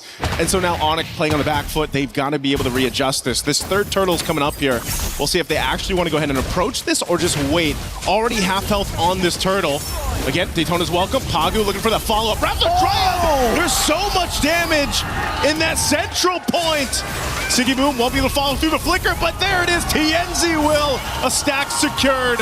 And now he's going to be able to get away here so easily as they look for another. Oh my God. Oh no, Kyrie gets kicked. I know you're a wizard, Harley, but you can't get away. Oh my goodness, Aurora playing out of their minds. The red herrings, they make it look so easy right now, but they're just not missing a single beat. They're not too tunnel vision. They're still open-minded to the way that these fights need to actually progress. Let's look at the replay one more time, right? Because again, this was an incredible catch here, spitting him right into Keyboy's face, making sure, despite the fact that Sans tried to flicker on out of there, dashed twice to make it all happen. The chase, the rundown from Aurora squad, it's difficult to beat. Once that major impact is landed and Keyboy doesn't have that Wrath of the Dryads, it's so much harder for Onyx to peel them away. The unfortunate thing is once the Wrath of the Dryad is dropped down, that's also just a clear signal for Rosa to be like, okay, you want to fight here? I'm just going to go ahead and get these yin-yang interactions procced off, you know, and pump out enough damage. Everyone's centered around that Wrath of the Dryad setup anyway from Keyboy that the Luigi pick is actually a great counter into that. And that's the thing. It's about finding the anchors here. So far, Aurora, Rosa has been generally untouched this entire game. And, you know, given the caliber of player, Rosa just doesn't seem to ever be out of position. And that's where Pagu comes in saying, I'm willing to die for the Thorn Queen every single time, if necessary, just to make sure that Rosa doesn't fall behind. On the opposite side, right, Onyx doesn't necessarily have a dedicated anchor. When you are pulling backwards, who do you fall back to if not Sans? Yeah, that's why one of the things, again, if you look at what Onyx can do here as they fall further behind, man, 7,000 gold deficit for Onyx. You've got to play into the Claude, right? You've got to go ahead and let Calra get to that point, but then even so, if you already have the Trinity, you walk into those team fights, it's going to be the same case where you're just overloaded with that damage, that front damage that Aurora has to play around with, and this Lord is going to go freely over to Aurora Gaming. Well, that's a really good point here. In just a little bit, Zipper, could you pull up the items? I mean, we need to know how far Kelra is from that Trinity as of right now. I think he should already be done with Golden Staff based on the total amount of gold the team has, but I'm not 100% sure. In the meantime, though, Sigaboom, this is probably the strongest he is going to be throughout the game. He legitimately can 1v1 Kyrie, Sans, and Kelra if they just walk into a bush, and I think that's the big fear for Aurora. Opening up the map, especially with Keyboy, he's died 3 times opening up the map and fighting for that space. It's just really hard to get back up for him. We'll see how they play this out. Lord slowly walking up here to this mid lane. They still have the Holy Defense Shields to play around with, but Onyx, again, with this kind of lineup, can they still defend this? 10 minutes into the base, the Lord charges in that mid turret. They're going to have to deal with this wave pushing in as the bottom also turret. Shield pops. Mid turret down. Aurora stays disciplined for now. They'll let them clear out the Lord here and see if they can get more. I like it. I like it a lot. Onyx says, you know what? Mid inhibitor, whatever. We can deal with it no matter what. As long as it's not the long lane and we have to play this awkward Lord fight every single time, especially dancing around that pit, it's just not worth the effort. And Onyx recognized that, right? It's the setup for the later half of the game to make sure that Kelra is in a good position, because so far, there's probably their only win conditions besides, you know, maybe punishing Pagu, maybe punishing Sigaboom. And even then, you kind of need Kyrie +1 to make that happen. Let's look at the items, because finally, we see 2 already completed for Kelra. Kyrie actually opting to go for a more bruiser build this time around. He does not want to die randomly to either Sigaboom or even to someone like Rosa. Yeah, he's kind of has to, you know? We've seen it how it happened in the first fights. I mean, that first hurdle, it was just him being patient. He went in with a retribution, but every single team fight after that, you just see how quickly he has to go back in time to survive, you know? And that brute force is going to help him a little bit. Few stacks here for TNZ. This is what we were mentioning earlier on. You know, you're going to pick up that Herara, you're going to be able to get those stacks. You're a threat in itself. And honestly, if Onyx puts too much to try to deal with TNZ, that's where, you know, again, they're not paying attention to the rest of the side, the side attack here from Sigaboom or even the diversion from Rosa. There's almost too many things that Onyx has to be wary of in these team fights just because of the nature of composition that Aurora has. Oh yeah, and I think that's going to be hard for especially Lutfi. As much as he wants to be in the faces, he needs to act as Peel. He needs to cut Lunar off from certain angles and force him to flicker. But as you can see, right, it's moments like this where Lutfi, he can't just stay in front of their face forever. He has to pull in and out consistently to maintain his health. Okay. Again, at least some defensive items here being picked up now by Onyx, even an immortality for Keyboy, just to get him there a little bit longer. Kyrie will pick up Genius Wand. Sans has been holding on to the Lua Yi ult, right? That diversion. Maybe there's some trickery that they can go with to set them out for this fight for the Lord, or potentially take it. I think the winning play is if Sans steals the Detna's welcome, and he is able to combo with the Falling Star Moon to guarantee somebody gets locked against the wall during a neutral objective. That's my best guess. Because so far, I feel like Aurora are hyper aware of specifically Keyboy. They're like, Helra, okay, sure, we got flickers, we can get out of it. He only has Purify, so after the BMI, there's no follow-up after that. The next problem will be whether or not we're too low and Kyrie is able to kind of clean this up. Yeah. Considering his build, we're not going to get one shot. It's over a duration of time. So really just boils down to how Lutfi, Sans, or even Keyboy finds an out-of-the-box play. The out-of-the-box play is going to have to happen in the defense, man. Again, with their backs against the wall. This Lord should still be able to be dealt with, though, given the fact that you're 10 minutes in. You know, you've got pretty good clear with this. They can lock it down if they have to, if it's sacrificing that Wrath of the Dryad to go ahead and keep this thing forward away from that crystal. That could be a play for Onyx. But just like them, Pagu's got his own immortality. They've got their defensive items to work with too. They're going to go ahead and push it in. They want to take this top turret down first while Onyx deals with the Lord. They're going to go anyway. Daytona's welcome. Right on target. It's the tankiest member. It's going to get kicked away too. Keyboy dropping down the Wrath of the Dryad with the back line. TNZ is there zoning everyone away. It's a split fight happening here with already Keyboy buying so much time. Finally goes down. But now Aurora looking to cap out game of one. Onyx on this defense. They got to clear out these waves. They're still charged up. TNZ will jump in. Able to take out Kelra. And that's going to be it for game one. Onyx facing a tough loss against Aurora Gaming. Beautifully played by TNZ. That's how you maintain your lead as Herara. Just abuse the fact that a lot of her damage is directly tied not only to her items, but specifically from the level. So once you hit that level cap, it's only like 3 seconds before you get both of your combo abilities back up. That's why he's going in and out constantly, baiting those spells, baiting a reaction from Onyx. And that's something that they're going to have to remember for the upcoming game here. Great game number one coming in from Aurora, at least for Onyx. Now we see what the first set of cards are going to be. Let's see what the next combo is for game number two, and I think a lot of it is trying to find that punish in the jungle. Man, if they, again, when it goes to the draft, it's like there's always that one pick or that one curveball that you can almost expect from Aurora Gaming. And it's not that the Loi was that entire reason why they won. It was just, again, executing around the diversion that they had. Sigibum having a hell of a game in the Paquito gold lane. And just even Pagu, man, the amount of times that he was able to lock on the right target, get the kick, serve it up to his team, was hard to play against. It's very, very difficult because imagine if you're Keyboy and you see Pagu doing moves like that. He shouldn't pose in front of your face. Yeah. Do you go for the punish, or is he going to flicker a third hit of G Kundo on your backliner? Keyboy can only do so much. And the problem is that TNZ can do the exact same thing. It's a logistics problem that they solve with Rosa on this Loi Yi, but we're going to let our panel break it down for you as we throw it back over to Rain Day. Somebody call It Man, because they need an answer to this G Kundo in the gold lane. Paquito and Sigiboom continue to dominate. No kills in that game, under 10 minutes. And Aurora Gaming prove with Game 1 that they certainly are what we think they are. The new final boss. It's just a matter of can Onyx respond. Welcome back to the desk. Rain Day here, Brig. LaFell. I mean, like, here's the thing. Like, sure, we might see the telestrain later on, but here's the thing. Technically speaking, why Aurora has been winning, I feel like in that game has proved it, they're using two things, which is number one, wave management as well as timing. Because you're going to see after 5 minutes, they completely abandon the lane because at that point, Aurora is playing a draft that is strong off of one item.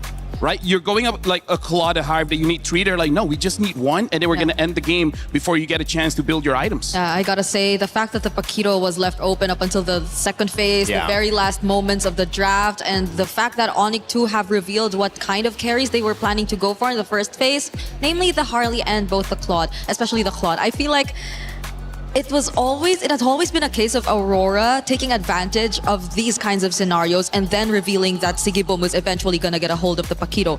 Because you saw how they were able to clearly shut down that gold lane. Even the rotations towards the gold lane were not as successful. It was only the Paquito that was necessary for them to already pull it off. And again, Tianzi, everyone else, the rotations and farming patterns have been a bit too clear and a bit too free. Onyx, I think what we mentioned before heading into the game was true. They were a bit more safer in terms of their gameplay. And I think this is where the mental part starts to happen because we heard Onyx repeat to us, we said it about them, they get an early game start. When they do that, we could be in trouble. And then they get an early game start. So now what? I mean, you still got game to play, but you've already mentally spoken it out loud that if this happens, we're going to lose. So then that comeback seems a little harder to me, Brigitte, because they've already basically proclaimed that if they don't start well, it's over. And they decided to reveal with which heroes are they planning to start the game with. They picked and prioritized the Belleric and the Valentina. We did consider that the Belleric might be flexed eventually later on, but I think they were just forced to settle with it in Rome. And the Belleric Valentina could only do so much if you're up against the Luyi, who I think even in the first few minutes of the game have shown us very unintentional yin-yang combos that really put Onyx in a very difficult position over the long run. I think this could be one of the stars. We're not talking about him enough. Sigibum has played phenomenally. I know Aurora Gaming are barely on screen because they're winning in 9 minutes almost every single game, but he has played phenomenally, guys. And I will say the Lu Yi, it's already come out once. They won with it once, make it twice now. Yeah, honestly, I really don't get how Sigibum still gets the Paquito. I mean, despite his name, he's not a bum.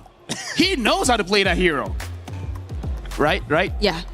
You gotta back me up whenever I say no comment. I agree. I mentioned it. That was the first thing I talked about. How is he still able to get a hold of the Paquito? Yeah, I agree with you. I mean, this is just, it to me, I felt like Onyx were really worried about what they were getting, not what they were taking away. But LaFell, it's very hard to take away a situation where Aurora Gaming are coming into it almost knowing they're going to have one up on you. They're going to have a double fighter. They're going to have a character you haven't seen before that's not quite in the meta. I feel like that's why Onyx said, let's just get stuff that's good, and then hopefully we can win this and draw it out a little bit later. But what'd you see? I mean, like, the problem is, I feel like even Team Liquid said the same thing, right? They were surprised that Aurora played that fast, and then they're like, we're trying to fight it by having late game. But TL did it, and it didn't work out. We see Onyx trying it, also didn't work out. So you got to fight fire with fire. You come to me. I'm not gonna stand up. Okay, here. Hold posture, man. Here's the line thing test that we got to talk about. What's important in the draft of Aurora is actually, yes, the Paquito, but also the Cho. Because here's the thing of what Aurora has been doing. They need at least 2 people, which is this, to open up the map. So that's step number 1. And then the interesting thing about Herrera for TNZ is that it's strong early game, but because TNZ builds the Sky Piercer, make it so that he has scaling, right? Coming to the late game, if he can delete you in one combo, you don't need a marksman because you can eliminate their marksman. Because really I would say the weakness of the draft coming in from Onyx is surprisingly Claude, because again, he takes so long to actually do something in the game. And against Aurora, you need map presence. And we're going to see why. We're going to be looking at a clip here where the important thing isn't what's happening, but it's actually the time. It's 6 minutes into the game. Before this fight, we actually see Aurora, all 5 members rotating top, able to get a kill. And then look at the minion wave. They let the minions go inside the turret all alone. They're not destroying this turret. Why? for them to deny minions, right? So the longer the minions stay at that turret, the less gold that Onyx is gonna farm. And also, again, we see how all members of Aurora here, 5 members, 6 minutes into the game, try to get this mid lane. And here's the thing, they keep on doing that, just different lanes. We're gonna be seeing like some action here. They're just positioning themselves in a way whoever is in front, they can punish. And that's why the Cho is there to open up the map. And then the Luyi is there kinda as a backup. If you're trying to catch any of our map openers, then we can deal with you. And this is something that I feel like yesterday Vitality tried to do, right? By having this barrage, you have basically gap closers. And I think that's the best way to express what Aurora is doing, early game and gap closers. Because when they engage into the fight here, again, the timing, 7 minutes, 16 seconds. At this point, if you're well fed, you have 2 items. But with 2 items, they really can't do much against the draft of Aurora because the front line of the Barats is just too much, and the damage coming in from TNZ and Sigibum is also too much. So I feel like if Onyx wants any hope of winning this one, they really just got to make sure that they step by step eliminate the heroes that has a very strong early game. Why did I pick this clip again? I don't even remember. That's because you threw your note card away and you still haven't grabbed it.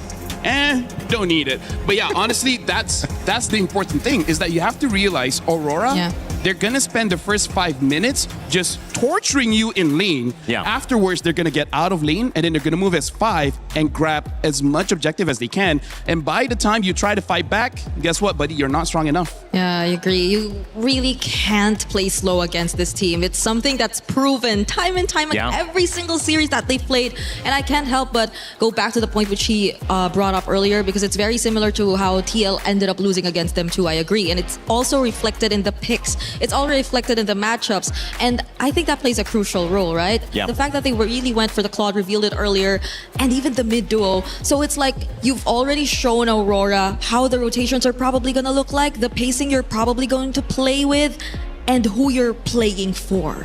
Well, let's take a listen to what Pagu had to say earlier on because we had a chance to catch up with him before this game. Cho looked good in game 1. We'll see what he thinks coming into game number 2. We are now here with Pagu from Aurora Gaming. Pagu, welcome! Hello. What did you say to me before this interview? Watermelon? What's that about? Just testing the comms, right? Oh. So the sound is right. Where did you get watermelon from? My coach always says it. Oh. I don't know. Is it midnight? Yeah, it's all midnight. Always midnight. Always midnight. Midnight.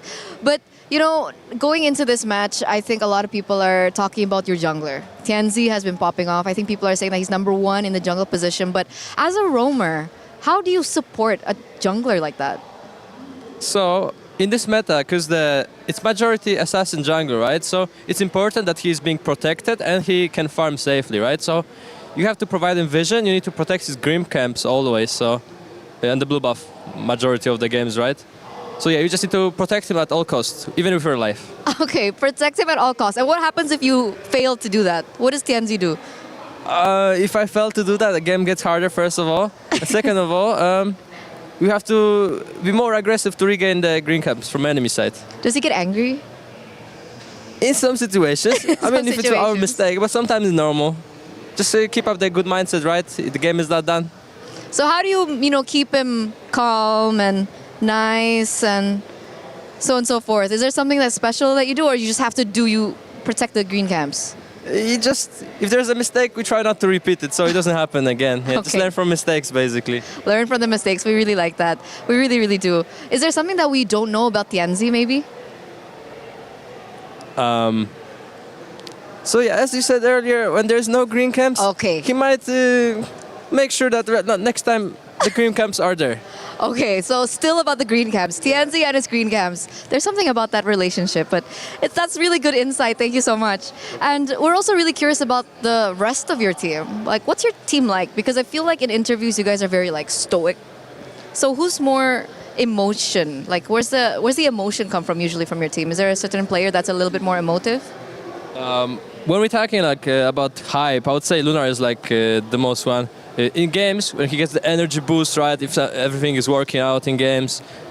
So Lunar. Lunar, when it comes to energy, right? Hype, Lunar. Who's most calm? Most calm for me? I think it's either Siggy or Rosa. But personally, I think Rosa, right? As a mid laner, just work for the team, right? Listen to calls a bit. I get the vibes. I get the vibes. What about most nervous before a match? Most nervous? It can be me, honestly, sometimes. Oh, really? I mean, with the green camps, as I said earlier. And you're more nervous because of your own teammate. If you let your teammates play, then game is good, right? If they're having good match. That's a job of a roamer, right? Just play for your team. That's true. That's true. You're a really good roamer. Is there anyone that's a little bit more like, does they tilt easy or they get upset fast? Are you gonna say me? Green camps. Green. Oh, okay. Okay. We got it. So coming to this next match, are you confident that you can win against Onyx again? Out of 0 to 10. Out of 0 to 10, I would say 7. I mean, anything can happen. Maybe the draft will be like something crazy. Who knows? But so far, if we just play our normal game, I think we got this. Okay. We'll take your word for it. But now, before we let you go, do you have a message to your teammates? Yeah, guys, just keep up the good work. Let's play normal game, no tilting. I hope our green caps are safe and everything works out. Okay. Thank you so much for this interview. It's been fun. And we're going to throw it over back to you guys. I never knew green camps were that important. I mean, you could see Pagu sweating, thinking about, he has nightmares when he doesn't get the green camps for TNZ. But at the end of the day, Aurora Gaming leave us with a sentiment that we all felt, which is if they play their game, they're going to be okay. LaFell, what do you think about that? I think green camps is great. Now I know, don't take it away from. I knew you weren't listening. I think this is why Mirko is mad at us. Sometimes we take his camps away. Oh, you guys don't protect? Sometimes it's fun. Yeah, exactly. Do you play the game to win or to have fun? Yeah, to win, for sure. In this context. To win, you know. Well, at least we had fun. Doesn't cut it when you lose in the knockouts, guys. I don't think it does as well when you're representing the last remaining MSC champion on the side of Onyx, who's still in this tournament. SRG and Team Liquid PH have gone out earlier. It's just Onyx from 2023 who remain. If they lose here, we're going to have a new MSC champion. We're about to make some history if Aurora keep going, but that's a big if. And I want to bring it back to now, game 2. What do we want to see adjustment-wise, especially if you're being on the side of, you know, devil's advocate for how Onyx can turn this around? Where do you think they got caught? First of all, for me, you know the story of the rabbit and the tortoise and the hare. Tortoise and the hare? Yeah. That doesn't apply everywhere. Right here, you gotta go fast. You can't be like a turtle. Yeah, slow and steady doesn't win the race always. Turtle and a rabbit. Yeah. Right? Yeah, tortoise and but hare. hare is a different Hare way to is say a way rabbit. to say rabbit, and tortoise is a different way to say turtle. Crocodile and tortoises are alligator are different. different. They are different, you're right, but So are turtles and tortoises. so you guys only heard of the turtle and the rabbit story, huh? Oh. And the tortoise and the hare. Hey, the The difference. rabbit wins. Just kidding.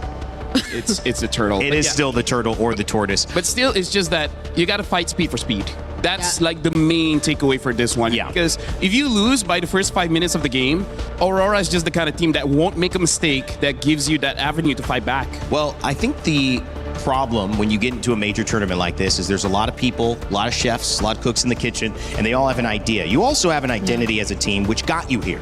And if the identity that's working against you is not the identity that you know is your best way to play the game, it's difficult, Brig. I actually agree with that because I feel like Onyx still just played with their identity. They played to their strengths, but it's something that's being exploited again and again by Aurora because again they have so many cards up their sleeve. They have so many ways to deal with what has been considered the meta and the strengths of Onyx for the longest time. We have a special mention here from someone. Midnight. It's a dinosaur. Wow. It's a dinosaur.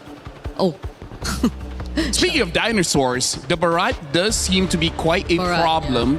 It's just that, hey, I feel like the reason why Aurora keeps on winning, they keep on winning the side lanes, right? So stop that. Stop that. If you can't deal with the Paquito, hey, ban it out.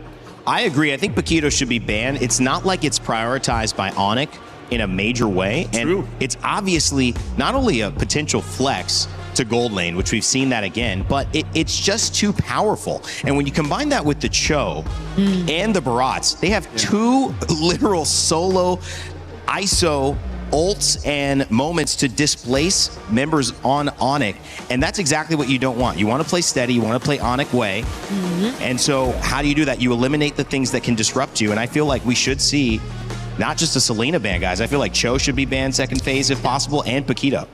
Or pick it up early, because again, Aurora, their draft always have good gap closers, so I feel like Onyx shouldn't be super, I would say, enthusiastic to have heroes that are long range, because somehow, some way, Aurora will find a way to close the gap. And Onyx should take advantage of this blue side, because I think both of them really favor blue side, but they banned the Barretts instead, so Atlas is up. Okay, it's still gonna be Hirara for Onyx, but as you mentioned, the Atlas, even the Belleric, and that Paquito is still open. What did they want from this? Are they trying to open up Paquito early? I mean, I feel like for Aurora, because they battled the Valentina, they should be picking up the Atlas here. Atlas +1. The +1 is going to be the big question. I feel like it's not a bad time to pick up a Paquito. Because he could... Oh, Uranus. Oh, the Uranus. Wait. Uranus and Belleric. Okay. That's interesting. Oh, but here's the thing. Uranus and Belleric are very high sustained heroes. So in terms of marksman, I can see the carry doing quite well here. Yeah, but are they baiting Onyx just to pick up the carry? Because if so, then they will no longer have a choice of a Paquito Gold. And that's something that Aurora can eventually consider still over to their side. So Onyx have to be very particular about their choices here, because the carry really looks good, but you also don't know what other range options would come out from Aurora. You don't know what Rosa's playing in mid just yet. So they will go for a Esmeralda. This is looking like a dead lane in the EXP, at least for the matchup. The gold ring is really what matters at this point. We also saw the Atlas picked up, and it did not work. It was Vamos trying to do a lot with the Atlas, and they're actually going to go away from it. Zushin, and then the Rafaela right back. We see you, buddy. Okay, Onyx, this is a problem. They don't have enough bans to take out early game junglers. I feel like maybe they can take out Nolan, because I feel like Nolan with the Belleric and the Rafa, I think is just a bit too much. That was a very fast Rafa pick, and I feel like it's going to be good to deal with all three members of Onyx here. Just the slowdown by itself, speeding up the Uranus, he's going to stick onto them, and here's the thing. They won't have enough damage early game to potentially deal with the Uranus. Yeah, because you're already seeing the Juicin, that's that.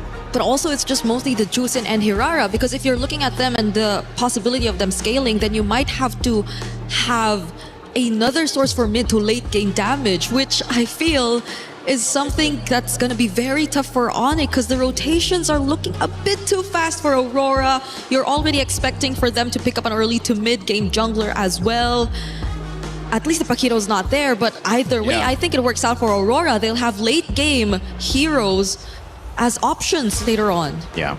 I feel like Onyx need to pick something up like a Hylos, something that can slow down Aurora here, because they're looking very fast with this Rafaela. Because Cho would have been the best option, but again, Cho gets banned out. Aurora has one more ban here, and I feel like Onyx should ban out something like the Nolan. But the problem is, we just don't know. Maybe there is a surprise pick coming in the jungle later on. They might still force a Ling for all we know. But at the same time, if they go Hylos, that's pretty much the same idea we saw in game number 1, where they're just going to play slow. They're going to be a lot more passive than we want them to be. And Aurora, they've been doing such a great job at baiting Onyx into drafting these kinds of patterns. Yep. They've been fantastic with it. This has been a draft masterclass so far from Aurora yet again. You look at just those 3 heroes at the front on Aurora's side, it's going to be difficult. It's going to be an early game problem. And if you're looking at Pagu's pick here, but more importantly, the response that Onyx can have after the Harith is shown, there's got to be a win condition on the side lanes. That's the issue that Onyx have faced. They have not been able to do their thing and get to late game. They have to figure that out here. I feel they need a carry here. Yeah. They just need a carry. Okay, I'm also looking at what Kiboy could actually pick up, because I feel like AoE would really matter here if they want to slow Minotaur, things down. maybe? Minotaur is a great option. I was thinking of that. And you also have sustain. So if Aurora actually go in for the dives, then they might have ways to last a bit more longer in the team fights. And if it's sustained team fights you're looking at, yes, you have the Esmeralda, but what is going to be the carry? I really feel like Minotaur carry is going to be a good enough pick. Or the Atlas is still open. It's just the gold lane here. I wonder if they want to go for a Brody. I don't think Brody is a good shot. Ranger is worse though, I think. The only reason why I was iffy about the Atlas is because I feel like at this point in the draft, you're going to settle with pickoffs. Rafa also counters the Atlas and Lucas. Unique hero. Lucas in the jungle. Or is this gonna be like Lucas EXP and then Uranus jungle? This is tough. This is tough. I could see Uranus jungle as well. I think it is Uranus jungle. Oh wait, no, they change. Wait. All right, Lucas jungle then. All right, so Uranus on the EXP. I think Onyx, they might have overthink this because Atlas kind of gets countered by the Rafa with the speed up and slow down. Yep. The Granger, I think it's just because his Kelra's comfort. I don't think it's going to be good enough though. You can't really burst down Aurora. And even if you do, there's a passive that Rafaela can utilize to just bring them back in action. So this is looking like a really good game for Aurora, honestly. It feels like more of the same. The early game problem. Don't know if Onyx have found a solution, but this is the time to test their theories because they are only a few games away from getting knocked out. Aurora trying to go 2-0 up here over Onyx. And the game begins. So far, the statement has been set by Aurora. Hey, we've already taken game number 1, and we're still going to be whipping out some new tech against Onyx. And look at this.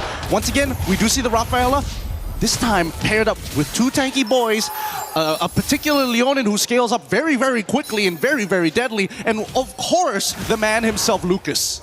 Well, I love this. Again, some unique heroes come through. Leave it up to Aurora Gaming and Coach Midnight to make this happen.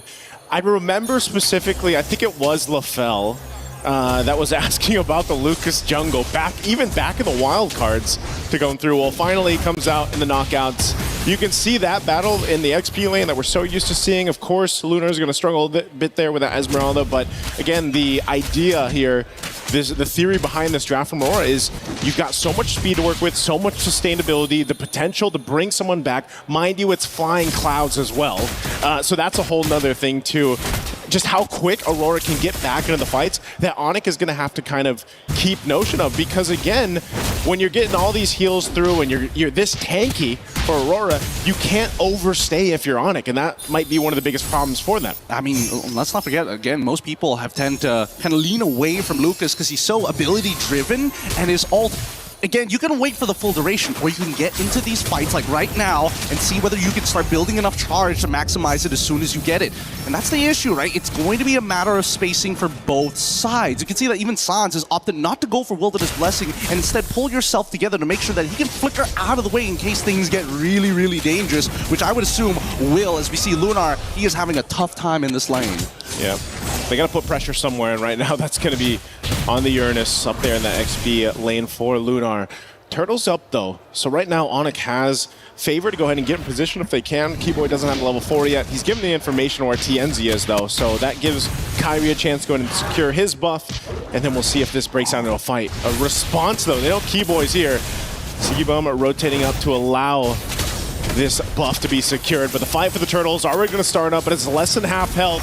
Secured up by Kyrie. Let's see if they disengage here. Pagu too low, so objective secure for Onyx. Oh, that's a bit of a waste here, and honestly, a pretty huge win because now Kelra at least gets some gold shielding here, just to get a little bit of a lead against Sigabum at this point of time. And not to mention that I think that Onyx also recognized that, hey, we got to be careful. We cannot underestimate this Lucas. There's a very good chance that he can just power through a lot of our abilities, even if they do have the Fatal Links here. Keep in mind, anti-CC is going to be a big, big mechanic here for Tien. Oh, this is dangerous. Wait a second. Oh, Pagu. I don't know if they want to keep on doing this, but Onyx made the smart choice but to back away. Hey, you know what? Hey, you can still say, Pagu, that wasn't a green camp. You know, that was a buff that went over in the hands there of Kyrie, but still kind of trying to maintain this jungle. Skypiercer is picked up by Kelra. That's kind of what we were thinking with that Granger being picked up here. Again, it is a comfort pick, but also if you can start to build those stacks for Kelra, obviously that's really going to help. And he has to play at range against this kind of lineup here that Aurora Gaming has. So off to a pretty steady start for Onyx, building up already a nice little lead. And they don't mind not interacting in these early stages of the game until everybody's got their ultimates and they find the right position to do so. And I think as long as Aurora recognize this, hey, we need to fight on our terms and only our terms, there's a lot of things in the early game that actually don't matter. Here in the mid lane, this is going to matter. Keyboy fallen. First blood to the hands of Sigiboom.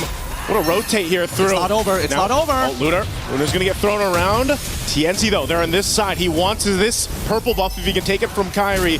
This is a bit of a risk, but they're gonna go for it anyway. Loopy on this offside goes in with a falling Star Moon, able to find two. Pushes them back, but again, they just don't have that follow-up damage just yet. They'll bring back Lunar. Lunar might try to split things up, just sacrificing himself to keep the rest of Aurora up as Loopy will take Lunar down. Okay. At least he gives that kill over to Lutfi instead of Kelra at this stage of the game. But for now, you can see that Aurora, they can kind of fight forever. And Onyx also recognized that. Now, at least first item's already done. Turtle goes into the hands of Onyx. This is going great for them, but it's an ever-moving pendulum. Now, Sigabum gets a catch up back on Gold. Gold here, he's got a kill in hand, but now that he's got the extra plating as well, he should finally have a slight lead against Kelra. Okay. Didn't have to pop the Purify, just dropped down the Zaman Force, but yeah, as you mentioned, he got a lot of the extra gold off that turret. That's kind of what Sigabum needed, but again, he did get that first kill too. He knows the Zaman Force is down. Kelra will go in! A quick kill. The killer instinct for him, knowing Zaman Force wasn't available. Makes a move, and now bottom side still gonna break out. TNZ, Fatal Links into it, can't escape, and Pagu gonna be next. Talk about value for your Sky Piercer for Kelra. Great knowledge from Kelra. He understood what the assignment was. Hey, no Zaman Force, you don't have a flicker, you can't run away from me, and I love it. If you want to just sit underneath their turret, I can harass you for days without anything left. I think at this point, Kelra is gonna be a much bigger problem to Aurora now that the game plan is starting to fall apart. Luckily for Sigabum, he doesn't lose too much here because they still have the passive from Rosa to get the revives down. But Kelra, now building up on these Sky Piercer stacks, they need to cut it in half at some point in the game. Yeah, you know when that setup happens and you don't have the Zaman Force available for Sigabum, Onyx will take advantage of that. So a really good decision there.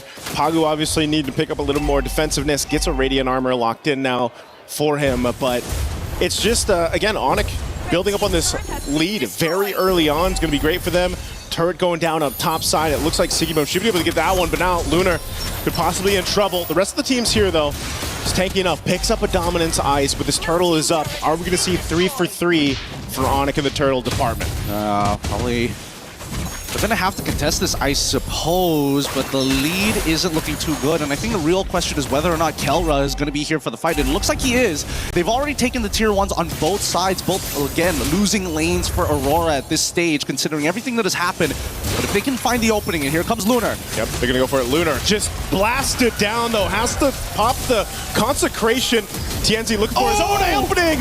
Wrath the Dryad locks down Keyboy. They get thrown out by the Lantern, and Loopy's gone. Kelra flickering defensively. They're going to fight it out. Kyrie able to get the Turtle. Taking out Pagu, too. It's a trade. And now with the speed, they're able to get some distance here for Aurora Gaming. They're going to go ahead and respawn, revitalize Pagu back up. They lost the objective fight, but it looks like Aurora still willing to take these fights. That was beautiful stuff. Like, Lunar got a lot out of Onyx. Sans even using his ult as well, making sure that they got basically everything down. Kelra trying his best, but Pagu switches the role with Lunar to get right in front of Kelra's face to make sure that nobody else needs to die here. If one person dies, that's totally fine. 2 people, too much. Ooh, Malefic Roar now picked up too. Again, a final, well, Fatal Links, instant kill.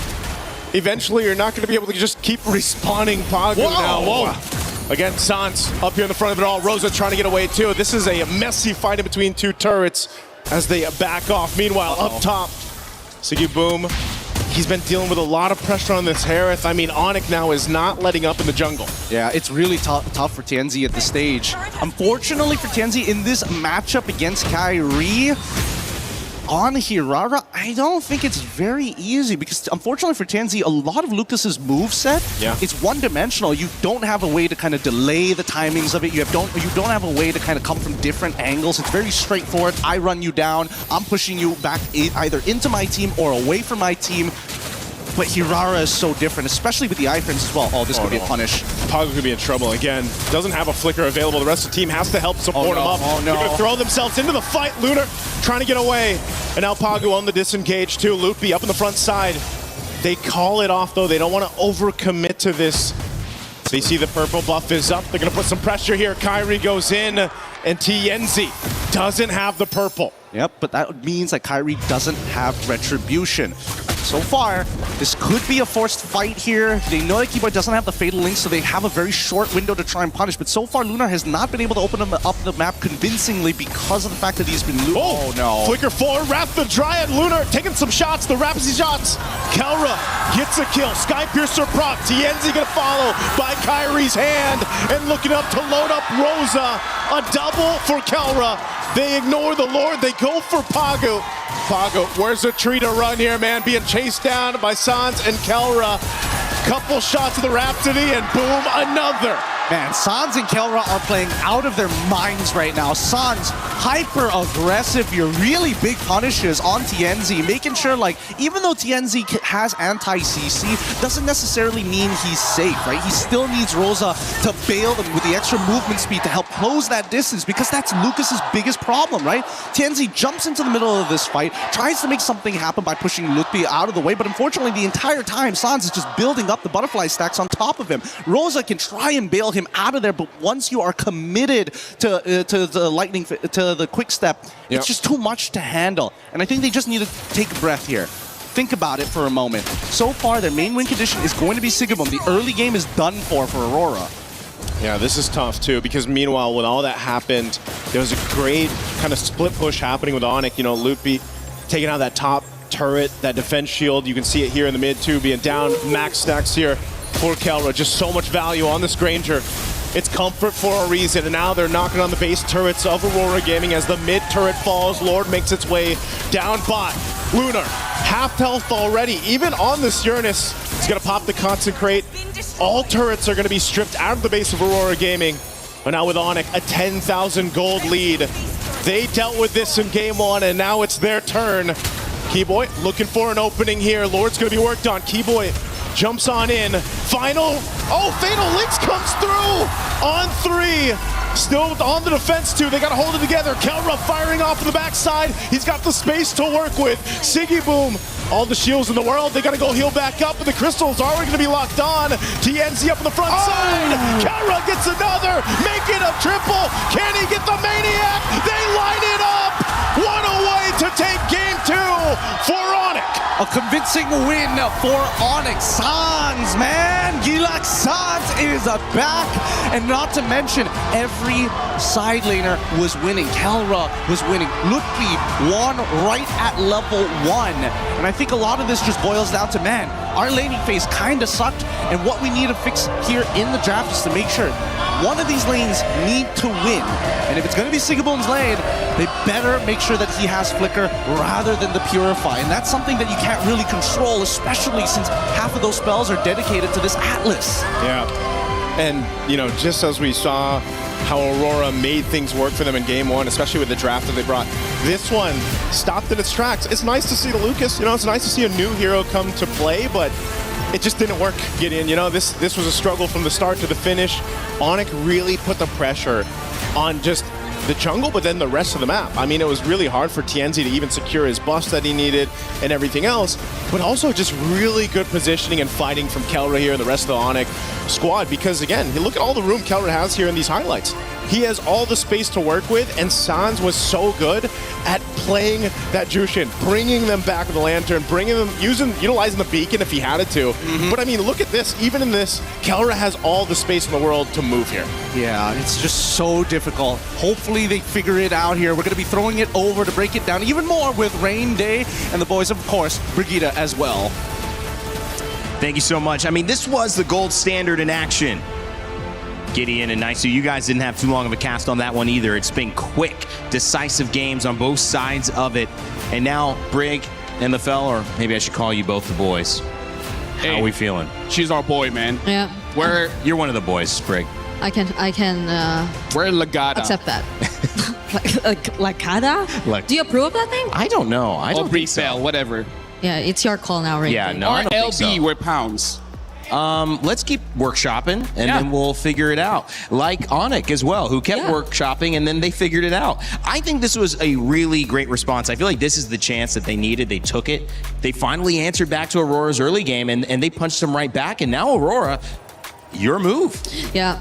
The Rafaela coming out was something that really I thought was going to be terrifying, was especially terrifying for Onyx and their potential early game. But it was very visible in that game, also mentioned by the casters throughout the game. They won out big on their laning phase, and that's what mattered the most. That's what prevented Aurora from actually maximizing the capabilities of this lineup. Because honestly, on paper, Rafaela, Lucas seem really scary.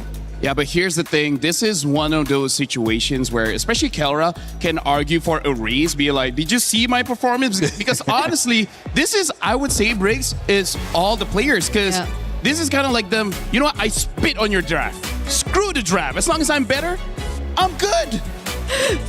Dude, I'll show later during the... That thing where you hold the mic. Like, this is legit just like, I'm better than you. That's it. That's why I won. Yeah. Wow. Yeah, but you know, I think that is selling it too short, because I agree that that's the case, but they weren't able to do that in game one because Aurora had positioned themselves so well. What went wrong in this one? I mean, how did they get to the point where it's like, yeah, let's have an even fight and I can just show them better? They don't have Paquito.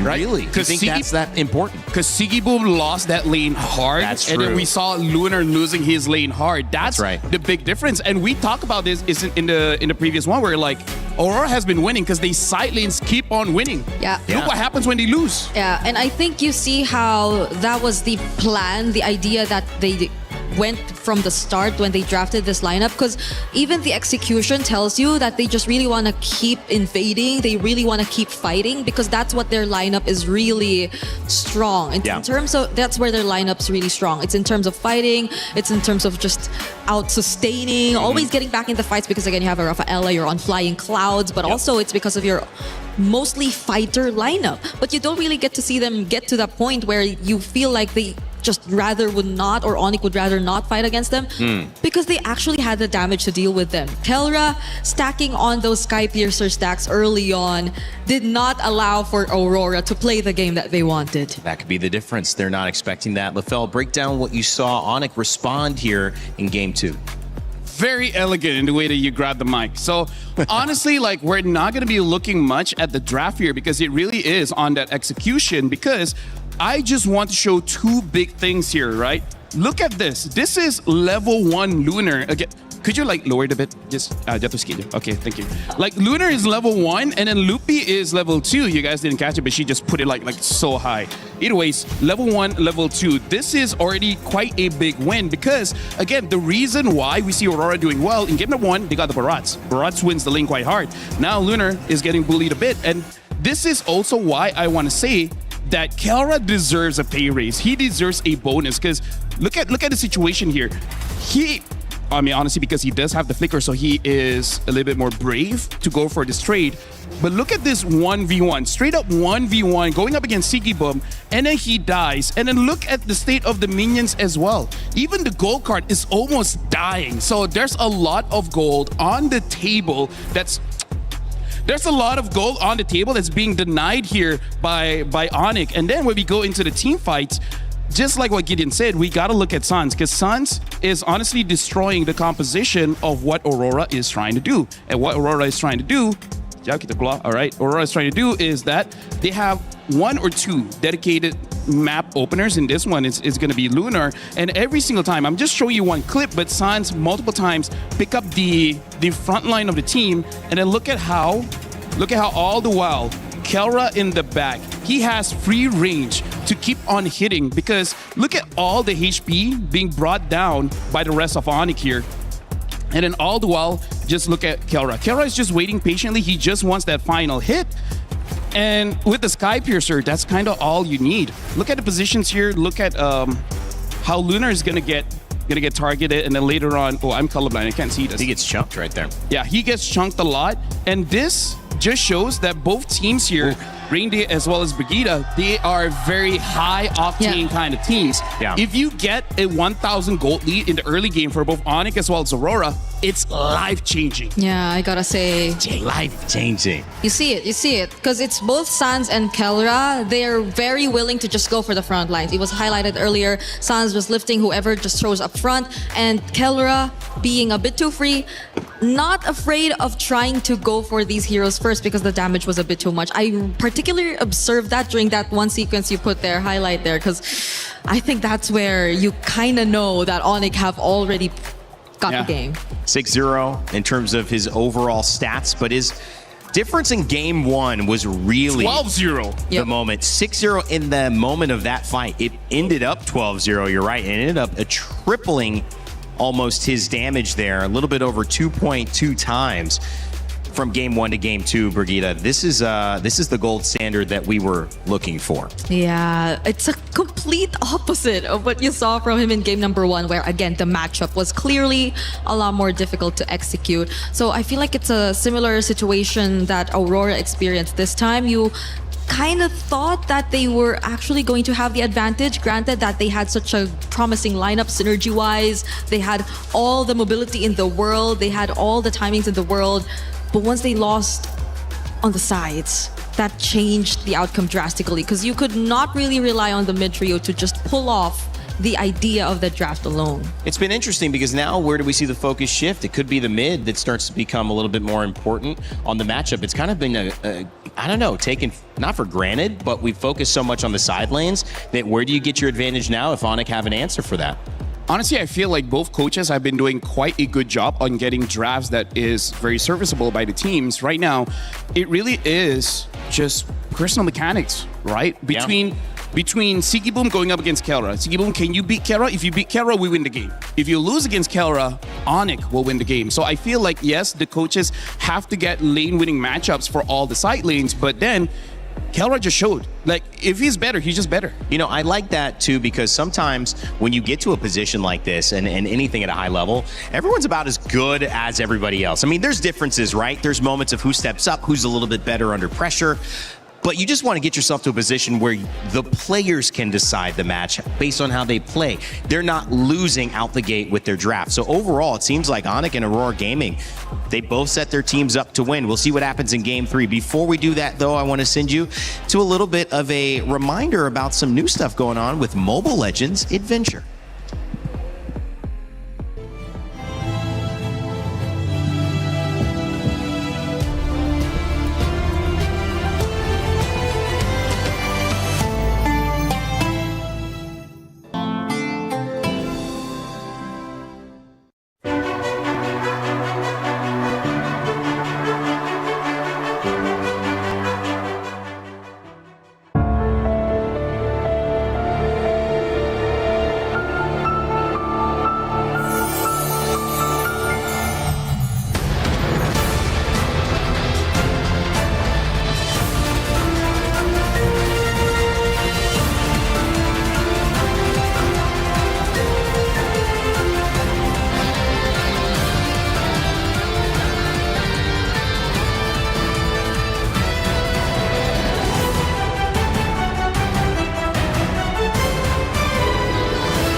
Welcome back. The Indonesian powerhouses of Onyx just take a win over Turkey's representative Aurora Gaming. Big stakes on the line because Indonesia's last hope is basically going up against where the M Series will be hosted, which is in Istanbul. Both teams fighting to have a chance, not only in the end of this series year for MSC and MLBB, but also for this moment right now. And it is up to this game three to see who's going to take the lead. Rain Day, Brigitte, Lefel, guys, we have a couple minutes before the draft starts again. I mentioned Indonesia. I want to hit on that even harder because it's 2019 they did it. 2023 they did it. It's 3 years apart. Can they do it again? Are they destined for this? We know that they are watching. Yeah. And this is a great start in game two. And it's not just Indonesia, I feel like. Onyx as an organization and this lineup that they're looking at right now, apart from a couple changes here and there, have always been so close. They've had multiple instances in the past wherein their international runs have been great. They've made it even all the way to grand finals. I think that was also a couple years back. One of the most significant ones being, I believe, M5, where they were just one win away, literally in the grand finals, and they had a very unfortunate loss against Team Falcons, that we also have right now. So who knows? I even remember part of the draft. They have the Boxy as well as the Eve.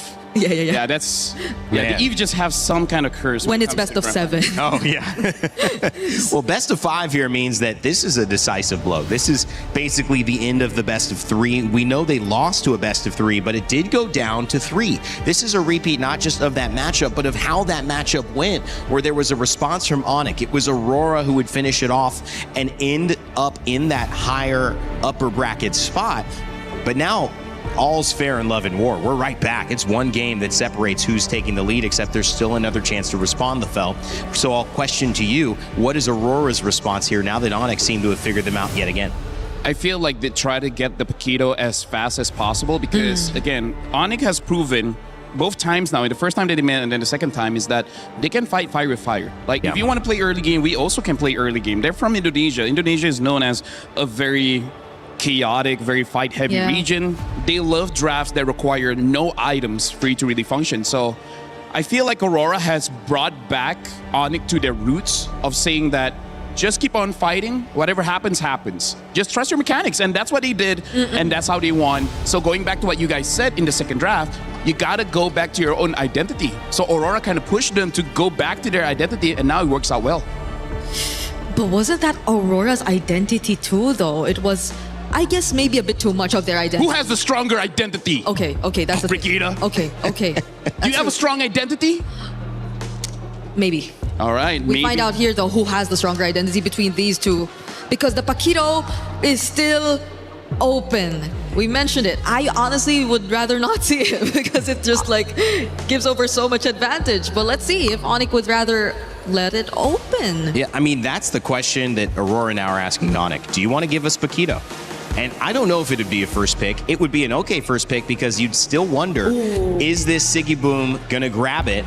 Or is it going to be something that Lunar plays in the EXP lane? Or could it even be something TNZ plays in the jungle? I feel like either Barats or Paquito is going to be pretty good here because, again, both win the lane, and then that's kind of like what you need, right? Step 1, win lane. Step 2, win the game. And then they have Freya, and Freya can flex between EXP and gold. Oh my, we missed this. Yeah. Yeah, because she's always banned, though. You can't blame us. We come in, they got the bans up. Okay, but Stop blaming us, Brigida. No, I blame myself. You blame yourself? Yeah. Hey, don't. No, don't blame yourself. Okay. Girls are never wrong. Hey. Okay. Oh, wait, you're a boy. Forgot. You're part of the boys. You're part of the boys now. You're wrong. Hey. You're wrong, I see what Brigida. you did there. I see what you did there, LaFell. Bellering picked up as well as Esmeralda. Paquito ignored for now. They could pick it up. Again, it would kind of maybe show their cards for the Freya, but it's the Barats. Oh. So that's looking like... Wait, EXP, EXP Barats and then gold lane Freya. Gold Freya. Already winning the lanes, and then now with the Eudora as well. AoE crowd control, a lot of damage, much stronger opening for Aurora here. And I feel like they don't mind the Paquito. And Onyx should not be pressured to pick it up even in this particular scenario if they really want to go for a different game plan. Because at this point, okay, they don't decide to pick it up. I feel like it's okay because right now the junglers, quite a lot has been taken out. I feel like the Ling is not going to be serviceable in this game, so they pick up the Nolan and maybe even ban out something like a Harley just to make sure that Aurora does not have the early game. Yeah. Because at this point, I think they have very stable sides already, regardless of what the matchup is eventually going to look like. So the only problems that could come out in the jungle, I agree, are maybe the Harley and what else did... And I feel like Aurora ban out gold laners will be good enough here. Right now they ban out the Guinevere. Guinevere is also a good enabler considering that they have Eudora in the mid, making it so that she will have quite a lot of damage. And now the carry does get banned out. So yeah, I feel like Aurora, they just ban out gold laners and they should be okay. Yeah. Because they're mostly going for fighters. We also don't know if that's going to be the option in the jungle even. Because we're yet to figure out what the roam is gonna be. It's a Eudora, you definitely see it, but I think also the Cho is a considerable option for Aurora at this point if you really just want to pair it up with the Eudora and whoever jungler you're gonna go for. That should be what Onic is thinking. I think maybe do we ban this out? That way we don't have a kick into a stun, into a bite, into a slam. Into everything. I mean, it's just 3 characters and they already have way too much to deal with. So Onic, Coach CW, you're gonna have to see, do we really honor their Cho and ban it out? And it's gonna be the YSS. Oh, okay. Interesting. Taken out instead. They are looking for a jungle, so that might make a lot of sense. Plus, we have seen YSS, I believe, in this matchup.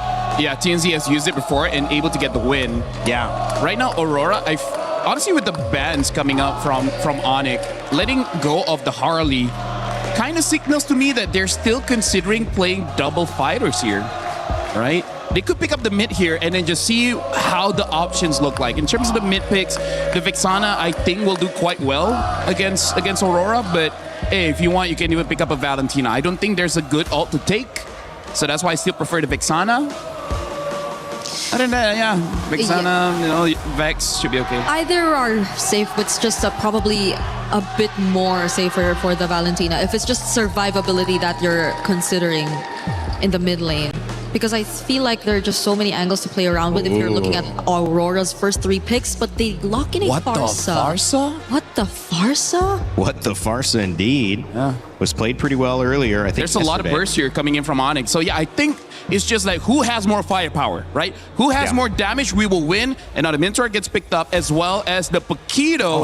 Is it Paquito jungle or Baraz jungle? Yeah, knowing Midnight, he might even throw Freya in the jungle. So we just don't entirely know the matchup here.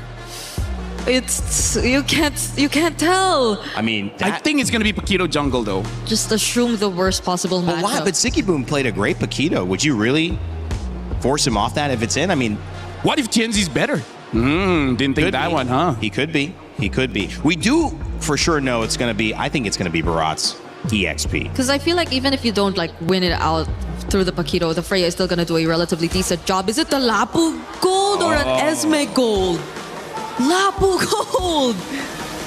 Well, again, like this is why they don't ban out the Harley, because they're like, yeah, you know what? You want to fight fire with fire? Well, we got Suns as well as Kyrie coming in with the Nolan as well as Farsa. That's a lot of burst damage. It's a lot of team fight. It's a team fight lineup. It's what the Farsa. What the Farsa. And the AoEs too. Minotaur and Belleric. Just imagine what could happen when it comes to the team fights. Ziggy Boom will take the Freya in gold. Lunar will be on the Barats as well. It'll be a Paquito jungle from TNZ.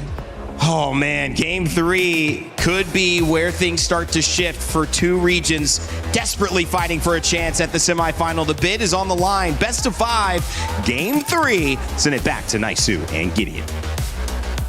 The world has demanded for bloodshed, and today we are going to get here at game number 3. This is going to be spicy because both compositions want to get into your face. They all want to do one thing and find that first blood as we jump right into it. Aurora, for those of you tuning in, is going to be on blue side, facing up against Onyx on the red.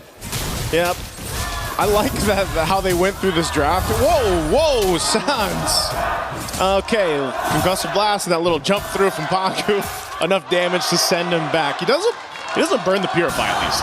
At the very least. Here, but at least Pagu now gets to walk into enemy territory for free, and not to mention they're playing on their strong side. Lunar already generating a lead of his own, and Pagu takes like no damage. Whoa! Dead. Holy moly. I think, that is not what I was expecting that early on. First blood. And all of that, why? Because, unfortunately for Sans, he just took too much damage. And now they're going to start pressing their lead to the opposite side. This is the early game that Aurora is most well known for. And now that TNZ is on this Paquito, and he's already level 3, he does some real damage. Oh man, they're not letting up too. Again, playing around this pressure that Aurora Gaming has already secured themselves in the first couple minutes of the game. Trying to slow down Kyrie here a bit, but I think Onyx can go ahead and kind of readjust from this. Maybe even potentially. I mean, there's still 30 seconds for that turtle to come up. They can just kind of let that go if they have to, but knowing Onyx, they probably won't just give it up for free, even despite the pressure they're feeling this early on. Yeah, absolutely not. They need to contest for this. I mean, this really depends on whether Sans actually hits level 4, right? Because he's the secondary win condition in this early game next to Kyrie. And even as we see this game progress, because of that early recall, the control we're seeing from Aurora, now Kyrie is like, man, this early game might not be in my hands. Yeah, now it's Kyrie asking for the green camp control, man. You know, trying to protect these. Right now is Aurora. Doesn't let up. They do get the retribution out, though. So I guess that is going to be the decision by Onyx, especially since Kyrie's on level 4.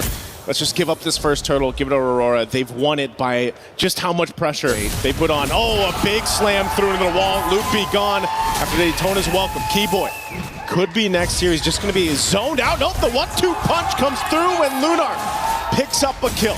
The autopilot here. Let's not forget that Aurora just seems to be more well-connected overall, and it seems like Onyx, they needed to regroup, but unfortunately Lutpi just took the wrong path and did not want to commit his ult. I think moments like that gets really, really difficult for Onyx. Now, Sigaboom, he's more than happy. He unfortunately is in the losing matchup, but he doesn't mind as long as he's not losing out on gold or EXP. Kelra can try and lock this lane for as long as he wants, but if we do see that Sigaboom's rotating consistently, he should be able to get mid waves as well. Yeah, and as you just saw, that's such a good kind of like a counter that Pagu has against that feathered airstrike, obviously with the Minotaur, you know, and if it's once he has the Flask of the Oasis and it kind of helps buff up that sustainability that comes with that motivational Aurora, you can then just kind of follow up with the mini jump, but then the ultimate, right, that he has that it just can set things up and stop Onyx's main game plan, which is playing around this Farsa's damage kit into a Rathodride, into setting things up for the Nolan on Kyrie to follow through. We've seen the burst damage before, but even on the other side, the counter to that is Tienzi. This Paquito jungle, which most of us have seen in the gold lane. Hold on, Lunar, okay, he's going to try to get away. Feathered airstrike dropped down, but he's tanky enough to survive it just with the Daytona's welcome. Didn't seem like the most optimal choice overall. I get it if Lunar didn't have the stacks, but once he builds up on those stacks, he's actually comparable to like 1.5 of Lapu, right? Yeah. I think that should be the ratios that should be in their head. I think they were assuming that Kyrie was going to do a little bit more damage, but he's already 2 levels down, right? He's basically the same level as Lutpi, and even Lutpi knows for a fact that he can't chunk Lunar for more than half of his HP, and even then, we're asking for a lot. Overall, this has been a really great start for Aurora as they've controlled the entire bottom side, and it's unlucky that it spawns back down to the bottom side once more. Yeah, right now, Aurora Gaming is basically just kind of coasting on through this early portion of the game. Second turtle's going to be up here, though, so we'll see if this time Onyx wants to possibly fight both mid laners, picking up the glowing wands here. Again, this Eudora been such a mainstay in the meta currently, and you see why. You know, the multiple stuns that you can kind of dish out, the damage, the poke that you can do, that burst on such a kind of low cooldown is a problem. Tienzi also picking up a Sky Piercer now on that jungle Paquito. Turtle's up. I don't think we can do this here. They're thinking about it, but he's leveled down onto TNZ, and I'm pretty sure that TNZ can just hold on to that champion stance. Okay. Flicker forward. They're going to force this fight. Kelra on Sigaboom, though. Sigaboom trying to get away. Meanwhile, Lunar's the one to fall. The team fight's going all wrong for Aurora. Sans. There's the what the Farsa. 2 kills now, double. And that's going to be a turtle for Onyx. A really nice play. A great interception coming in from Onyx here, making sure that at least they're dropping down their abilities on the right targets. Like, Lunar set it up pretty nicely. However, unless TNZ finds that trade onto Kyrie or even Sans, then it's just not worth the time. Oh, denial! Oh, goodbye. Good punish there, because I was going to say, Kyrie could not get away with that after everything Onyx did, but mind you, that whole interaction has now stopped that gold lead that was building for Aurora Gaming. It was about 2,000. That's been pretty much dealt with. Kelra won't get this turret just yet, but he does do quite a bit of damage to it. Meanwhile, they got the bottom turret traded out, so Onyx now opening up the map a little bit here. Kelra's doing a really good job. Like, first turtle, okay, Sigaboom walks out of it, you notice that he's only level 3, and that's when you know, like, okay, sure, he probably doesn't need to be there, but at the same time, you never really know what's going through Aurora's mind, especially what they're willing to risk. And I think that's the problem that Onyx has been facing these past couple of games. They're not 100% sure whether Aurora is willing to die for certain moments in these games to get a little bit more later on. But now that the Feather Airstrike has been used early, they are making the statement, you know what? As long as Sigiboom doesn't scale, TNZ will eventually fall off. Yeah. And that's one of the things, too, that I guess the downside... Oh, hold on. Kelra, he wants this turret. Aurora Gaming wants Kelra. Falling Star Moon, a bit of a burst of damage. Kelra be able to survive. Is there going to be a counter punch here from Onyx? They just make sure Kelra survives. They back up. Hold on. Daytona's welcome. Right on cue. Nice. Into 2. Lunar now going to be in trouble. The burst comes through. And Kyrie will pick up a kill. I didn't know if Aurora Gaming was going to continue to fight, but they decided to go for it. They made a mistake there for sure. Kelra played it perfectly, using his Purify to ensure that they don't find the one-shot and sets it up for something more dangerous down the line. This is what I'm talking about. This is a game of boxing here. Let's look at the replay one more time, because as soon as Keyboy, this looked like a very good punish from Aurora until Lutpi says, you know what? As long as the damage dealer can actually go for their full combo, which they know that Rosa doesn't have, this should be a free pick on to Lunar. And they know for a fact that Bravest Fighter, it's on a short cooldown, so they can just drag this out and wait until Lutpi has it. Aurora trying to punish. Lunar needs the stacks. Daytona's welcome, already used. Fighting off the turret. Pagu jumping in. Minoy and Fury to knock up 3. Keyboy's gone. But a Feathered Airstrike comes down from Sans. And now Lutpi flickering forward. Trying to zone out Tenzi. He's swinging around here. He's going to fight off Sigiboom. This is a fight all gone wrong right now for Onyx. The 1-2 from TNZ. And there's again, fighting for the turtle. Kyrie trying to find space, but Rosa comes in with the stun. Turtle secured by Aurora, and Kyrie goes down as well. Kelra could be next. Everybody's here to clean them up, and Kelra falls. It all falls apart for Onyx. Oh no. Worst case scenario for Onyx. Aurora able to find the lead back again, and worst yet, they're able to take out a majority of the members of Onyx, pulling themselves to the lead that they had before. Now, just an extra 400 gold on top of it, and TNZ is probably at his strongest at this point. Walking to take away these green camps. Don't worry, Pagu, nobody's mad at you this time, but let's look at the items, because we're at a dangerous state. They're looking to make sure that TNZ is strong enough to one-shot Slans at every point of the game, but TNZ, keep in mind, that's solely based on the Sky Piercer. Man, TNZ has done an amazing job just kind of farming up here. You know, yes, he's got 4 kills, but even with that Sky Piercer, and you see the gold lead that he's had, and a lot of that is supplemented because of the way that Aurora Gaming has played the map, you know, from the start to up to now at that 9-minute mark, which will set themselves up for a good Lord take. But Onyx has showed us that they're willing to fight. A lot of these team fights are kind of weird the way they play out, right? Because it's either going to be started up by Lunar. Oh, there's some good burst coming through. Divine Glaive was picked up recently by Rosa, but either Lunar was started up, or Onyx can kind of go ahead and choose to start things up. The downside of the Belric having the Revitalize is obviously you can't surprise anyone with that flicker combination we're used to seeing.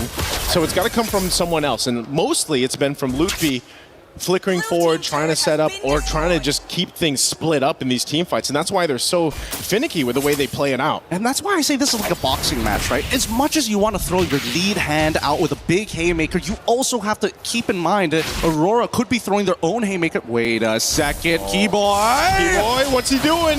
He's going to get eaten up here. Rosa's gone, though. Kelra now splitting up the fight. There's a stun right on the mark. Minoy and Fury to knock him in the air. Sans in trouble, though. Can't get away from Sigiboom. And now, in the Valkyrie form, he's going to be splitting up Kyrie and Lutpi from the fight, while Keyboy's got nowhere to go. A proc on the Sky Piercer. Looking to clean up more under the Tier 2 tower. A double for TNZ. More stacks for this Paquito. And now they take down the Tier 2 turret. Kelra. He's tanky enough. He should be fine. He'll just clear out the waves. Yeah, he is not worried at all, but the rest of his team does not have that same grace. And Sigiboom has been playing an amazing Freya, a losing matchup, and yet watch this, right? As they were playing this fight, they recognize, hey, no Feathered Airstrike. They also lost the Wrath of the Dryads, and that's when they decided to throw everything. Even Sans recognizing, hey, I gotta use the Purify to get away from a Flicker Enraged Charge coming in from Pagu, but it doesn't matter when Sigiboom has stuck on to the rest of your team, cutting you down one by one with no way to stop you. The lack of CC is going to be a huge issue. Oh, hold on. Daytona's welcome using a live camp. Kelra going to be in trouble again. And Minoy and Fury knocking him in the air. Keyboy can't get away. Once again, Sigiboom leading the charge in the Valkyrie form. A big stun comes through from Lutpi, though. able to stop them in their tracks, but he gets dropped back by the Rockets. But Onyx, they want to fight back. Kyrie trying to get away, but Lunar, not enough damage on the stomp there. That auto attack. Not going to be able to take out Kyrie, but man, what a fight in the jungle. This is a beautiful game here. Despite being 5.6k ahead, Aurora lose out on Sigabo in comparison to Keyboy. An upward trade for Onyx, but the economic damage is not done just yet. Another structure falls in the favor of Aurora. Another buff taken away from Kyrie. He's struggling this game. He's 1-4-4, and every single person he wants to go for the kill has some form of damage reduction, has some form of anti-CC, or worse yet, just raw sustainability. Yep, really good play there from Onyx because of the fact that they took out Sigabo in the last fight. They pretty much alleviate that damage that Lord push would have done. Again, you're just seeing, despite being down these thousands of gold, Onyx somehow is still able to actually go toe-to-toe in the team fight against Aurora Gaming here. And now for them, again, they have to look at what's their best angle? What's the best attack plan here for them? And especially when it comes to the jungle, because Aurora Gaming has not let up on this as they continuously try to take these buffs. Again, Daytona's welcome, throwing him into the wall. Keyboy, it's going to be, again, the focus. A feathered airstrike to follow through. Oh! And now Sigibum on the back line. He's just everywhere. Sound's got nowhere to go. Forget the turret, forget everyone else. Aurora Gaming will just go for this fight, tossing everyone around, and they just go full-on wipeout against Sonic, and that's going to get Aurora Gaming this game under their belt, taking the series 2-1.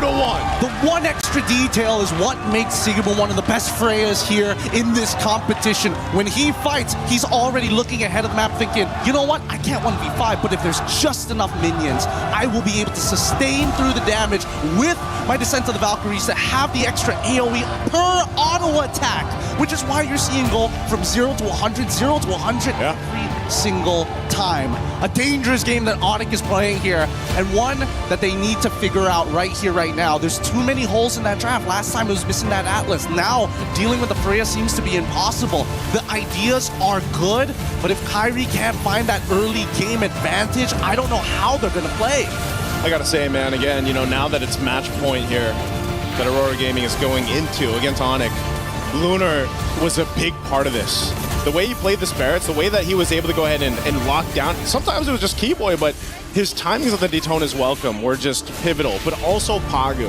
Again, this Minotaur hasn't been brought up too much, but you can just see how much crowd control comes into play for this, makes it happen. I mean, even something before this fight broke out, Sigiboom picked up the Corrosive Scythe, and this was enough to kind of, you know, slow them down a little bit so that they could follow through on this. Even going and flickering forward under that tier 2 turret just allowed them to collapse down. Almost every single fight after this looked like that.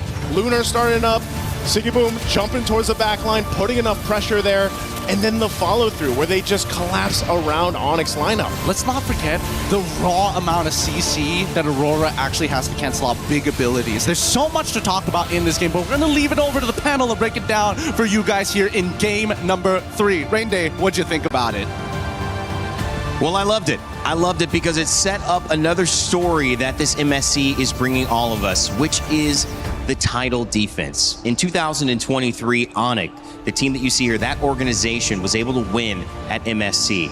In 2024, it was SRG. They were able to take the crown again, and then they would go to another final, a grand final against the defending champions, Team Liquid PH. But as we have seen for the former two, they have been knocked out of the competition. Onyx is the last remnant of a championship that may be falling again. And with one more game, Aurora could put the final nail in that story's coffin. Here's a little bit more about the journey, about the stakes, and about what has happened up until this point for the champion defense of MSC.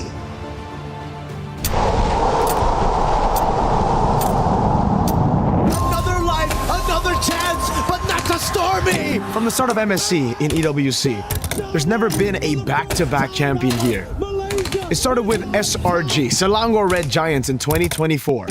They won it all, went all the way to the grand finals in 2025, but unfortunately had to suffer defeat against Team Liquid. They came in as strong contenders, looking to be the one to break the curse. The back-to-back was strong up until we saw the biggest downfall ever. The biggest upset in MLBB history. Team Liquid dropped out of the competition in groups without a single game victory. Now the question is, what happened to Team Liquid? Why is the curse so strong of no back-to-back? I cannot tell what really went wrong. Pressure, or is it the mental aspect of it? Maybe some of the things were wrong. But as of now, all I can say is that that's definitely not the level that we usually bring. It might be the worst international run for us. Definitely not what we expected, but we will learn from and come back stronger. We're so not prepared to the meta shift. We didn't think that it would affect us so much. There's a lot of people saying that I can't keep up with the assassin meta, and yeah, they were right. I will need to do better next time. It sucks to lose this early in the tournament. It's my first time experiencing this. I don't want it to happen again. For me, it was a failure. I don't think anyone expected this to be this bad. Even now, I still can't believe that. From last year, winning all of it, and then now being the first team to be eliminated. We must recover first with what we're feeling right now and find that motivation all over again. Let's see where life takes us. I think Liquid came in thinking that they were prepared, but it wasn't enough. They didn't cover a lot of their bases, especially with the new patch, with the new meta. From us, honestly, we just didn't care because we played our game. The biggest disappointment came from when they lost against E7. I don't know if they did this, but maybe they've underestimated all the teams here. That's the curse of being number one, and I think that's what happened. They just didn't think that people would catch up to them. Team Liquid getting eliminated from groups without a single win, I'm just as shocked as the rest of the world is. It felt like I wasn't watching Liquid. Underperforming, I think, for the results of Liquid here is an understatement. It didn't feel like Liquid. It felt disconnected. For me, Carl, I know Carl since I've been playing with him since my rookie season, which is season 6. I know him and I don't think that he would give up that easily. Yeah, I hope he would still try his best, and I really hope to meet him again in M8. The PH team got shocked in some of the pocket picks of the other teams. We are not really familiarized on that hero, so we just got us good, and I think we can still adapt if they try pocket picks again. This MSC at EWC has brought us tons of surprises and shocks. We set our sights to see, again, who can rise above and be the champions this year.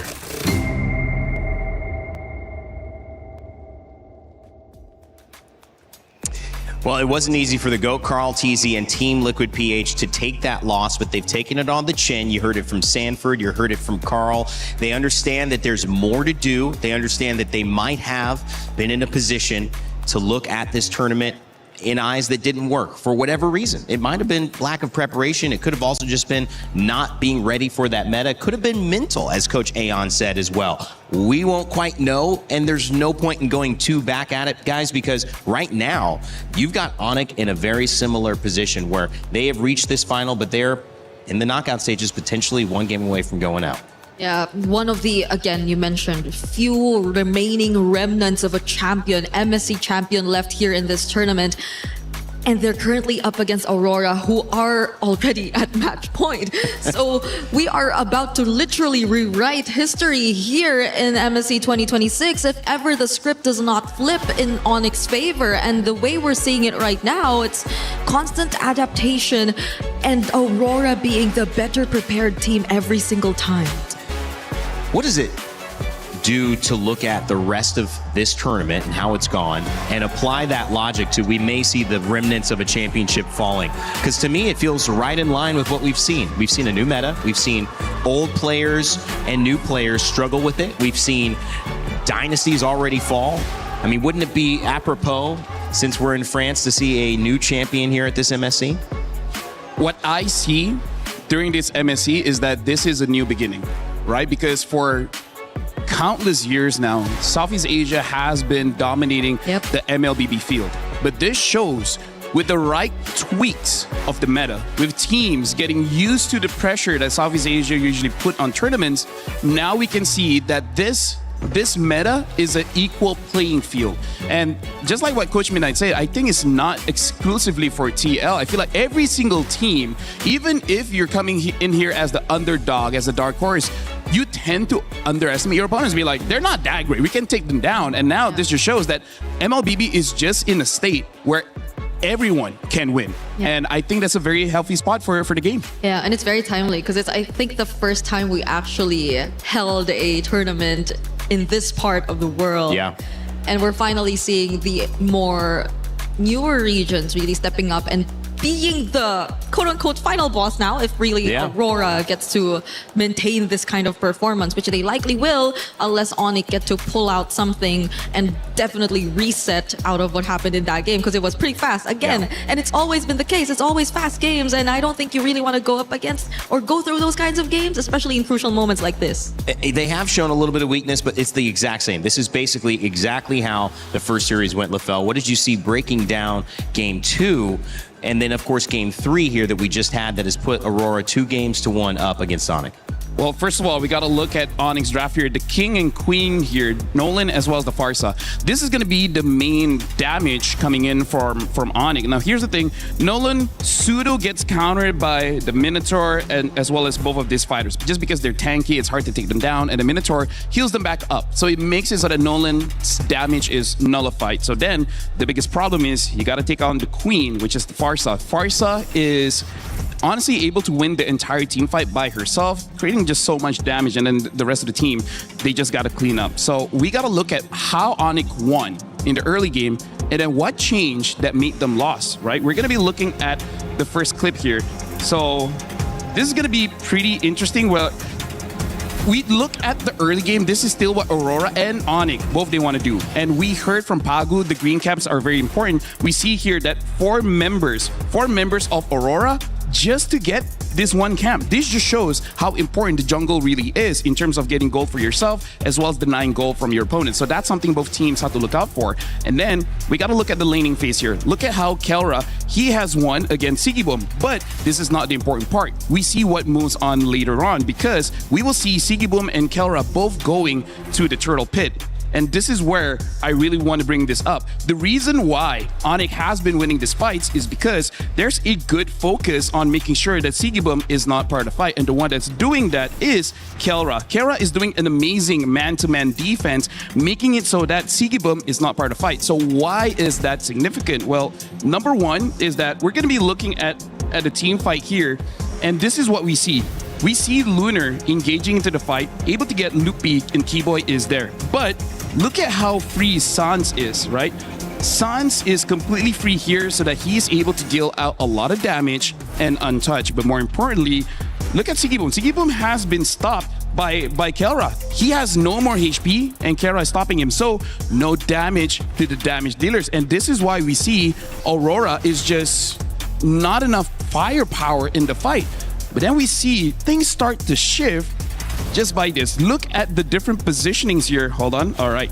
So now you can see more clearly. Kelra is here, but he's against Rosa and Lunar. You don't see Sigibum there. Sigibum is all the way here. Right? So even though he's half HP, he's not super healthy, but as long as Kelra is not man-to-man defense on Sigibum, look at how different the team fight looks. Look at all three members immediately jumping onto Loopy, and then look, more importantly, Sans and Kyrie. They're both clumped up together. It makes it easier for Sigibum to get on top of them, making it so that there's no damage in the fight. We see how this fight progresses. Later on, Rosa even able to stun up Kyrie, and Sans is just not able to do much in this game. So I would say the change that happened is that Sigibum knows he has to avoid Kelra. As long as Sigibum and Kelra are not at the same part of the map, Sigibum is just free. And this is why Gideon even said both teams are trying to throw haymakers. Yeah. Kelra has been blocking that shot time and time again. The moment Sigibum is free, there's just no damage coming in from Onyx. That's why they kept on losing. Yeah, and I feel like it was just really Aurora being the more capable of team of adjusting on the fly, because their roles, I feel, were a bit more flexible in a sense. Yeah. Because yes, Esmeralda is typically a hero you see in the EXP lane, but it was flexed into gold. But at the same time, if you look at their composition as a whole, aside from being more flexible, their roles and their jobs can be very different. Aurora, they have so much more sieging power, so you maybe could assign different people to deal with wave management at the same time. And on top of that is the fact that, again, they can be more creative with their angles. You could say the same too for Onyx, but at the same time, it's coupled with really good damage. I don't think you could totally say the same for Onyx, who have sort of really opted to just build more defense, be more protectors rather than damage dealers as well. But on the other side, Aurora, individually, they're just players that you could really, or you should really be aware of. I feel like Onyx, a quick adjustment is to understand who's the threat and making sure they're able to deal with it. The moment they know that they can't deal with it, then it starts becoming a problem. Because I feel like the way that Kelra played, I think Coach Yeb and CW are saying like, make sure that Sigiboom is taken care of. And I feel like just in the mid game, is just Aurora able to make sure that Sigiboom is never get caught. So I feel like on the fly, they got to change the plan. Kelra, if you can't do it, someone else has to do it. As long as Sigiboom is not in the map, they should be good. They just couldn't adjust. Handling that problem with the Paquito is a tough one because you're letting it through the draft, so you got to deal with it. But if Kelra's the only one who can do it, the only game that they won, Kelra was 12-0 or something like that. Yep. I mean, he needs to go off. And if his role is just making sure that Sigiboom goes 2-2, but he goes 0-2, I mean, that's not enough. You need a win from Kelra. I agree. It's always Go back to your ace. Yeah, it's always been the case for Onyx though. The carries have always really been Kelra, Kyrie, I think a bit of Sans here and there. Specifically in that last game, I think they really attempted for Sans to be one of the main ones because they've shifted Kelra into a role that was not so carry of him. But that too didn't work because again, the nature of the lineup that you were going up against was a lineup that could just keep diving in your face. And Sans had a very... what do you call it? It's a hero that just stays. Yeah, he's stationary. It's a stationary hero, so... I mean, like yesterday we saw Falcons going up against Vitality, and that's the biggest problem where Vitality doesn't have a dive hero. And that's where we see the ultimate strength of the Farsa, right? Yeah. Able to deal damage freely, but against a Freya, against a Lapu, against an Alice, against a Yuzong. There's so many heroes that the Farsa has to be careful of. It's just that in this game, Freya was there. If the Freya wasn't there, I could have seen Onyx winning that draft. They played with it. I mean, they said, okay, here, we'll see what happens if Freya gets let through. It did not work. Freya and Paquito have been punishing, and it's not that every team is doing this. We're not seeing a Paquito gold lane every single time, but we are seeing it with Aurora, and I think Aurora should keep going for it until Onyx use one of their bans or they come up with a way to beat it. That's a thing though. It's always been the Paquito showing up in the last pick for Aurora in blue. How do they keep getting away with this? Look, they're not banning it. Yeah. It's... But I think, I mean, that's just a lack of, in my opinion, that's a lack of respect, but it's also a lack of acknowledging what is not working, because that's definitely a through line. The other question I think I want to ask you guys as we head into it is, how do you get Freya banned, Selena and Barats as well? How do you get Kelra for sure in a winning matchup? I don't care if it's Paquito. What does he need against the Paquito if it's going to be back up again? How do you get him winning? Honestly, like Kelra is a marksman player. He's a traditional position 1 player because again, he's the ace. He can carry. It just seems like this is not the meta for it, but I feel like you got to force it out. They've already shown that they can do it with the Granger, right? So as long as whatever hero you pick up is viable in the early game, then you're all good. Stick with it. Stick with it, maybe. And Onyx are stronger identity. Yeah. Just believe in yourself. Believe it. You can tell that we're running out of things to say up here. I mean, like, she's right, though. You got to believe in yourself. Because we saw it work the first time when they picked the Granger, a comfort pick that we did not necessarily expect, especially in that scenario. But yeah, the Paquito is still going to be open here in this matchup. But it wasn't, I think the other thing is there was pressure on the gold lane as well, which helped get the early kill. So that Granger accelerated, and that's where I think you need to look at Onyx. What has been our win condition? But the other thing that I'm excited about is we get to, oh yeah, that's what I'm talking about. Because I think even they know like 100% is gonna get stolen, it's right? taken, so we're gonna grab it early. They get the priority. In some ways, the one thing I was saying, we haven't seen Onyx respond again. We saw them lose, then win, then lose, and this set was over. Now we get to see their response. Maybe they do have an answer ready for this. At the very least, though, it's not both the Freya and Paquito open. At least. At least on Aurora's side. But if it's an answer to the Paquito, it's Is Melissa something that needs to come out a little bit more? I think it's an option. I think it's an option. Not a direct one. Yeah, not a direct one, but it's kind of like not the worst thing, right? Now they pick up a Zushin as well as the Uranus and now the Eudora. I think the Eudora is, again, just to shut down Kyrie because, again, the Uranus and Zushin, they don't care too much about Eudora. That's a lot of burst damage you're already seeing from Aurora, though. And you see the vulnerable heroes from... Hey, this is how you start an avalanche. You gotta go loud.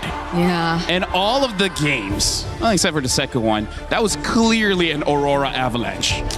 It's looking to be another one here if Onyx don't show us their answer in response to these heroes from Aurora just yet. The Cho's already being taken out.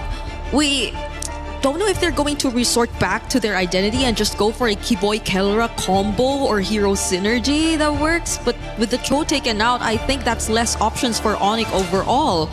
Unless they pick up a carry, I don't think they can play pickoff because Kalia is still there if they want to play pickoff, but their draft doesn't really look like it's centered around that. And now even the Granger, good respect here coming in from Coach Midnight. Yeah.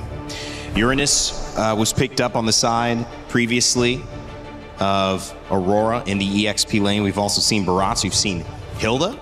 That was a loss, however. So forcing something different. The Freya also banned as well, saying let's just see if we can get a little bit of an advantage here. The Esmeralda also banned. So a lot of the EXP answers that Aurora have gone to, not available this game. There is the Alice deal if they want a frontline that can kind of engage into the fight. We haven't seen a Terizla, but it could be viable. The only problem is that Zushin. So I feel like Alice might be the safest if they just want a frontline in the EXP. So if they go Alice, then that's... Oh yeah, it's Mayban, yeah. So it's all the more reason for Onyx to at least pick up a source of shred or DPS.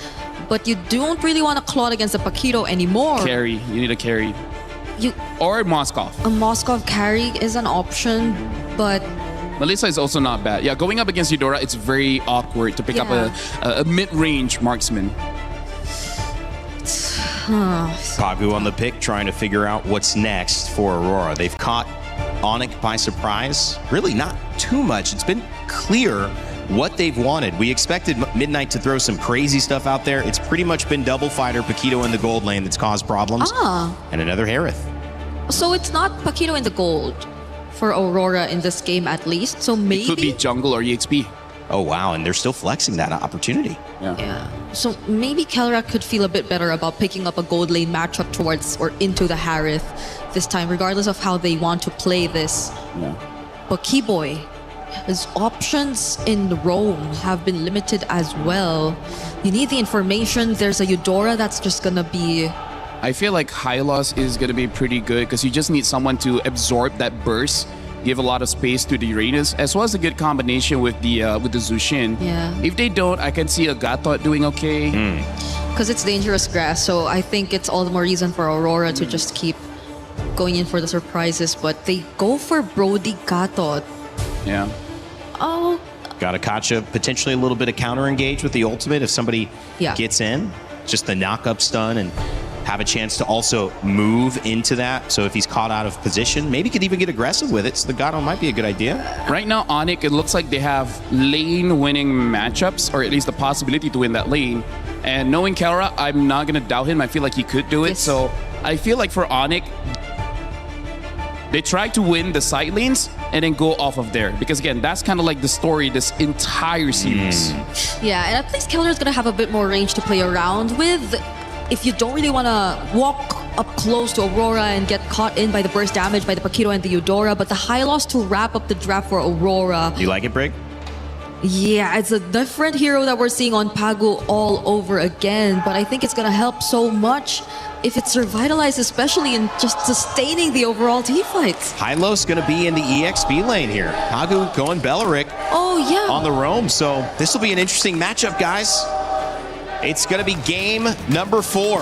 Aurora has a chance to send Onyx home. This would be one for the record books as well, as we would see the Turkey A representative moving on to the semifinals with just one more game. We'll see if they can silence the crowd as we go to our casters. Thank you so much, Rain Day. Once again, history being made here today. Turkey may have their one opportunity to make history and say, you know what, this is our best finish ever, and it can only go up from here. But on the opposite side, Onyx, the Sky Kings themselves, very understandably that most people will see them as the favorites, but it's tough. So far, we've seen so many good plays from either side, but Aurora keeps getting one over them just like this. But Onyx, this time, now forcing Rosa to take the early recall. Yeah, a little reminiscent of last game, right? But that time it was Sans that had to burn his battle spell early on, or was actually pressured enough to go back to base early on. But luckily for Rosa, no death, right? So no first blood yet, but this is kind of what we expected to see between this early game already. Now, one thing I have to question though too is this Hylos pick. We were wondering what would pop up in the XP lane given the bans and everything else. Now, is this the right thing against the Uranus? I think so far against the Uranus, it doesn't matter. It's not about the laning phase, it's about the team fights later down the line, right? They have a way to kind of slow Kyrie down, force him to use his iframes early on, and I think the Glorious Pathway is significant to try and slow down both Sans and Kelra from either chasing those kills or to chase them if the impact from Aurora's team fight is just that much greater. We'll see on the very first turtle here to see how that's going to play out, because level 4s, they're going to be extremely key for Aurora. Yeah, you got to think about it this way too. The crowd control, once again, that Aurora Gaming has been playing around with is what's helped their lineups and execution so much. Seeking-Boom's going to be sent back to base here because, again, going back to the crowd control options for Aurora, you know, they've got that stun that comes with the Hylos. You mentioned with the Glorious Pathway, slowing them down too, or speeding yourself up, which can help even Rosa. Go for that stun on this Eudora. And then, of course, you have Pago and the Belric, right? This time around, too, you've got a Flicker because of the fact that you have the Hylos with that Revitalize, kind of that sustainability to work with. So Pago's surprise factor can be beneficial here. So Onyx, as they approach these fights, you know, they have enough crowd control themselves. They have sustainability with their own Revitalize. And, you know, that's why when you see these compositions come through and you see the Revitalize come to play, it extends these team fights, which can be favorable, again, to have a Jushin, to have Kelra's space here. Oh, a couple punches. Okay. Better to burn the Flicker than die there for Kelra. I totally agree, but more importantly, that just saved Seeking-Boom his entire laning phase. And now there's a potential angle here, but as long as Seeking-Boom is able to, you know, get some help to break that freeze, it makes things so much easier because he was about to get frozen out and not be able to play the laning phase at all. Down by bot side though, I'm surprised that Luna was able to get this much pressure considering that Lupe is supposed to be the one who actually kind of maintains full control overall. Like his passive into the Ring of Punishment really just kind of doesn't matter. It's just a free stacks for him. Okay. Little jump in from Keyboy. I mean, they wanted to make a play on Rosa. But Rosa holds on to the Flicker too, so that's a no-go there in the mid lane. A couple ultimates thrown out. And it's back to it, but Onyx slowly building up what they can across the map.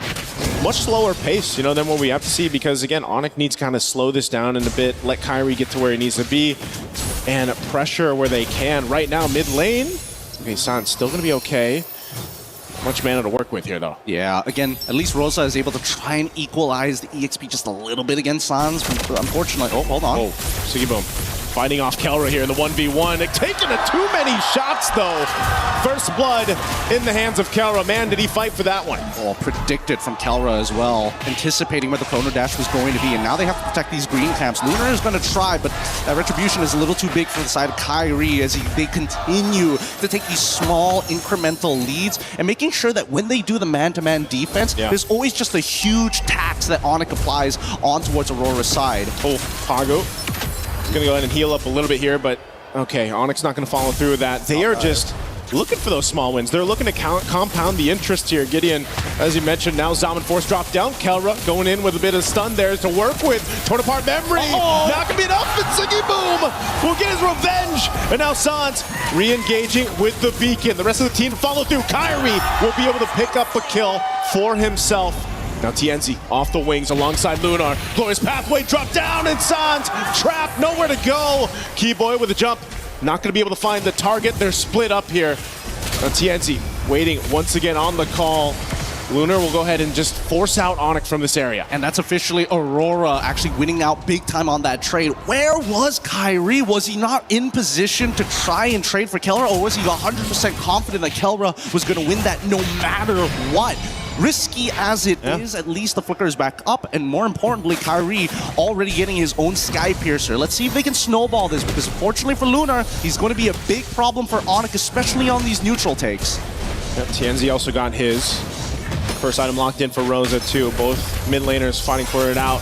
Second turtle though. Glorious Pathway already dropped down. Still half health from the turtle.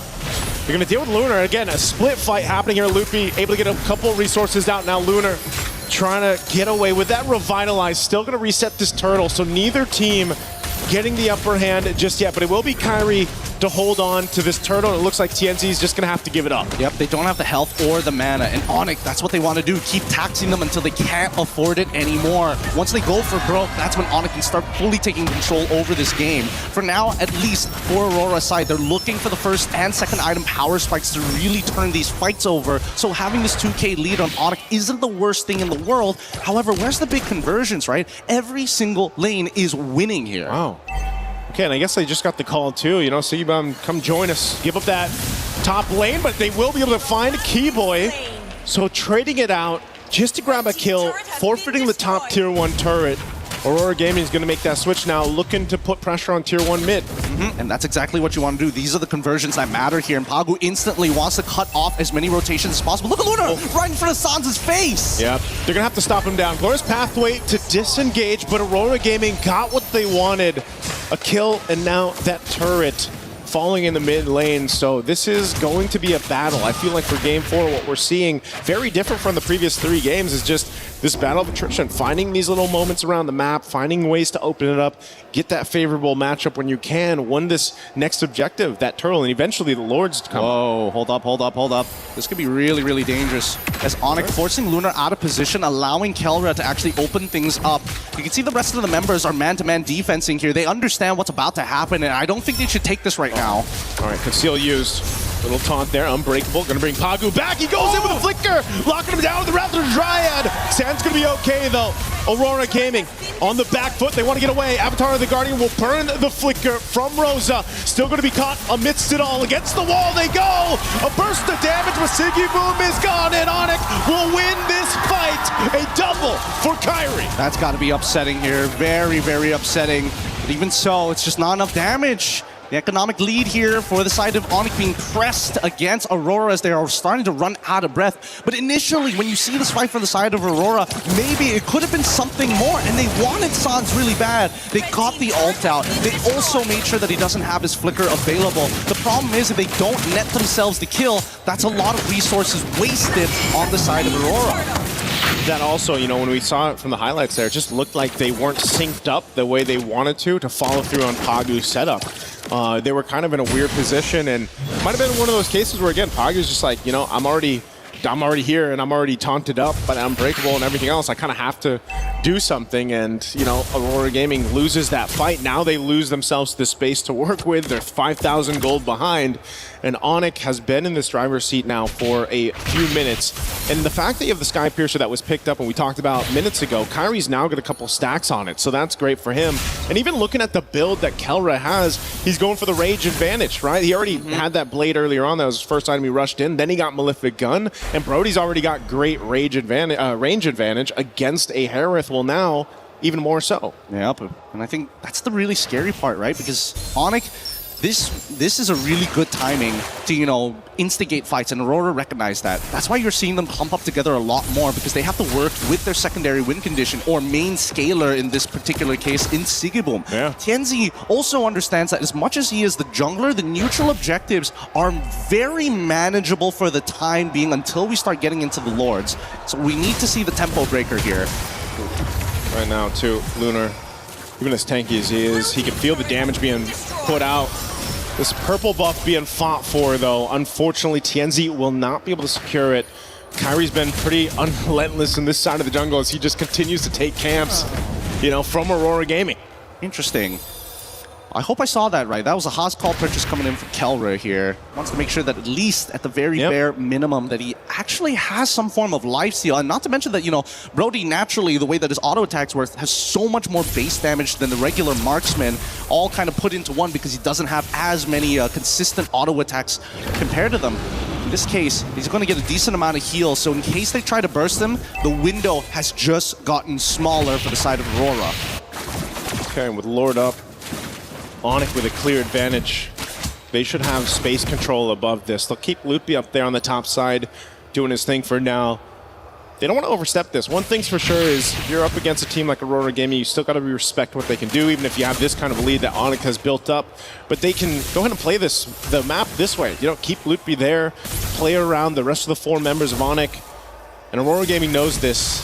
One thing too, having this dangerous grass in tow, you can make some surprise plays. We saw the attempt from Aurora, but now Lutfi being spotted out, and the rest of Aurora Gaming, they don't have much more room to work with. Conceal was already used. They're going to keep them pushed off the Lord. And the pendulum swings again. Sigaboom kind of the only person who has enough damage to deal with Lutfi. Rosa, as you can see, needs to put a little bit of work into Lutfi, start shredding the MR first, and then starts getting the empowered fork to lightning to ensure that he gets some permanent damage. But even then, Lutfi is in a phenomenal position. He's got plenty of magic resist. He's got plenty of health to work with. He's running Brave Smite as well. Oh, well, never mind. As soon as I say, Divine Glaive has already been purchased by Rosa. All right, it's locked in. Onyx might be looking to make that attempt here. It's going to reset though.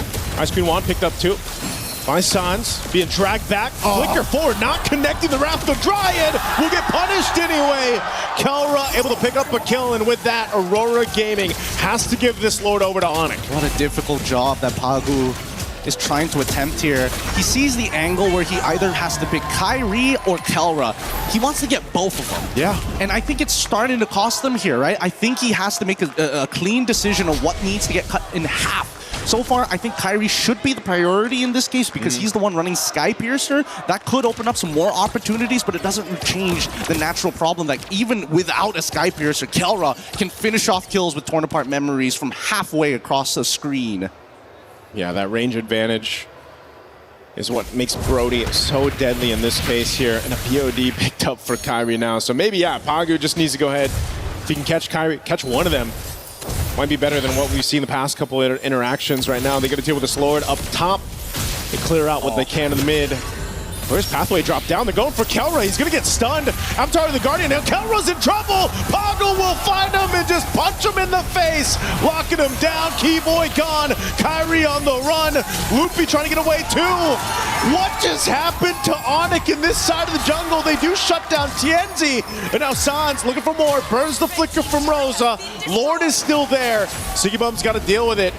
But man, Aurora Gaming might have found a little bit of life and wiggle room in this game. Yeah, honestly, that was pretty good coming in from Aurora. I'm pretty sure that Keyboy didn't have his taunt ready to go, and they recognize that Kelra still doesn't have his flicker for a couple more seconds, so they find the punish. Let's watch this one more time, because it felt like Kelra just kind of ate it. And Keyboy, out of position, uses the AOG to try and close the distance, but by then it's already too late. The damage has already been done. Not to mention that also, you know, passive coming in from Pagu, shredding away at the little bit of life that Kelra actually has, but now he's got the Berserker's Fury on top of the Haas Claws. He's got some real damage in his belt right now, and unless Sans can keep him protected, they want the traditional front to back.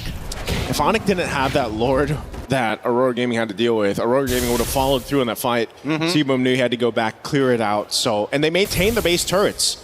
Again, falling from this deficit, Aurora Gaming able to go ahead and find a moment, but I think that was just, you know, a little mistake from Onyx. Again, they still have a great lead. They still have Kyrie didn't go down, so he's, you know, his stacks that he's built up over this time has been okay. And as you mentioned, Kelra now has another item locked in here. Even Sans getting a little more defense locked in with that Bruce Force breastplate. This is where things are going to be a little dicey all across the board here. And Keyboy already making sure he's able to slow down the auto attacks coming in from Sigiboom. Chastise Pauldron, a pretty important purchase in case that he just needs a sliver of health to survive. A lot of brute force breastplates across the board as well. No, they again to kind of help with this physical damage throughput, especially with Tenzi. The way he's built up. I mean, he's even got a little mix of defensiveness there with the Queen's Wings locked in. But it's just been, I think, one thing that really stands out throughout these, you know, even the group stage now and the knockout stages, just the way the teams have executed these team fights is so crucial. Herrera obviously allows you to have a little more room to work with in comparison to a Paquito. So Tienzi really has to not get kind of faked out. I feel like that's what happens with a lot of times when the Herrera's across from you and you're dealing with it. You've just got so much to work with. And that's why, again, the responsibility of Pagu so crucial here on landing these Wrath of Dryads. Lootbeat going to be forced out of that brush alongside Keyboy. So it's a face-off for this Lord. Just look at the way that they have to play, right? The only person who may be able to bait a reaction from Onyx is Sigurbo because he's such a high priority target. Now Onyx, they don't have control over this, and Kyrie is ready to hop over the pit, but look at the mid lane. They get that first shove, they're going to reset this, and they're looking for an interception. Oh, are we going to get punished for getting knocked up by the Lord? Luckily they don't. Oh. Lootbeat, okay, he's still half health. They're going to bring back Lunar. Lunar dropping down the glorious pathway to cut off Lootbeat, but that's not the target you want to go for. If you're Aurora Gaming, and now couple ultimates expended here from Aurora Gaming. Lord will just reset as the space does.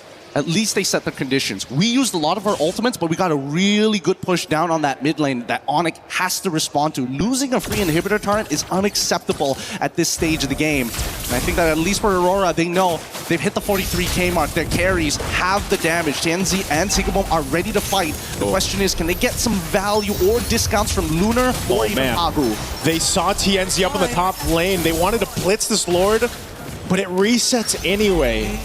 So again, a good choice here to just kind of back off. Keyboy was there, gave them the information. Meanwhile, Onyx still looking to bait Aurora Gaming into a fight. Quarter the health on this Lord. Whoa. It's going to reset once again. Look at the positioning here from Keyboy. Oh my God. Consecration drop down. Pagu goes in with the flicker at the Dryad. Kalra's still going to be fine though. Torn apart memory. Pagu goes down. TNZ can't find an opening. He's trapped. Even with an immortality, Kyrie gets a double. Onyx with the team fight victory here will get them the Lord. What an incredible read from Kalra. What an incredible read. He reacted perfectly to the scenario. Winner crown just in time because Pagu, he keeps on doing this. Keep your eyes here. He sees it instantly. Winner crown to dodge the entire thing, and he still has the corrosive strikes to make sure that he can finish everybody off. He's marked them, he's tagged them, he's outplayed them. Got in the gold lane for a reason. Yeah, what a move there. Again, it's a KK connection, just a different one for this. And now knocking on the mid turret. They're going to go ahead, force it down. Whoa, Keyboy taking a lot of damage here. He wants to get away, does with the Avatar of the Guardian defensively with a sliver of health. He'll regen it back up. They still have the Lord making its way here, so Onyx can go ahead and walk this into at least a base turret, potentially knocking down two. Aurora Gaming wanting to hold on. Oh, some really scary stuff. Really scary stuff. And you can see that Aurora, unfortunately without the glorious pathway, it's a lot harder for them to go on the chase. For Onyx, they can naturally do it, right? They have many different ways of using iframes and immobilizing, trading with one another, you know, the push and pull from Keyboy alongside with Kyrie to maintain their presence. Keyboy, he wants it, but they're not going to give him that option just yet. Oh my God. Rosa, look at the damage. Rosa's going to have to be careful here, half health. But again, I think Aurora Gaming is going to be happy with that defense. They keep up two base turrets. Onyx gets one. They play the discipline route, and they'll back off for now. Again, they don't want to push it too far in. Even with, again, with this kind of lead, the composition, they can't get caught in a bad state here under these base turrets. So happy with one. Still have plenty of time for that next Lord to come up here. But looking at the items again, you know, now that you've already seen the Winter Crowns come to play, the Immortalities, you're going to see some item swaps up to this point. Dom-Ice already complete as well, making sure there's some kind of anti-heal and anti-shield. Oh, wait. Interception angle potentially here. He's going to get Unbreakable taunted. Should be able to get away. Good coverage there, though, by Aurora Gaming. Again, you can see they have to play together here. They're most likely going to get poked down, half health or so. Pagu finally gets an immortality, though. Oh, man, Kyrie. Man, Hirara is such a busted hero. So many cooldowns. It's like, it feels like she's got 6 abilities sometimes, but... She's not Suyo. Yeah, she's not Suyo. Even though she has more abilities than Suyo at level 2 compared to level 3, you know, no big deal here. I can't wait for 4 abilities at level 1. Eventually we're going to get there. But the scary thing about it is that Kyrie understands that he's allowed to actually take the first move. Because until we see the trigger being pulled by Lunar, they know that Aurora ain't really in it. Their hearts aren't in it to go for the all-out fight without that condition. And as long as Kyrie has iframes to play with, he can do this all day, all night. Yeah, it almost feels like Aurora Gaming's it's still used. Glorious Pathway, they're going right for Kelra, okay. They get an Avatar of the Guardian out, plus the Flicker. Burnt from Kelra. 10 seconds for this Lord to come up. I would say that's value for Aurora. That's a lot of value, actually. Wait, I want to see what Onic is going to do after this, right? Because now that Carol doesn't have his flicker, Winter Crown is going to get purchased here. Let's see if they correct the waves, because unless they can correct the waves, bot side is on a slow push, mid is neutral, top side is getting corrected by Aurora. And I think that Onic, despite having a 6.9k lead, I don't know if Kelra has enough money to go for an item swap after that. Yeah, this might be one of those cases where, again, you just delay this as much as you can here. If they can. Okay. Lutpi having to use his ult. And Kyrie still dancing around. Yeah, they're not going to do much about this. And I think that Aurora recognized that, you know what? As long as Kelra ain't showing himself and he doesn't have that flicker, it's not that big of a deal. Take away our purple. We don't care about this. Look at that top side. It's already shoving in bot side as well. Kirara shows up and now Aurora takes the space. Oh! Rosa goes in with a flicker, but Sans able to react in time. That setup not going to follow through. Now Lunar, unbreakable taunted. He's going to take a shot. Here, couple marks. They have to back off, though. This isn't the fight they wanted. Avatar to the Guardian, not going to connect, but it's Pagu. Immortality pop. This should be a kill for Onyx. He goes in with the flicker. Wrath the Dryad drops down. Kyrie gets a kill, but Sigibum fires back. With a crown already used. They're in it for now. TNZ, Immortality. They're going to chase him down. He has nowhere to go as Onyx wins the team fight. He'll start up the Lord. Great reaction time coming in from Sans. If he died there, I think that could have been it. It could have been the turnaround that Aurora were looking for. But that's what I'm telling you. That glorious pathway is the key to everything right now. A beautiful rotation from Kyrie alongside with Kelra to open up a different angle and forcing Pagu into a pretty awkward position. But you can tell that Sigibum, Keyboy, he's eating so many shots from Sigibum. It takes way too long. Well, they're in the pace. They took out Rosa. Now Sigibum trying to get some revenge here. Kyrie has an immortality. He's got enough work to room with. Oh, Sigibum! Nowhere to go. Double for Kelra. That is it. It's going to take us to a game of 5 in this matchup with Onyx in Aurora Gaming. Are you not entertained? We finally get a full series here in our playoffs. Great job as Onyx pulls it back to match point 2-2. These teams are so equally matched in so many different ways. The slightest advantages in the drafts is a make it or break it. And I think Rosa is probably thinking to herself, man, if only I didn't have to recall at level 1. This could have been different. It's kind of like what happened to Sans in the last game and how things fell apart for Onyx in game 3. But they made the adjustments and they executed well. Again, yeah, you said it, Gideon. It's so well matched here between these two. I mean, both teams have really surprised us, especially, I think, everybody when Aurora Gaming came through, swinging through, the group stages. But Onyx themselves have adapted so well, not just in the draft, but in the execution here. There's plays and highlights across the board with this lineup as we look at the highlights here from STC. It was just from start to finish. I mean, this is also our longest game throughout the series, I believe. Yes. The 20-plus minute mark here. But talk about the team fighting prowess from both these teams. Oh, so much. There's so much to kind of cover here, and especially with Kelra's overall performance, you would imagine that at some point, Kelra would have started to start struggling against the frontliners of Pagu alongside with Lunar, but their eyes are not targeted towards Kelra sometimes. Sometimes, when you're fighting these neutral objectives, you're looking at the enemy jungle, and moments where they finally put their attention on Kelra is when he doesn't have that flicker. Step 1, get his battle spell out. Yep. Step number 2, can we also catch Kyrie in these moments? And if we can, that's fine. Let's just take out Kelra, guaranteed. Oh, again, there were so many good plays like this. That Winter Crown usage from Kelra, able to go ahead and cap out the torn apart memory. Just the coverage that he had, too, from Keyboy and Sans. I mean, Keyboy's job alone was so difficult. I mean, it wasn't like he was landing all these Avatar of the Guardians, but he was still providing space for Kyrie and Kelra to move around with. Loopy was doing the same thing, just not as flashy, obviously, on Uranus, but still providing so much value for these team fights. But Loopy is literally the border of their territory. Wherever Loopy is, they cannot walk past him, and that's so frustrating because Sans can cover so many different angles at once. Well, I don't want to go further into this. I got to save it over for our panel as we throw it back to Rain Day. What do you think about this game? Well, what else can you think when a crowd erupts here in Paris because Onyx have tied up our series, our first full-length best of 5. And what better teams to have it with. Aurora Gaming, potentially the new boss. Onyx says, wait, don't forget about us.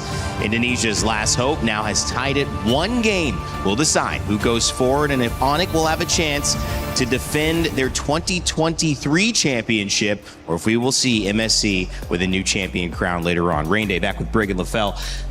Guys, that was something worth talking about because that was our longest game. That was also a game that saw so many moments that still could have shifted towards Aurora, but Onyx finally tied it up. Brig, I said I would have loved to see what would have happened if we got another game in that best of 3. Onyx seemed to have an answer. Every time Aurora strikes back, they strike them again. Yeah, I wonder if Onyx have ever played the game where you just have to like catch these falling sticks and collect all of them. At least like all of them, like there were That's a good question. Because like the reaction times that they had in this game were ridiculous. You saw the highlights, you saw that one Winter Crown play from Kelra, and buy and sells everywhere from both of these teams. Now, honestly, that's a very good point because that's the point that I was gonna make because Onyx is known as the Sky Kings, and the reason why they got that moniker before is because of their incredible reaction time, right? We've seen multiple clips coming in from Sans where an engage came out of nowhere, right? In the bush, and he was able to react to it. And I gotta say, this is where all 5 members of Onyx understanding that we were selected to be a part of Onyx because of our reaction time, and they utilized that to the fullest against Aurora here. So talk about going back to your identity. They just go back to their unfair advantage that they were born with. And the Gatakacha also kind of opened things up towards the end. I think they gave themselves enough engage and counter-engage there alongside the Uranus to open things up for Zushin. The Harara looked better, and Kyrie was getting some big moments. Brig, you felt like you wanted to answer on that as well. And Kelra also on the Brody, it worked. It's comfort on top of the fact that they just really stuck with their strengths. And it's something we've been asking for them, and now you see it to its fullest potential, brought to us by Onyx here through their sheer gameplay. I loved how they individually were able to really shine in terms of what you really want to see from them. They've made things a lot more difficult for Aurora too, I'd say, because naturally, if you look at their heroes, you really want to go for either Kelra or maybe even Sans, probably the squishiest heroes, especially if you're Rosa on the Eudora, but Sans, a pretty tanky hero himself, and even Kelra taking advantage of the range and maybe doubling down on it because it was also a relatively early pickup on the Malefic gun, I believe, that he decided to go for, so that just granted him a lot more room to play around with, less threat because he could just keep attacking from a distance. And so you saw Rosa having to really commit to the flicker a couple times if they really just wanted to go for a pickoff, but even that wasn't a guaranteed kill because a lot of times you had to deal with the reaction time, and the reaction times again were ridiculous. They always had a way to come back from these attempts that Aurora wanted to do, and man, Onyx fans, they're all happy. They've, as you mentioned, erupted here after we got the secure Game 5. It was a really fun moment to be in this building. It reminded me yesterday of Team Falcons PH taking the win. Those fans erupted as well. We had Vitality and them going back and forth here at the Lenovo Legion Gauntlet. But when it comes to Onyx, there's just something special about the way that this team is operated. And I feel really strongly that both teams now, there is no advantage in the draft that they're giving away. There is a difference. There are strengths and weaknesses, but it feels like both teams have been able to play, and it is coming down to those mechanical things, those small moments, LaFell, and moments that Gideon and Nice were trying to focus on. You were watching as well on stage. What did you focus on that helped Onyx tie this back up?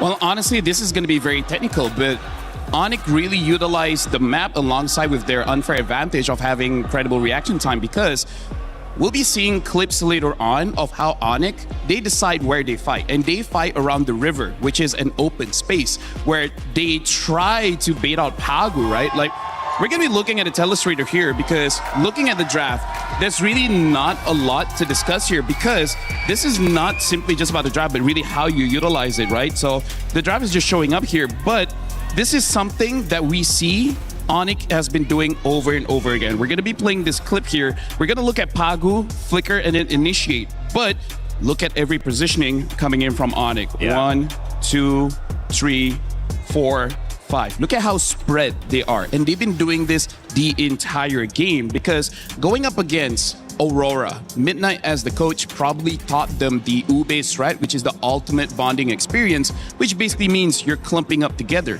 You know, someone is going to start a fight and then everyone follows up. So how do you stop that? Don't clump up.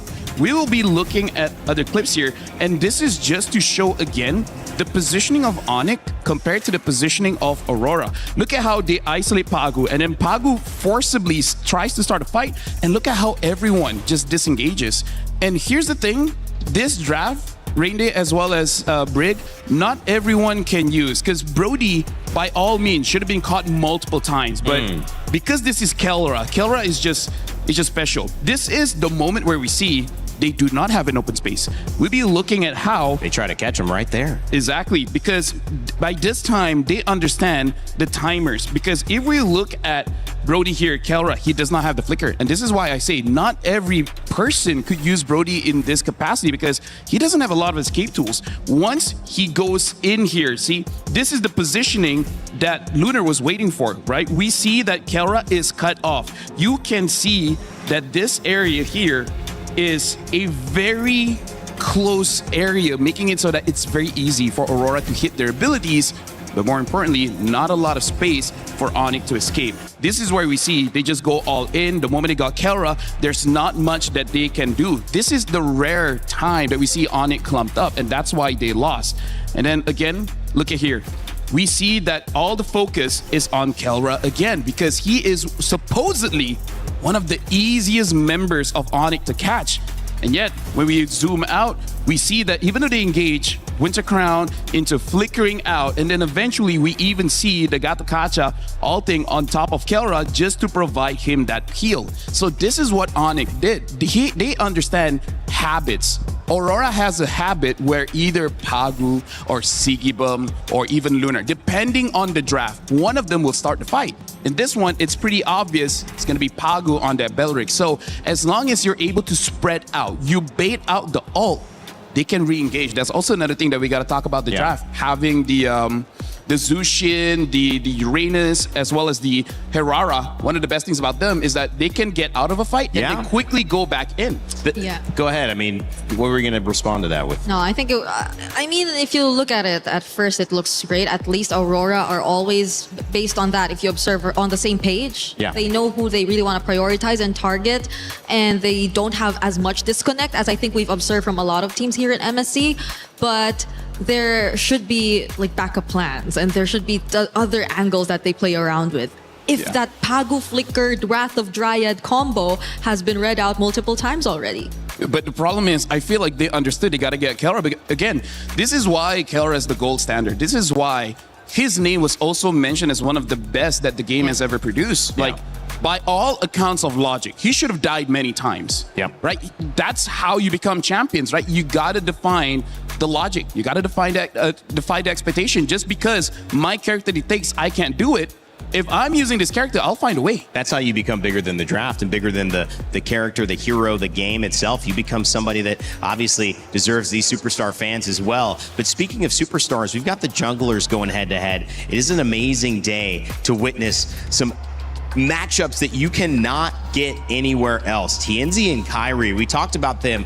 TNZ, phenomenal on Aurora Gaming. Kyrie having a great response, however, and actually winning, not only in turtle kills, but lord kills, damage dealt, and of course 8-0-4 in this last matchup. And the Herrera against the Paquito, it makes me wonder, LaFell, if it's not just the Paquito, it is really looking at, well, maybe we need that Paquito in gold, maybe EXP. I'm with you. Yeah. I'm with you in gold, because this is the last chance. Yeah. Someone's gonna go home. Yeah. Right? Both these teams are showing grand finals performance. They are. So I feel like for Aurora, win or lose, you gotta get Sigibum on that Paquito if possible, because TNZ is a great jungler, but we can definitely see Sigibum on that Paquito is something else. Yeah, it's a really good comfort pick that I feel like wouldn't make Kelra as comfortable, supposedly. I agree. Because earlier into the Harith, I feel like Kelra is just so aware of that matchup already. Yeah, he already knows how to play around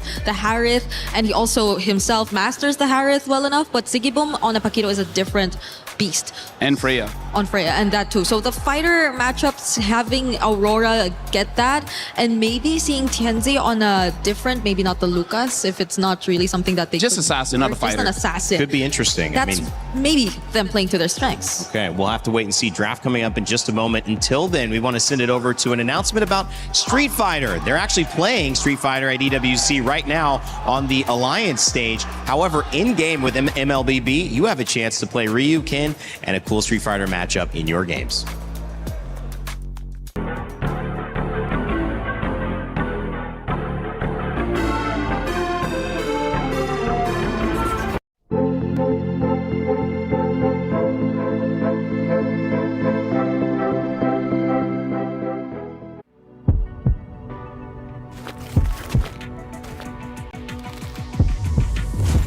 Round one.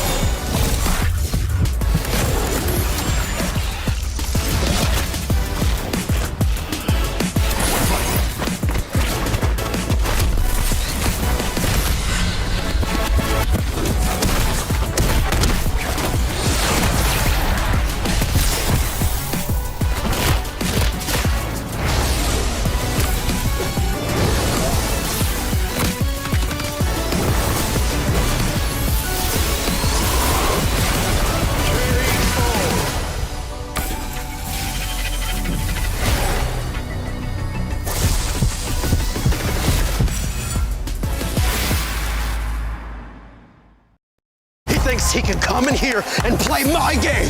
He knows nothing. Let's go!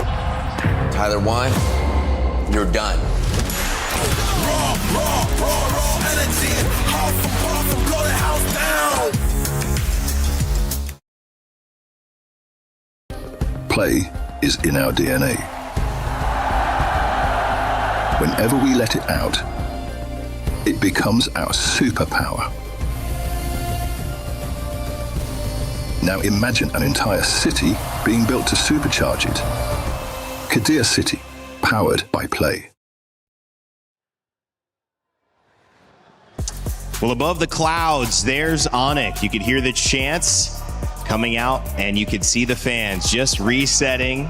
The film. Yeah, we can hear the atas langit ada Onyx. We're here, we're here. Onyx, Onyx, Onyx. They feel it happening. Di atas langit ada Onyx. Here's the thing. I feel like for both teams, in terms of the draft, they got to stick to their guns. Yep. Kelra has to stick with the marksman. Sigibum has to stick with the fighter. And then this small adjustment might be too risky, which is what Aurora has been doing is trying to target Kelra. Yeah. But time and time again, Kelra has been outplaying them.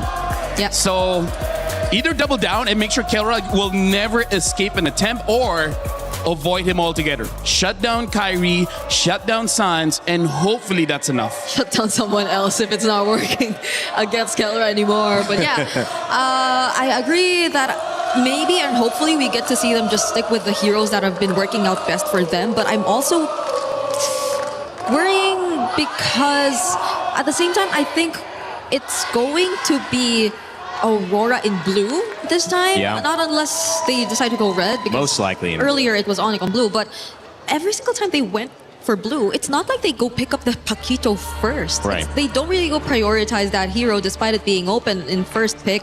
There are a lot of other options which could be left open still. The Hirara's still there. The Freya potentially even might be still there, but that's also something that could work out for them, honestly. So yeah.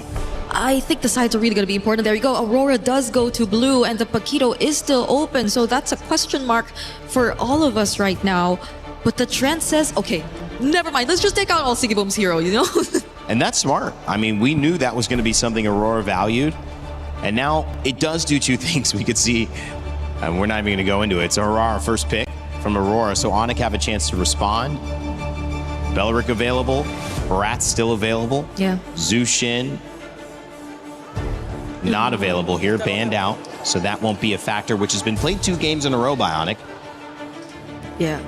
I think they're going to opt for those power picks still. Safe picks and, as you've mentioned. But the Belric Plus is supposedly the way to go, at least. That's a good pick.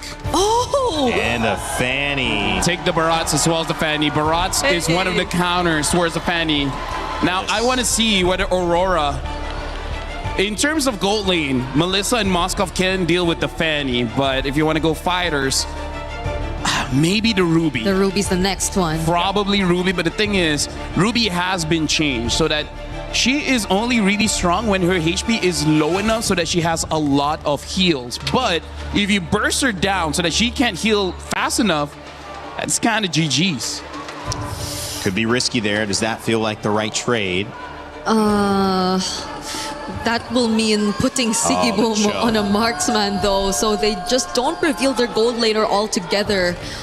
They go for the Cho and this time the Uranus. I think at least the matchup will be kinda guaranteed for Aurora in the EXP lane.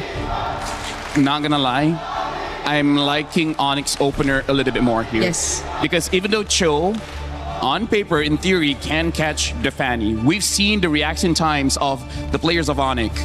Yep. I feel like it's going to be difficult. I really feel like it's going to be difficult to catch this Fanny. So he might have to target someone else. And that someone else could be either Pelra or Sans, but I don't think you could even count on them to be the best targets.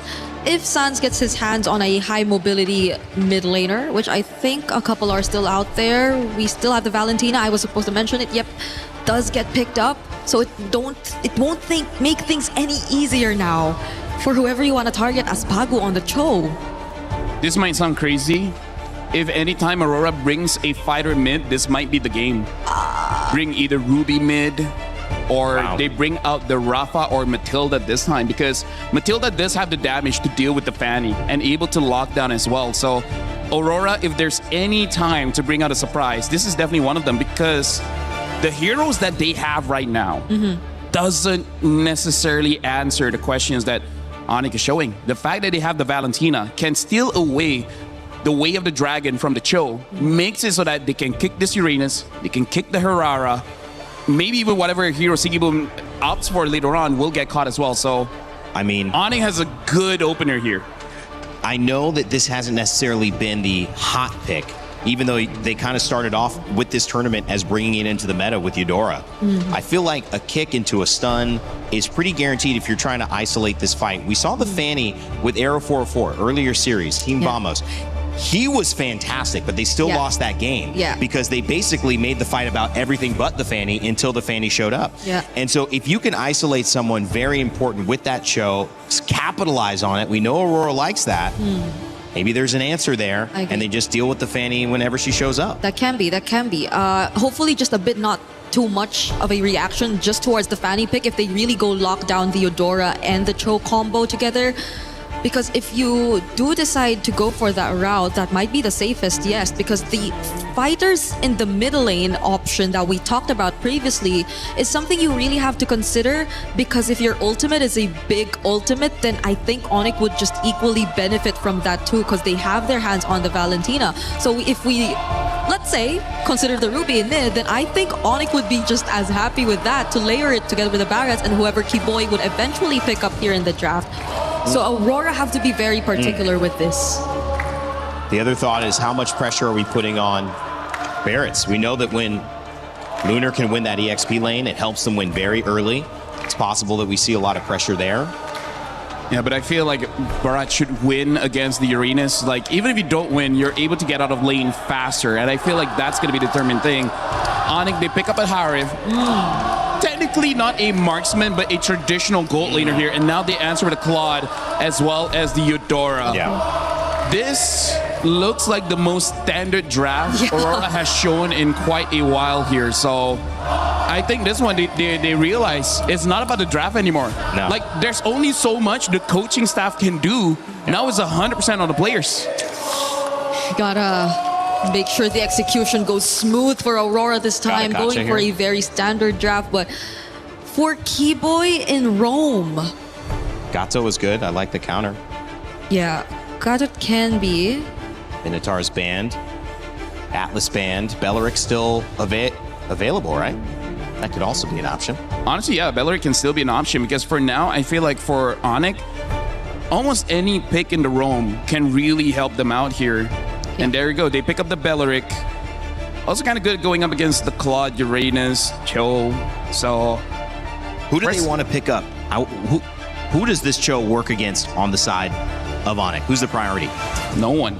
No one. So that's if a you problem. can catch Fanny, great, but wow, I don't know about that. At best, probably just disrupt. Because Yeah. Onic will just go all in the team fights. Who are you leaning towards, guys? Final game. I'm leaning towards Onic. I have to go for Onic. Onic, wow. Indonesian champions in 2023 trying to go back and win in the semifinal. Aurora trying to prove that they deserve to be on the main stage. It's one game away that decides it. A best of 5 turned into a best of 1. Aurora Gaming versus Onic. Turkey versus Indonesia. Let's send it back over to our casters, Gideon and Naisu, for game 5 at MSC. Two teams walked into this arena at the Esports World Cup thinking that they could make some life-changing money. Now they put it all on the line as both teams have pushed it to match point. A single mistake, a single good play could be the difference between a lot of cash here. But now let's jump right into this game as the Land of Dawn has already blessed us with a beautiful series. And even this draft, Gideon, for game 5 brings us, I feel like, back to the fundamentals, you know, for the most part. Even if you look at Aurora Gaming lineup, our panel talked about it, there's no more things surprising yourself in the draft. It's pretty standard. There's only so much that the coaching staff can do. It comes down to that execution. Onic on the same foot, pick up some of their best heroes across the lanes here. Again, to see potentially Kyrie on this Fanny and Kaura having the Harith here, there's something that can be said for the movements, the way they move around the map alone can set things in pace. Let's set the stage here, because so far, Aurora, you can tell, that top side is definitely going to be their strong side. Lunar playing a much better game this time around, not having to deal with the Esmeralda, but against the Barats, it's going to be a lot easier to kind of outmaneuver and control this lane better, especially since it's a no-go lane. Nobody's going to die here. There's nothing to worry about. But on the bottom side is where it gets interesting. And I was wondering in the draft whether or not, you know, this Cho was going to be the difference maker. Yeah. Both sides had to take Purify in this case, so it's a general neutral lane. But knowing Sigibum, he's played this matchup against the Harith many, many times before in the previous year. We can see this pressure already on these green camps of Kyrie. Pagu takes some shots here. Quarter of the health, he's going to have to get on out of there. This is one of the difficult things for Pagu to deal with. You know, when asked the question, who's the best target for those kicks? Who's the best person to go for? And honestly, it's Kyrie, but as mobile as a Fanny is, that's a tough task to take here. First turtle up for grabs. Onyx going to start it up. Lunar kind of gives that information, but Tienzi's not anywhere near it. So first objective, turtle, going on it. They're just uninterested. There's just no reason to fight for it as of right now. Not until they have that kick to start developing a dedicated lead. And Ionic recognized this, right? Sans immediately takes away the dragon on their side in case they could find a moment to snowball this even further. The mid duos have been doing really, really well and have adapted a lot throughout the matches. Now they're going to go down towards their insurance policy. Carol getting a really good freeze here onto Sigaboom. And this is where it starts to get dangerous, right? If Sigaboom unfortunately uses his BMI too early, there's a chance he gets run down by Kelra with his Almond Force. It's almost me on the other side. Loop using the flicker. Daytona's welcome into the wall. There's the follow through. Nice kick from Sans into the turret. First blood for Kyrie. They find two. Now they're looking for a third. Luna trying to get away here. He's got a sliver of health. Jump back in. There's the counter punch. Taking out Kyrie and Pagu. With the G Kundo, will be able to get away. No follow-through damage. It's a trade, the 2 for 2. God, that was hot. Pagu, what a, wow. Let's look at this one more time, because again, the play coming in from Sans was good, right? He flickers on over to guarantee the kick to the right side, but that third hit of G Kundo, breaking it up at just the right time, allowing Lunar to survive this, and also using his Purify. He probably should have used it slightly earlier, but it doesn't matter. He got the damage off of his shield, and even for Onyx side, they don't mind this trade at the end of the day. So what if Lunar gets it? We'll eventually be able to deal with it later down the line. So for now, those who found the kills have the money to go even further. Tianzi and as well as Kyrie dead even right now, but only a slight lead, 1 level lead for Tianzi. I wonder how many times Sans will try to replicate that. You know, take the kick, take that way the dragon from Pagu, utilize the kick himself, or does he take something else? You know, between Rose's ultimate, that Thundering Wrath can be beneficial too. So Sans will have his work cut out from him, but like we just saw, pretty good here. Skypiercer now picked up for TNZ, the second turtle coming through. All right, TNZ has to play for cleanup here. They can initiate, walk back, wait for a little bit, and then clean up later. Kyrie, he's got the Heptaseas already ready to go, and he wants to make sure that when he gets on top of a target, that target dies straight away. So now you can see that at least from between Onyx and as well as Aurora, they're constantly trading. They're constantly trading the HP. Okay, again, way the dragon held on by Sans. There's the Daytona's welcome. You go right on the mark. Kyrie coming through. Consecration already going to be used. Quarter the health on the turtle. TNZ will secure it. Fight breaks out. Blazing duet, not enough. Keyboy will fall, and then another trade. Kelra has some space to work with. A whole lot of battle spells used up as well. And TNZ will get away with the iframes here on that Hirara. He's dancing around here. Kelra playing a dangerous game. You can tell by that positioning. Unfortunately, the Zaman Force might not be enough there. Onyx now trying to set something up. They want to see Sigaboom, but they don't notice him just yet. He's hiding in the bush, and the denial of information has caused Onyx to give up on the dive. Okay, they're going to get forced out of there. They wanted to make a play, but luckily Sigaboom has that protection. Pagu, there's the kick right on cue. Purify's still available. Now it's popped. Kyrie joined the fight, swinging on through, gets stunned. Thunder and Wrath down. Pagu trying to get away, burns the flicker. He will survive. Neither team falling in the exchange bottom. You can tell how antsy both sides are. Sigaboom luckily doesn't get his recall canceled, but that will mean that bottom tier 1 is under threat. They are willing to trade topside, but at least from Kyrie's POV, easily is able to dodge out of the right ability. Sans, does he get the turret? Oh, it's almost. one auto attack. It's as good as gone. Yeah, take a little bit longer to take that one down, but pretty much Onyx just trying to find what they can across the map here. It's really neck and neck in Game 5 so far, Gideon. Again, this is exactly how you want this series to pan out here. Neither team really pulling the switch just yet. Pedal to the metal, but right now it's going to be a tier 1 that falls on our side. Whoa, already some pressure there. Rosa burning the flicker to survive. Actually, Sans burning his flicker, and now trying to secure that purple buff. They do just that. Pagu forcing himself out of side of the jungle. So this is just a battle for buffs and just tier 1s. And you know that Hirara generally has a bit of an advantage in these moments, especially with slight leads on their sides. Best part yet, the iframes making it even harder, especially since you can control the timing of when you decide to drop down that fallen maple. In the meantime, though, as we can see Aurora alongside with Onyx contesting for the space at this point. The main contention is having control over this mid lane. If we see TNZ make a mistake here, luckily he doesn't walk into the lane, goes for the Lethal Wanderer instead and lets Sigaboom actually absorb this wave. Onyx miss out that opportunity. Okay, waiting patiently here too. Last turtle of the game. 1 for 1 across both sides for this objective. Onyx will play it a little bit slow. Keyboy waiting, he's got a flicker available. Conceal going to be used. You're going to force the fight for this third turtle anyway. They get stunned in their tracks. Kyrie jumping through, takes the turtle away. Daytona's welcome. Into the wall he goes, and Rosa's gone. Now Pagu, nowhere to run either as he's collapsed down by Onyx. They got the objective and the kills. That was a hot play coming in from Onyx. It felt calculated beginning to end. The timing of Keyboy utilizing his Wrath of the Dryad, not to mention just an amazing flicker Detona's welcome right onto Rose's face.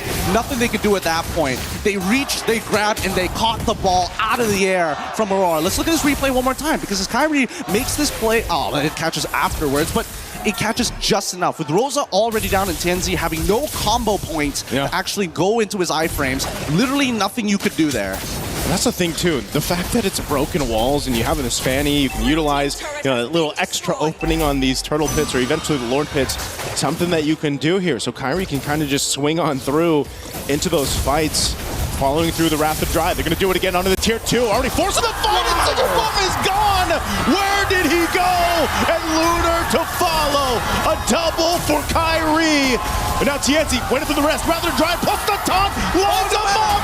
Triple kill for Kyrie, making a possible maniac on the fanny. Woo! A statement being made by Onyx right now as they're looking to crack open bottom side tier 2, and they've evened out this score. 3.2k lead in their hands. Things are getting extremely dangerous for Aurora. Sigaboom, he's got to be careful here. That BMI is literally his only lifeline. Just watch, as soon as the BMI drops, you see that Kelra said, hell no, we dive in this. We're sending the Goon Squad to take him out. And they line this up so well. for the whole team, but for Kyrie just to make those plays again on this Fanny, how do you keep track of them? I mean, we've asked the question all darn MSC. How do you keep track of Aurora? Well, when you put the Fanny in the hands of someone like Kyrie or any of these specialists, this is what you have to deal with too. It feels like its own iframes. It's tough. It's really tough. Kyrie has been playing a really strong game here. Those cables have been ultra accurate at dodging some key abilities from the side of Aurora. Even Lunar, I think he can't be that frontline that they're hoping that he can be right now. He hasn't won his lane hard enough. And with the 8 extra assists, well, technically 5 extra assists that Lutfi has been able to gain for himself and to chastise Baldrin, he is so thick. Luckily, Lunar is able to get one of his own. This Lord is being started up here, holding it at half health. Onyx with a clear lead. They have control of this. They might be able to just go ahead and secure this. It looks like they are going to do just that as Tienzia is up top. They have the information, and Onyx will play around now with this first Lord secured. Mid trio has been playing a phenomenal game here for the side of Onyx. And unfortunately, for the side of Aurora, they've missed their window to develop their snowball even further, with the Maniac being given over to Onyx's side, resetting them from all that early game pressure that they were applying. Now they have to hope that Sigurboom gets the right items at the right time here, because Tienzi can only do so much. He's so close to finishing the Golden Staff. So close here. Lord slowly approaching that bottom side. Again, with this kind of lead, Sigurboom just needs more time. He just doesn't have enough firepower here. And if they take out Rosa, so much damage of this profile for Aurora Gaming is expended. And they slowly walk this one in. This Lord coming down to this bottom side. Keyboy popping the conceal, looking for a potential flicker play. Lord's going to go ahead and charge into the base turret. They already popped off some damage, trying to keep them at bay, and Lunar has to disengage. They just want to clear out this Lord. They want to hold on to these base turrets. Kelra jumping in with his Almond Force, pushing him off the turret just to secure it.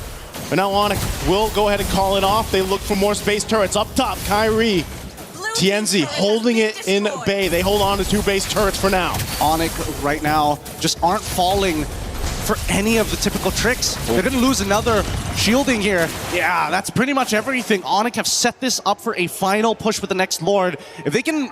wait, do they have the ults? They do! Charge in.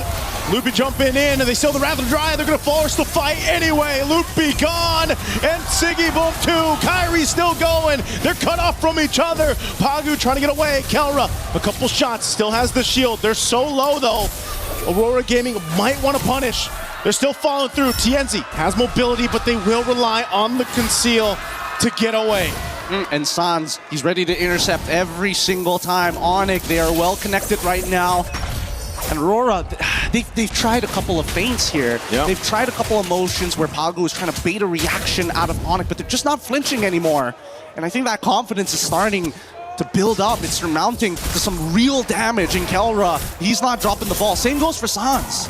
Look at the disparity of damage dealt by the key members here of Aurora Gaming. Tienzi there at the bottom, Sigurboom there at the bottom, and look at the difference for Onyx. Such a big difference in terms of damage, and that's just because of how these team fights have played out. Onyx has all the room to work with, especially for counter up provided by this team that Sigurboom has just been trying to catch up. And we know this, Gideon, when you are delayed this much on that power spike for the Claude, it's really tough to get back into the zone of this one. It is hard, but at the same time, they've got some decent wave clear on their end between Tienzi, Sigurboom, and as well as Rosa. They should be the ones who are proactively trying to work together to clean these lanes, while Pagu and Lunar needs to delay lanes. On the opposite end, Onyx very happy to be in this position, you know? They still have access to those steel cables, and Kyrie can do whatever he wants. Go to top side, set up the wave, reset the Lord again. They can do this all day, all night. They gotta clear out that bottom wave here. They do just that. Half health on this Lord. Onyx has control. Looking to see if they can bait something from Aurora Gaming. Doesn't happen, so objective secured.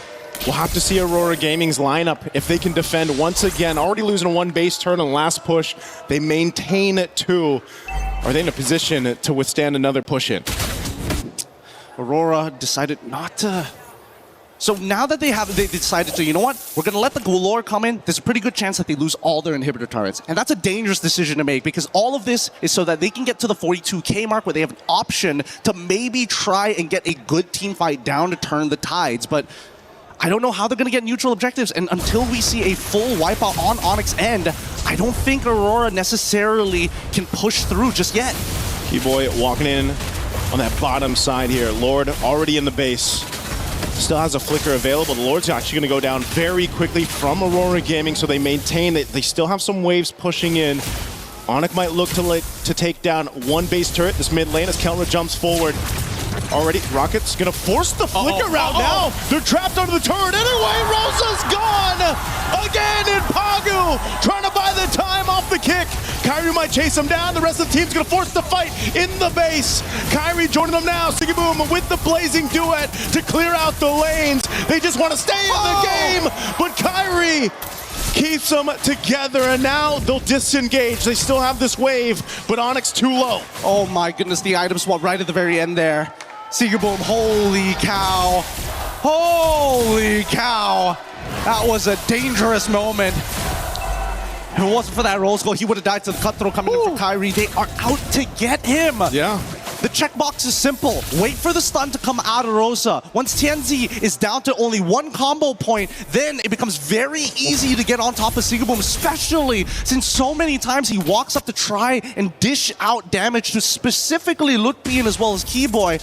I think that's where you see a lot of the vision starts to narrow down. He's got to open the mind back up here. He's got to look for different angles. His main concern really is going to be Kelra and Kyrie. Once those go down, there's a good opportunity that Aurora can win the fight afterwards. Win a crown purchase from Kelra to make a play of his own here, but I'm trying to figure it out. Can Rosa actually find a good opportunity to stun someone? Because Kyrie never shows. That's such a tall task here for Aurora Gaming. Playing on the back foot the past 10 plus minutes, or essentially this whole game. They're looking for a way to potentially turn this over in their favor, but there's just so much they have to do. They're gonna go ahead and scout out. I think the main point of contention is, do they actually try to contest this Lord when it comes up? You know, it's not gonna be evolved just yet unless for some reason Onyx delays it enough to go ahead and go through that, and I fear that if it is an evolved Lord, it's gonna be tough. But look at this pressure already up top. Immortality swapped in by TNC. Rapid Dryad used as well. Wait. So an attempt here, but now Onyx, what do they want to do? Look at the coverage. Look at the coverage for Lutpi as well as Sans. Beautiful push and pull here. TNZ able to bait out the Wrath of the Dryads, and honestly, Onyx, they don't mind. They're like, okay, sure, no Wrath of the Dryads. We want you to come to us, actually. We want you to come just when Wrath of the Dryads is about roughly 8 seconds, maybe even 12 seconds, and then we're gonna dance. We're gonna keep on dancing, because unfortunately for you, super minions are always gonna be knocking on your door, and we like to keep the porch clean. And they got a Fanny. They can play the long lane if he wants to, right? Kyrie can go ahead, put pressure there if he needs to, but he's going to wait for this purple buff to be up. They know this Lord is up. They can delay it a little bit further if they want to. Aurora Gaming looks to go ahead and try to get in position here. I'm not sure if this is exactly what they want to do, but it just might be one last ditch effort if they can. TNZ swinging around. Onyx does it. Oh, the flicker forward. TNZ making his way to this fight. Can he turn it around? Pocket with the kick. It's on Kyrie. Immortality are going to be popped. Kyrie's going to get out there. TNZ also trying to buy space, but Pagu falls, and now it's all falling apart. Winner crown with the blazing duet from Sigiboom, but it's not enough. Kelra gets a double. Aurora, they still have TNZ up, but Lunar on the disengage. This fight might just be over. Kyrie joining the fight, cabling on through. He has what he needs. He's going for TNZ. He's got the immortality till he doesn't. And now Onyx will clean it up. And Lunar can't do anything. Onyx will move on forward with the hope of Indonesia as they douse out the lights of Aurora Gaming. One hell of a game. And Onyx, no disappointed smiles. Everybody knew that this was going to be one hell of a game, and they find it and they break through. A crushing defeat for Aurora. God, that's the nature of competition. What a sweaty game. What a series. 5 games for this one. Again, we wouldn't have it any other way, and man, was it a battle. And big respects here to Aurora Gaming on the innovation they brought throughout the group stages, up down here to the knockouts. And unfortunately, as the nature of competition, someone has to go home. They push the meta forward. Was it truly their destiny to make it to the end? Onyx, take that spot. Just another light snuffed out. The Sky Kings are getting back into position for a potential grand finals here. Oh my lord. Every moment of this game felt calculated, every moment down to the beat. Aurora looking for many different opportunities, but once they couldn't get the reactions that they wanted from Onyx, it started to become just hard, just really heartbreaking. Oh man, again, seeing these highlights here from STC, you saw how much of a dominant early game to mid game that they had, especially with Kyrie on this Fanny. There was only so much that they could do. I mean, Pagu, he even got a couple kicks on him, but the rest of the team was just scaling in their favor, and they knew how to play this composition to, you know, the best ability that we saw here. Even Keyboy on a lot of the Wrath of the Dryad flicker combinations he had, and even Sounds having his own kicks half the time. You know, there was just so much that was utilized here, and even down to this last fight, they just knew with Kyrie swinging on in, there wasn't much more that Aurora Gaming could do in this instance. With two great teams with amazing chemistry, it really just comes down to who has more experience, and Onyx take it this time. We're going to be throwing it over to our winners up on stage, which Milos and of course, Keyboy. They've done it again, Onyx to the semifinals! What a matchup. We all need a moment to breathe after how close that match was. Keyboy, a few questions for you before your key crushing moment. Now, this is not the first time, of course, you play Aurora here at MSC 26. You lost in the group stage, you won here in knockout. Why? What was the difference between those two games? I think in the group stage we're not ready too much because they are so aggressive and the hero is good. But now we already know how they play and we got it. Well, you got it, but there was a lot of frustration. There was a lot of effort to win that game. What do you do after game one? Because I saw how the reaction was on your faces. You went back with Coach CW. How do you reset and get back into the game? Yeah, we just think next match the team spirit, right? Yeah, we just focus team spirit and yeah, just enjoy and reset for the next. You have the reset for it then, and you know, you've made the knockout stage. Last year, you of course were here as well. It's semifinals again, 2 years in a row. The question is, are you ready to go deeper than that? Does that add to the pressure, the fact that you're also playing a non-SEA team that wants to get to the grand final as well? Yeah, for us, we want to get the champion again, and we are ready to EWC here now. Keep in mind, there's now Czar Egoist on the other side on Team Spirit. It's not the first time that you play against them. You knocked them out last year in quarterfinals. There's also Sawo on the other team. That's your counterpart in position. I mean, what's going to change compared to that last year? Are you going to finally take them down here at MSC? Same like Aurora, we want to take the defense first, and yeah, we are ready to fight Team Spirit. Just ready, Team Spirit. Ready for Team Spirit. I have a lot of questions for you, but a question to the Onyx fans in here. What time is it? It's Onyx time. It's key crushing time. Onyx, gentlemen, come on over. You'll get to relax plenty right after this.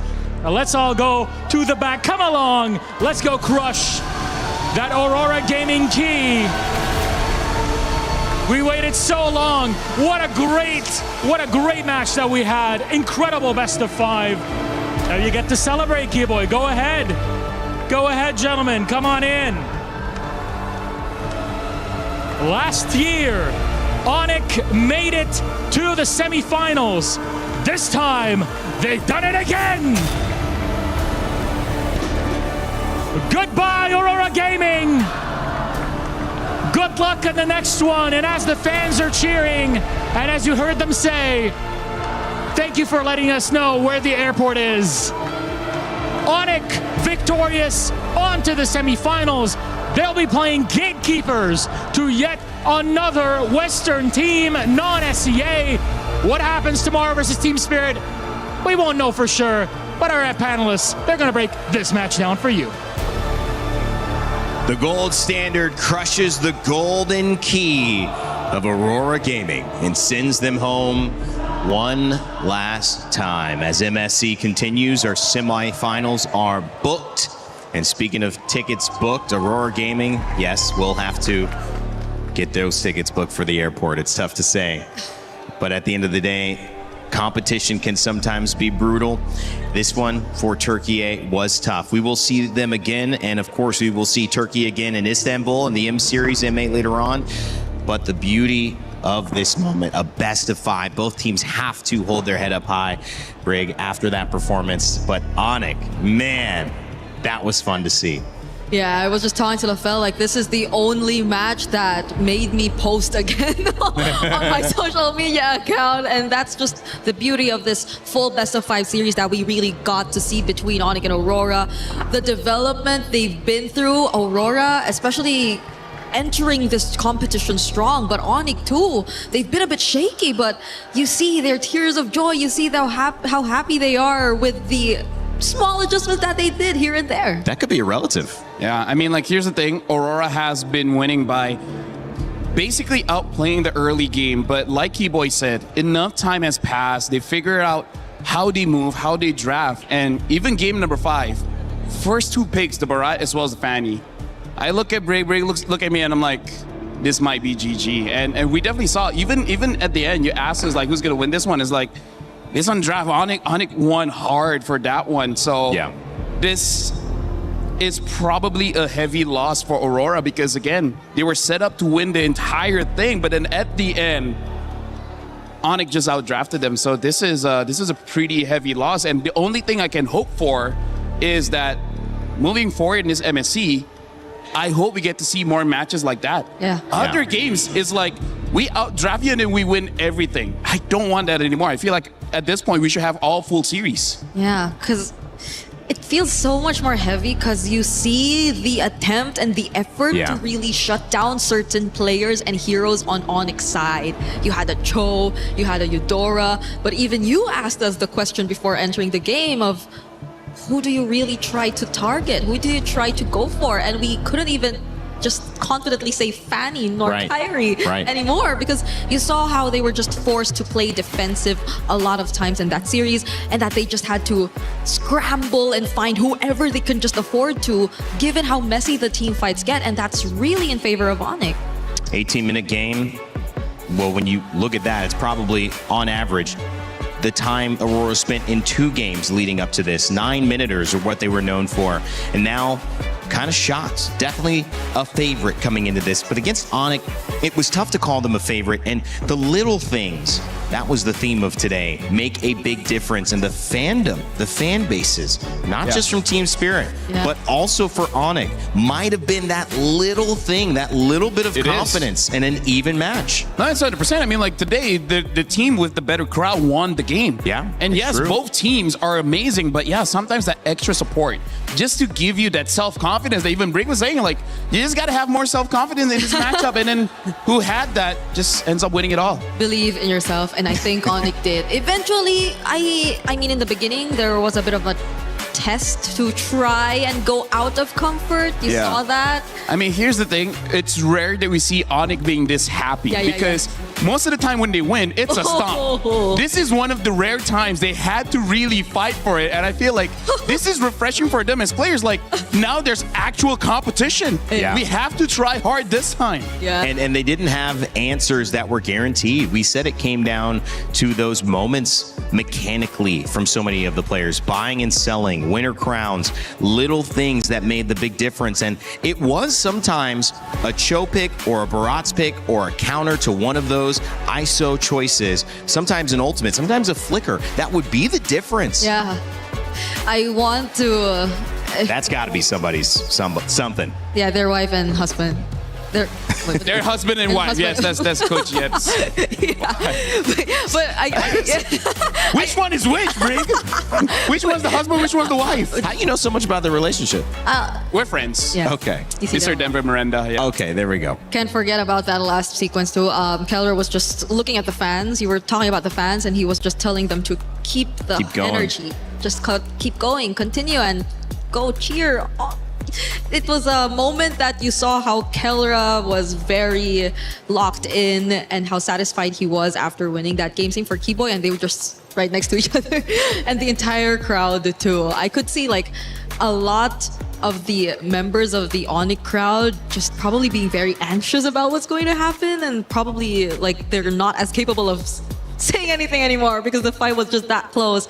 So congratulations to Onyx for really putting such a great show, and Aurora, it's been so close. I Man. feel like they've gained at least... I feel sad for them. Yeah, I feel like they've Yep. gained at least thousands more fans. Oh, yeah. Like after this round. And they gained prestige because I think coming into this tournament, they certainly set the tone. The Eudora, for the first few days, the group stages, the way that they introduced the Rafaela, the Selena, which was banned out every single game, by the way, was not able to be used by Rosa, set the tone of MSC. They have left their mark, and it feels weird that they only top 8. It feels like a top 4, maybe top 3 team. But Aurora is out, and we had a chance to catch up with Midnight in an exit interview on how he's feeling. We are now backstage with Coach Midnight. Very valiant effort. Nice try, Coach. What do you think happened in that whole match? I think Onyx played a good game. They were really prepared coming into knockouts, and yeah, that's just it. You know, when they catch up, they're a good team. Was that something that you weren't expecting? I mean, we expected that it would be a tough series, but we knew that we could win. But I guess, you know, we just lost. So did you think it was them just being the better team today? Or was it some errors on your part? Was it maybe draft, execution, something along those lines? Yeah, there were a couple of like mistakes from our side, even drafts. Like we tried to be creative and we pushed the boundaries of the meta, but I feel like Onyx synergy was just, you know, very hard to break considering that they've played together for a long time. So, yeah. I mean, you made waves around MSC, so many crazy picks, so many things happening throughout. But at the end, did you think that was just not enough? Did you think the meta was a little bit pushed in a certain way?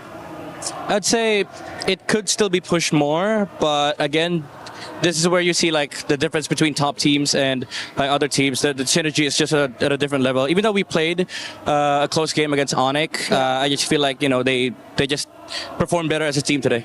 Okay, so they performed better as a team. The synergy was a little bit too difficult. But Coach, what are you going to tell your players after this? I mean, that's just the nature of the competition, you know, and the job's not done. We still have a lot of tournaments to look forward to, even M8, and I feel like we're in a very good place right now for the team, for the players.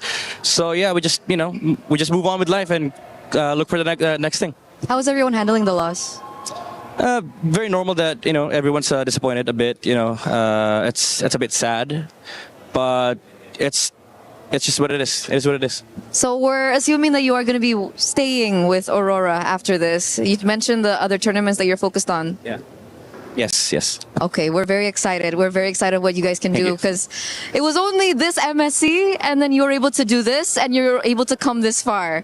So Coach, do you have any message to anyone out there who supported you from day one? To all the Aurora fans out there, I know there's also a lot of Filipino fans, Turkish fans everywhere. Thank you so much for the support, and I hope you give all the support that my players need for our upcoming tournaments because we're not done. It was an amazing journey. Thank you so much for your participation. We are excited to see what you guys have in store for the next, because now we are going to throw it over back to you guys. Well, today certainly set the tone for what you can expect over our next 2 days, because we've got our semifinals booked. Team Spirit will move on as well as Onyx, and we will see them match up tomorrow. Actually, may not be tomorrow. We might see Falcons PH and Yangon tomorrow. Actually, we'll see everybody tomorrow. We'll see everybody tomorrow. Yeah. All right, here we go. Here's the answer to my question. Team Falcons PH, Yangon Galacticos will be first. Team Spirit and Onyx will be after that. You know both of those games are going to go crazy with the fans. You do not want to miss it. 12 CEST starting time as well. There's one big name in there, Team Falcons PH, from the club championship perspective. I do want to dive into what that means. Now look at these guys. They're looking good. I just got to say, they look like they just won a best of 5. They look like they just won a best of 5 and told me to be quiet. I didn't do nothing. Wasn't me. All right. Speaking of implications, the club championship is on the line. We got a quick update with our own Chris Tunn and Glitter Explosion. I've escaped to the totem to come chat with Lauren. New game going on this week. One that we talk about in Warzone, of course, but real big implications when it does come down to the club championship. We got a lot of hot contenders in there. Yeah, I don't know what's going on over on my side of things, but we are constantly getting games where we have a lot of CC teams in the lobby. And if we're talking about storylines and how that could potentially change things this week, we've got a lot to dive into. First of all, we do have Twisted Minds in this lobby, and they are the defending champs. However, they've been pretty inconsistent over the last few lands, so there's a very big possibility that they're not able to take this one home. But then if we're talking about hometown advantage, this is where things start to get a little bit crazy, because we do have Gentlemates here, and we saw how insane it was the first couple weeks when they were here and local, and I think that hometown advantage might be big for them. And as well, I mean, Paris and France in general loves Call of Duty titles. All the time we see them really show up for it. I remember those Gentlemates fans being loud in Riyadh, never mind when we were in Paris. Exactly, so it could be even crazier. Hopefully it gives them a little bit of a boost, but then finally, we of course have Falcons, the team that needs the win for CC, and this actually could be the game they get it in. They've got Hisoka, the best player in the world in Warzone, and they are definitely a favorite to win the whole thing. Yeah, it should be really interesting. I think especially when it does come down to Falcons, faltered last year, didn't play to their potential, but this is a big opportunity for them to get the win on the board. Lauren, I'll be checking in with her the next few days. We've only got a couple more days, but I'll be getting as much as I can out of you by the time we finish things up. Thank you very much, Lauren. Guys? Talking some Call of Duty. Those both know what they're doing. Big shout out to Lauren as well. Been fun. Haven't seen her since week 1 of Apex, but she's been doing a great job alongside Chris, keeping us updated. Here are your club championship rankings, powered by Aramco. Thank you, Aramco, for setting us up with this. Nodus and Seer still in the lead. These will potentially change a lot. Obviously, Street Fighter's got some great representatives going on. We've got Falcons still alive here. You see, they were actually at, I think it was 1,200. They've jumped up a couple hundred points. They're still in 6th place, but looking at the way that Vitality is no longer in this, Aurora Gaming just went out. They were hoping to get some more points from this. Team Falcons got to be happy that they have a chance to move up this leaderboard with tomorrow's game. That'll be the last, the first game actually that we see tomorrow, guys. So that'll be exciting. Brig, LaFell, as we see hugs, Kiboy hugging a most likely partner there, dear friend, sister. Not sister, I think. Somebody that he loves. Maybe not. Hold on, maybe not. Okay, I think that's... You can't...